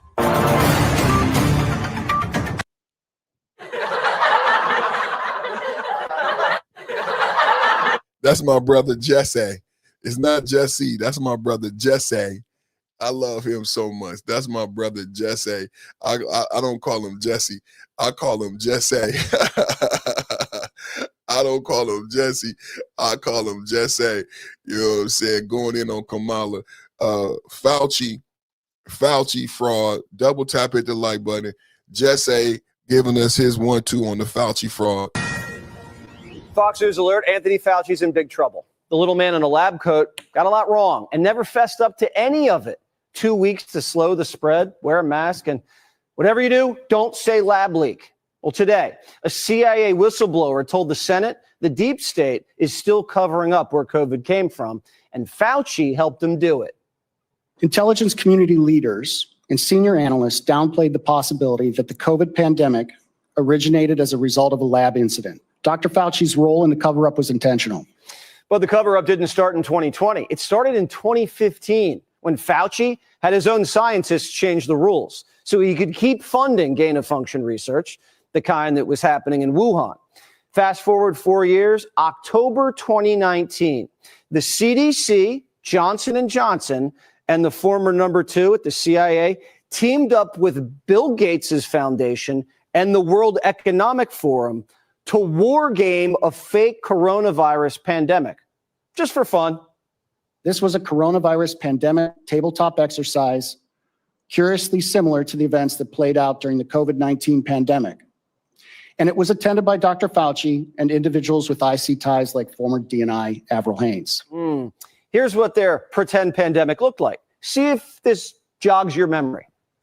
CAPS is a serious respiratory disease. More than half of the recognized cases have required hospital care, creating a huge strain on healthcare systems. The fatality rate is about 10%. Even so, some people only exhibit mild flu-like symptoms, not requiring treatment in a hospital. Alarmingly, those people are able to walk around and spread the virus, not realizing they are doing so. Even worse, international travelers have been arriving at their destinations symptom-free, but within a matter of hours, becoming ill. Weird coincidence, right? 2 months later, December 2019, China reports its first COVID case. Fauci immediately goes on TV and says it did not come from a lab. Could you address these suggestions or concerns that this virus was somehow man-made, possibly came out of a laboratory in China? The mutations that it took to get to the point where it is now is totally consistent with a jump of a species from an animal to a human. What Fauci didn't mention, 2 months earlier, he'd already huddled up with the top virologists, and privately, they were all worried about a lab leak. Dr. Fauci convened the now infamous February 1st, 2020 call. Some scientists on that call privately raised serious concerns about a laboratory origin. Yet, ironically, those same scientists later co-authored the proximal origin paper, which publicly dismissed the lab leak hypothesis. One author received a $9 million grant from Dr. Fauci's own agency after he changed his opinion from lab leak on the private phone call to natural origin in public. Fast forward to August 2021, the CIA is 5 days away from calling it a lab leak. Then out of nowhere, the story changes. As of August 12th, the CIA was considering calling this a lab leak, August 12th of 2021. And then that changed on August 17th of 2021. Right. And unfortunately, because the CIA would not provide us documentation that we asked for, we have no idea why that changed. It was significantly influenced by Anthony Fauci's injecting himself into the IC. So Fauci cooked the intelligence to cover up how 1 million Americans. I am the science. Shout out to my chat. My chat said, Fauci, I am the science. it was discussed as a lab leak in 2020. This is why a lot of people who investigated knew about it. I work in healthcare, so I knew, but I wasn't allowed to speak. YouTube shut me up. They said it was a lab leak. They knew it was a lab leak in 2021. Fauci was interjected. The question is, who interjected Fauci? Who empowered Fauci? Who was behind Fauci? Oh, in the WHO, who? I just thought about it. Was it Bill Gates? I don't know. Maybe it was Bill Gates. I don't know. Who interjected Fauci? That's the question. Died because he had his fingerprints all over that leaky lab. Then the Fauchmeister dropped the hammer on the truth tellers. Following the CIA's COVID relook that culminated in 2023, the CIA retaliated against analysts supporting the lab leak hypothesis. CIA managers retaliated against them for their refusal to agree with management's middle-of-the-night anonymous rewrite of the analysis, which changed the assessment to a non-call judgment. Now, remember when Fauci swore under oath that he never, ever, ever, ever funded gain of function? The NIH has not ever and does not now fund gain of function research in the Wuhan Institute. Turns out he just changed. That should be that is why we in MAGA say he should go to prison. And that lie costed American lives. It's not just a lie, right? Some of us are adherers to the law, right? And when you lie under oath, that's breaking the law. You should go to prison. But he also should go to prison because that lie costed Americans lives. How many people agree or disagree in the chat? Let me know. Changed the definition of gain of function and kept writing the checks. Several of the BSEG scientists helped Dr. Fauci rewrite definitions of gain of function in 2015 to lift a funding pause on dangerous research. So the very scientists. So wait. If they did that, then if we go back to the Russians, think about the lies and think about the lies. This is powerful. Think about the lies and how the trickery that America used. They changed laws in 2015. They changed the definition. So you guys, do you think it's possible they've done that again in the Ukraine and Russia could be right about there being similar labs in the Ukraine? Council session held on Ukraine since Russia launched its invasion, but the first one called by Russia itself, Moscow claiming that Ukraine, supported by the US, is developing biological weapons. And the Russian ambassador attempting to preempt the denials he said he was expecting. Did y'all hear that? I mean, come on, man. Now that are you guys following this story? Somebody said I'm spinning it. Is it spin? Is it spin? Fauci and the Democrats, and then they said it's not partisan. Fauci and the Democrats changed the definition of gain of function testing to hide what they were doing. Now we learn, I just taught you that they have similar labs in the Ukraine. I give you the context of how the criminal nature of the Ukraine. And then I just give you the background of the criminal nature of Fauci and the people in charge of these labs, of how they will change definitions and lie about what's actually happening in the labs. And here it is, Russia calling a meeting with the UN to say, hey, we believe it's happening again. And what I want to tell you in context is, what I found in my research is that there are labs in the Ukraine. The discrepancy is what America is saying and what the UN is saying is that these labs are not used to create bioweapons. But we just learned that Americans and Fauci create lies and change definitions to hide the fact that they're creating bioweapons. What the fuck? It was the fourth Security Council session held on Ukraine since Russia launched its invasion, but the first one called by Russia itself, Moscow claiming that Ukraine, supported by the US, is developing biological weapons. And the Russian ambassador attempting to preempt the denials he said he was expecting. Russia and the Ukraine are developing biological weapons. And I am teaching you. Do y'all understand what I am teaching you? And I am teaching you that Anthony Fauci lied and redefined gain of function testing to hide the fact that he was creating bioweapons. I don't know how else to slam dunk this. This is a slam dunk. I don't know how else to slam dunk this. several of the BSEG scientists helped Dr. Fauci rewrite definitions of gain of function in 2015 to lift a funding pause on dangerous research. So the very scientists that were commissioned to investigate COVID were, in some cases, the very scientists who were complicit in the origins of the gain of function experiments that may well have created COVID. So the guy who may have funded the pandemic gets to run the investigation into the pandemic? You'd think the other party might want to ask some questions too, right? But Democrats couldn't find the room. Senator Ruben Gallego, Democrat from Arizona, actually walked by us about 15 minutes ago. He saw the media cameras here, and we couldn't tell if he was joking or trolling or not, but he said, hey, what's going on here? And his staffer said, wow, I don't know, and they walked past us. So he's on that committee. He's not in the room. Earlier this year, the CIA finally admitted it. COVID most likely came from the Wuhan lab. Only took them 5 years. But there's just one catch. The CIA says they have low confidence in their own answer. So they're pretty sure COVID came from a lab. They're just not sure. Rand Paul says the rest of the agencies are still slow walking documents, while the same people who got it wrong are telling you to get over it. The good news, Fauci isn't out of the woods yet. AutoPen gave him a pardon, but state prosecutors can still go after him.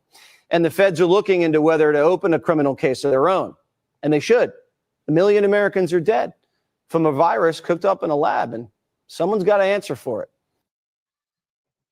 Somebody got to answer for it. Put a 1 in the chat if Fauci should be prosecuted. Put a 2 in the chat if you believe his pardon should protect him. Huh? I believe Fauci should be prosecuted. Somebody got to answer for this shit. And I love that I was able to give you some breaking news today that it's going on again in the Ukraine. More Kamala Harris. Can y'all believe they want to run? The Kamala Harris administration is allowing illegal migrants to present warrants for their arrest as documents to board airplanes to enter America. You cannot make this stuff up. You cannot make this stuff up. More Kamala Harris news. I think for every person watching this hearing who has experienced the TSA screening process, it can often be very onerous. People who have done absolutely nothing wrong are law-abiding citizens in every respect, are subject to the most invasive screenings at these airports. Yet you're allowing illegal aliens to present warrants for arrest and waving them onto airplanes. How does that make sense? Not doing that, sir. You just told me that you've let 1,000 people travel on airlines who present to you warrants for arrest. Yes, right? sir. And they present those warrants. That warrant is the beginning of an identity verification process, which follows. Why isn't it the end? Why isn't that the end of the process? And you say, sorry, you have a warrant for an arrest. We're not going to allow you to get on air. Because we want to identify who is presenting themselves at the screening checkpoint. Boy, I think you're going to have a hard time explaining to folks who are randomly selected, or sometimes perhaps not so randomly selected for enhanced screenings, but you're allowing illegal aliens with warrants for arrest to get onto airplanes, and you've allowed at least 1,000 of them in this calendar year. I mean, I just find that totally extraordinary. Mr. Pickaxe, thanks for being here. I've got some questions for you. And to be frank with you, I've got some concerns about your record. Let's start with your decision to allow illegal immigrants to use arrest warrants as a form of ID at TSA checkpoints. In response to a congressional inquiry on this, you responded, I'm going to quote you now, TSA established a process where it will accept certain DHS-issued forms for non-citizens and non-U.S. nationals who do not otherwise have acceptable forms of ID for presentation at security checkpoints. And then you went on to list the forms that TSA would accept that included a warrant for arrest of an alien, a warrant of removal or deportation, the order of release on recognizance, an order of supervision, a notice to appear, an arrival and departure form, which included a printout of an electronic record, or an alien booking record. Now, I wrote to you on January 31st of this year asking you about this. Have you responded to this letter yet? No, sir, we have not responded, but I will respond. I didn't think so. I will respond tomorrow. Okay. Right after today's hearing. It's amazing how that works. Well, actually, I saw a response earlier, and it didn't meet. Do I have the response? No, you don't, but you'll have it tomorrow. Right after today's hearing. Maybe we should have more of these hearings. We may get more. Today, this is July, isn't it? I sent it to you in January. That's a very long time to respond to a letter that is 2.5 pages long. So let's just see if we can get some answers now. How many individuals have presented TSA with arrest warrants or deportation notices and were permitted to travel in this calendar year? Under 1,000, sir. How does this policy comport with 18 U.S.C. 1325, which criminalizes improper entry into the United States by an alien? So these individuals that have these arrest warrants, those arrest warrants were issued by the Border Patrol or a customs officer. And they serve as a beginning to our identity verification process. So you can't walk up to a checkpoint, waive that form, and then you go right through into screening.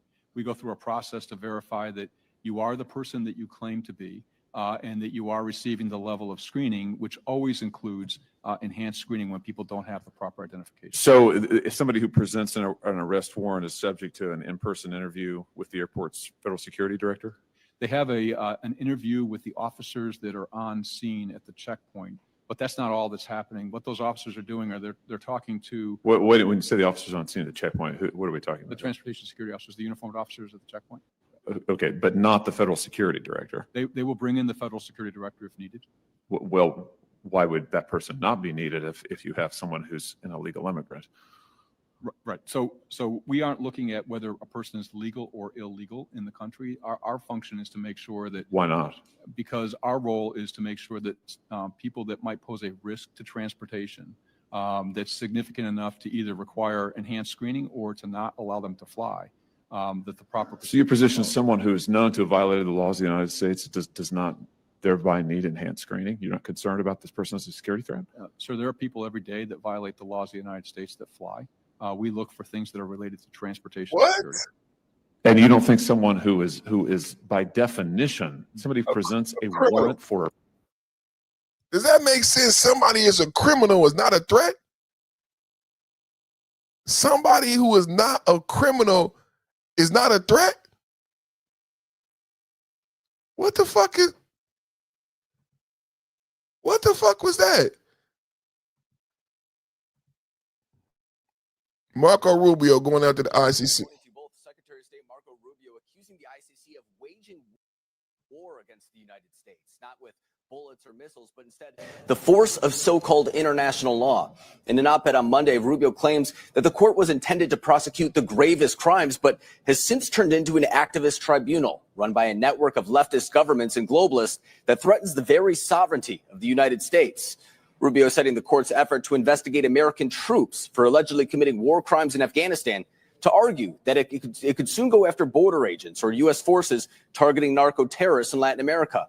In a video posted on Monday, Rubio saying that the court itself undermines U.S. security. John, Emma, good morning to you both. Secretary of State Marco Rubio accusing the ICC of waging war against the United States, not with bullets or missiles, but instead the force of so-called international law. In an op-ed on Monday, Rubio claims that the court was intended to prosecute the gravest crimes, but has since turned into an activist tribunal run by a network of leftist governments and globalists that threatens the very sovereignty of the United States. Rubio citing the court's effort to investigate American troops for allegedly committing war crimes in Afghanistan to argue that it could soon go after border agents or U.S. forces targeting narco-terrorists.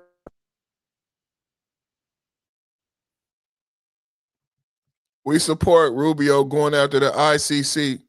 We support Rubio going after the ICC. PBD spilling my talking point on these liberal democratic women, how much they love white penis. Level. And by the way, this whole thing they talk about the white culture and, let me tell you, it's all about the white culture, this, and, we have a problem with this.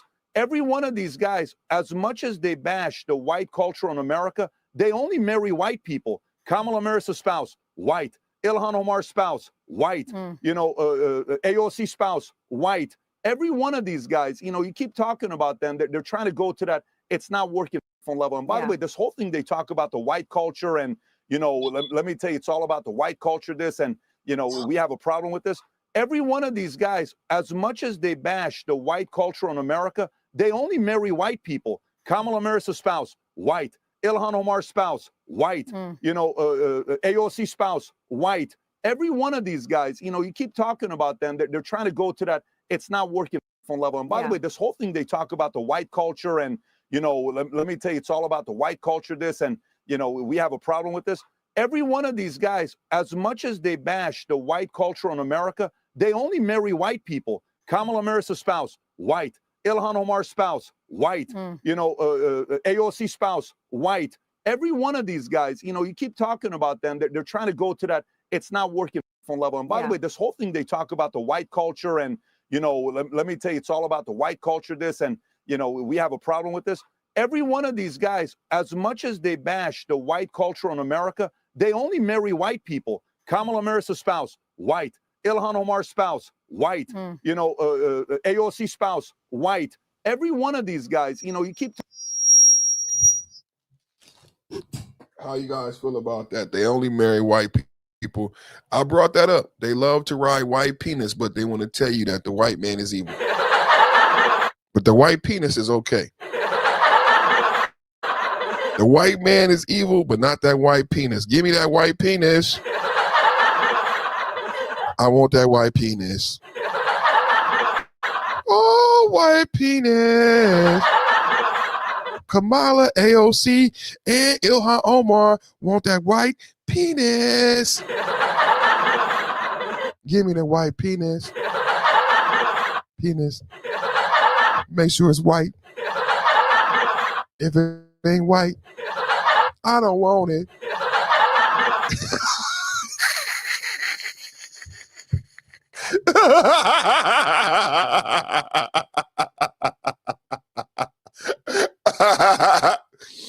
Ooh, shit. Talking about them, they're trying to go to that. It's not working level. And by the way, this whole thing they talk about the white culture, and you know, let me tell you, it's all about the white culture. This, and you know, we have a problem with this.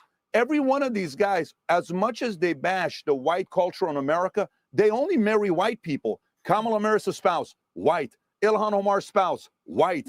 You know, AOC spouse, white. Every one of these guys, you know, you keep talking about them. They're trying to go to that. It's not working level. And by the way, this whole thing they talk about the white culture, and you know, let me tell you, it's all about the white culture. This, and you know, we have a problem with this. Every one of these guys. We don't have a problem with the penis, Patrick Bed David. They don't have a problem with the penis.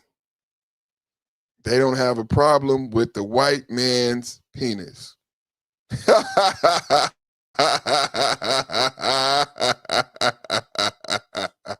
Ah, shit. Woo. Oh, man. How y'all feel, man?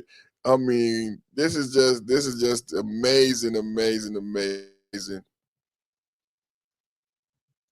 Just giving you guys the bomb news. He's been a great. So I just want to say it's a great honor to have the Prime Minister of Iraq with us. He's been a great fighter, and he's been a great fan of America. We'll be discussing that a little bit with you. But they have tremendous oil reserves. They have tremendous potential wealth, and they have tremendous wealth, not only potential. But he's done in a short period of time, he's changed that country so much, especially toward their thinking about the United States. And we have partnerships. Chris was just saying we have tremendous oil partnerships all of a sudden being formed over the last short period of time. And I guess you're going to be announcing them this week or next week, but massive, among the largest. So they have done a fantastic job over the last very short period of time. But they have a great leader, the new prime minister. He's a great leader. I think he's going to be there for a long period of time. And it's great to have you at the White House. Thank you very much. Thank you. Thank you. And he's a young man. He's young and he's handsome, which I don't like. I'm not happy about it. شكرا جزيلا. لقد عقدنا اجتماعا جيدا وقد دعوت إلى وجبة الغداء، وهذا لم يكن ضمن البرنامج والجدول الذي اتفقنا عليه، لكن هنالك كيمياء عظيمة بيننا وبينهم. رئيس الوزراء يقوم بعمل رائع.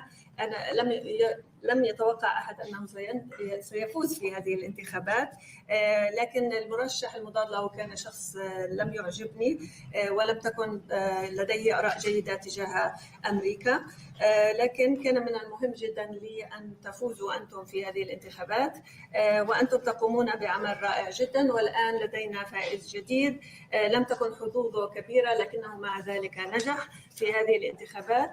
هو شرف عظيم بالنسبة لي أن أستضيف. Trump holds another meeting I'll tell you this, Trump just been doing his thing, man.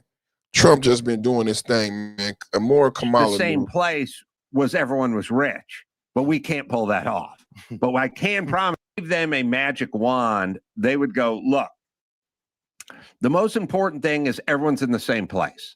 That's the most important thing. Now, I wish the same place was everyone was rich, but we can't pull that off. But I can promise you we can put everyone in the same place. There's only one way they can put you in the place, because they can't make those people profitable. They can't make them flourish. They can't make them rich, but they can make you poor. And so if there's only one way they can do it, that's the way they're going to do it. Kamala had that crazy cartoon, and you remember, Dawson, about equity versus equality or something, where she sort of explained it. All of it's pie in the sky, retarded adolescence nonsense bullshit. Like, she's like, well, everyone should have a level playing field, but everyone didn't start in the same place. It's like, of course, it's mathematically impossible for anyone. It's a fantasy. Right now, this building, inside of this building, there are 9 people. None of them started in the same place. So what are the odds you're going to get everyone to start in the same place when nobody I know ever started in the same place? But it's not to trick you. It's to trick stupid people who go, right. Oh, would that be nice if we all would live? Like, it's, right. It's, of course, but also it wouldn't be nice. It's like, saying, wouldn't it be great if we were all the exact same person and did the exact same thing every wouldn't day? It be great if we we all thought the same thing and we all made the exact same amount of money and lived in the same type of little shitty apartment? That's what they want. And that's right. That's what living in China or some shit is. Yeah. No, I agree. It's like, wouldn't it be great if we're all just Montreal Canadiens fans? It's like, no, it'd be super boring. But living in the same place, but without the ability to become rich or super rich. That's kind of what equity is, where it's like, we're all going to have the same opportunities, but there's only so much opportunity. I agree. It's only so much opportunity. I agree. Give them a magic wand. I agree. We was going back and forth between Fauci and Kamala. And I mean, come on, this is just gold. This is just gold. I mean, straight up. But I'm gonna have to shut it down. I gotta go make some tacos for dinner. People talking about Taco Trump. We're gonna have to go make some tacos for dinner. And that's gonna be it for tonight, y'all. Every day we do this around 1 p.m. Make sure you hit the subscribe, the notification bell. Everybody right now, subscribe. Everybody right now, hit the notification bell. Everybody right now, hit the thumbs up or the thumbs down. Everybody hit the like, share, and subscribe. This is the #1 channel on YouTube for domestic. And we don't do that call-in shit. That's that weak shit. Call in and debate. Those people don't have any facts. And that's why they never debate anyone like me. And anybody that calls in to those liberals, right now you can scroll down YouTube. You will see several liberals. You're going to see a fake black bitch and a fake ass black man. All of them talking about Democrat liberals and call in, debate me. The motherfuckers don't never debate nobody that know what the fuck they talking about. If you really want to hear facts like I presented today, if you want a real live political podcast, you got to come to the Perfect Timing Podcast. There's nobody giving up information like this on YouTube. There's nobody doing the research. Today we talked about the ICC, Marco Rubio and Donald Trump administration going after the International Criminal Court.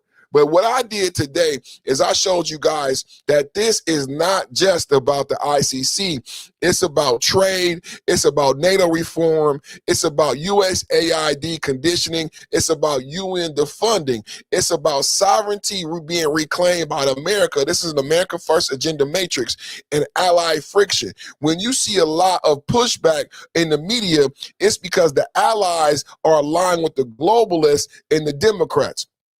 So what did we talk about today? We talk about Marco Rubio, the America First agenda. This is a table I created to help people understand, including myself, this connection.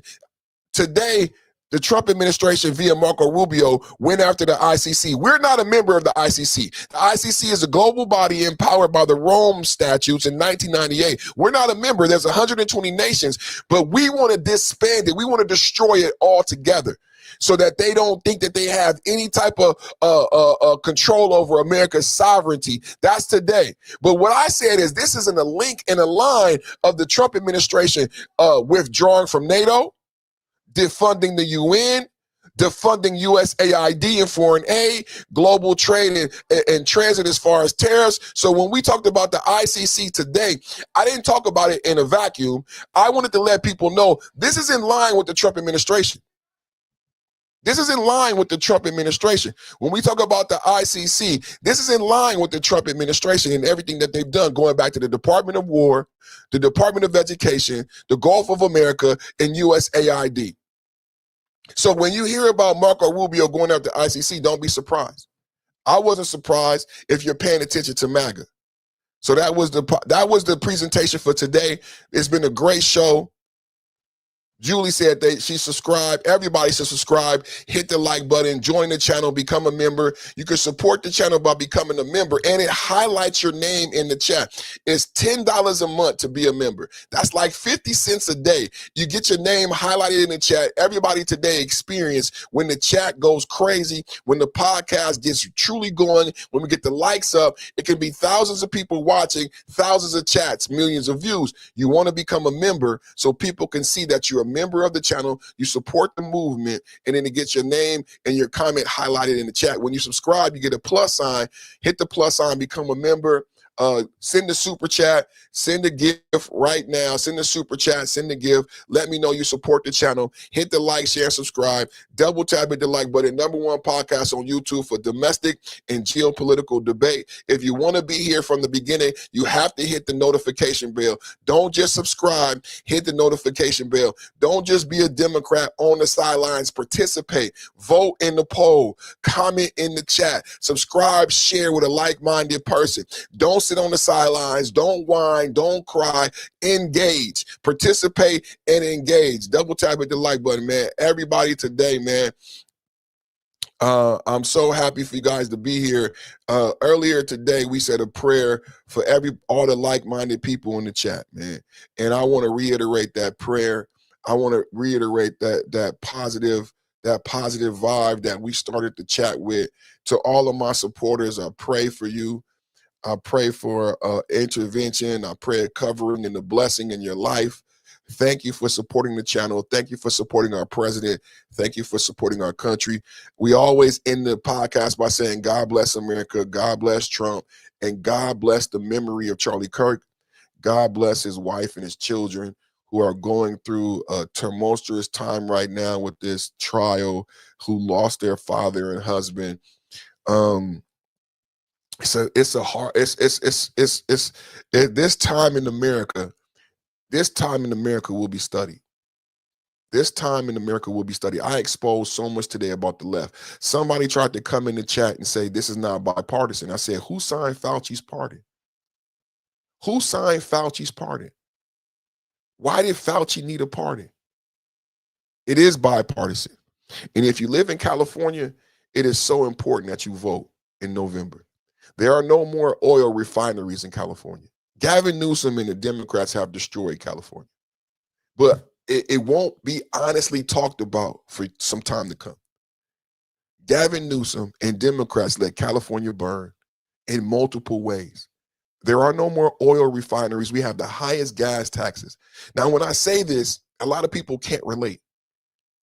So where do you guys get your oil? We don't know. This just happened. Gavin Newsom, and he didn't do anything to stop it. Over the last 2 years, Chevron announced that they would be leaving California. Gavin Newsom didn't change taxes or do anything to keep them here. So we have no oil refineries. People in California are going to be paying $10 for gas. We have no factories. Tesla left. We have no infrastructure. No more Walgreens, no more Denny's, no more retail. We have homelessness. We have drugs. We have crime. You can steal up to $1,000 in California, but where you gonna steal it from? Because all of that drove Walgreens out of business. So when they tell you voting doesn't matter and there's no reason to vote, come live in California. Live in LA, live in California, and you will learn it's very important who you vote for. It is so very important who you vote for. That's why I fight this fight every day. God bless you guys. I see you tomorrow at 1 o'clock. I see you tomorrow at 1 p.m. I'll see you tomorrow at 1 p.m. I'll see you tomorrow at 1 p.m. My name is Perfect. This is the Perfect Timing Podcast. Political discourse, geopolitical debate every day at 1 p.m. I see you tomorrow at 1 p.m. Have a good night.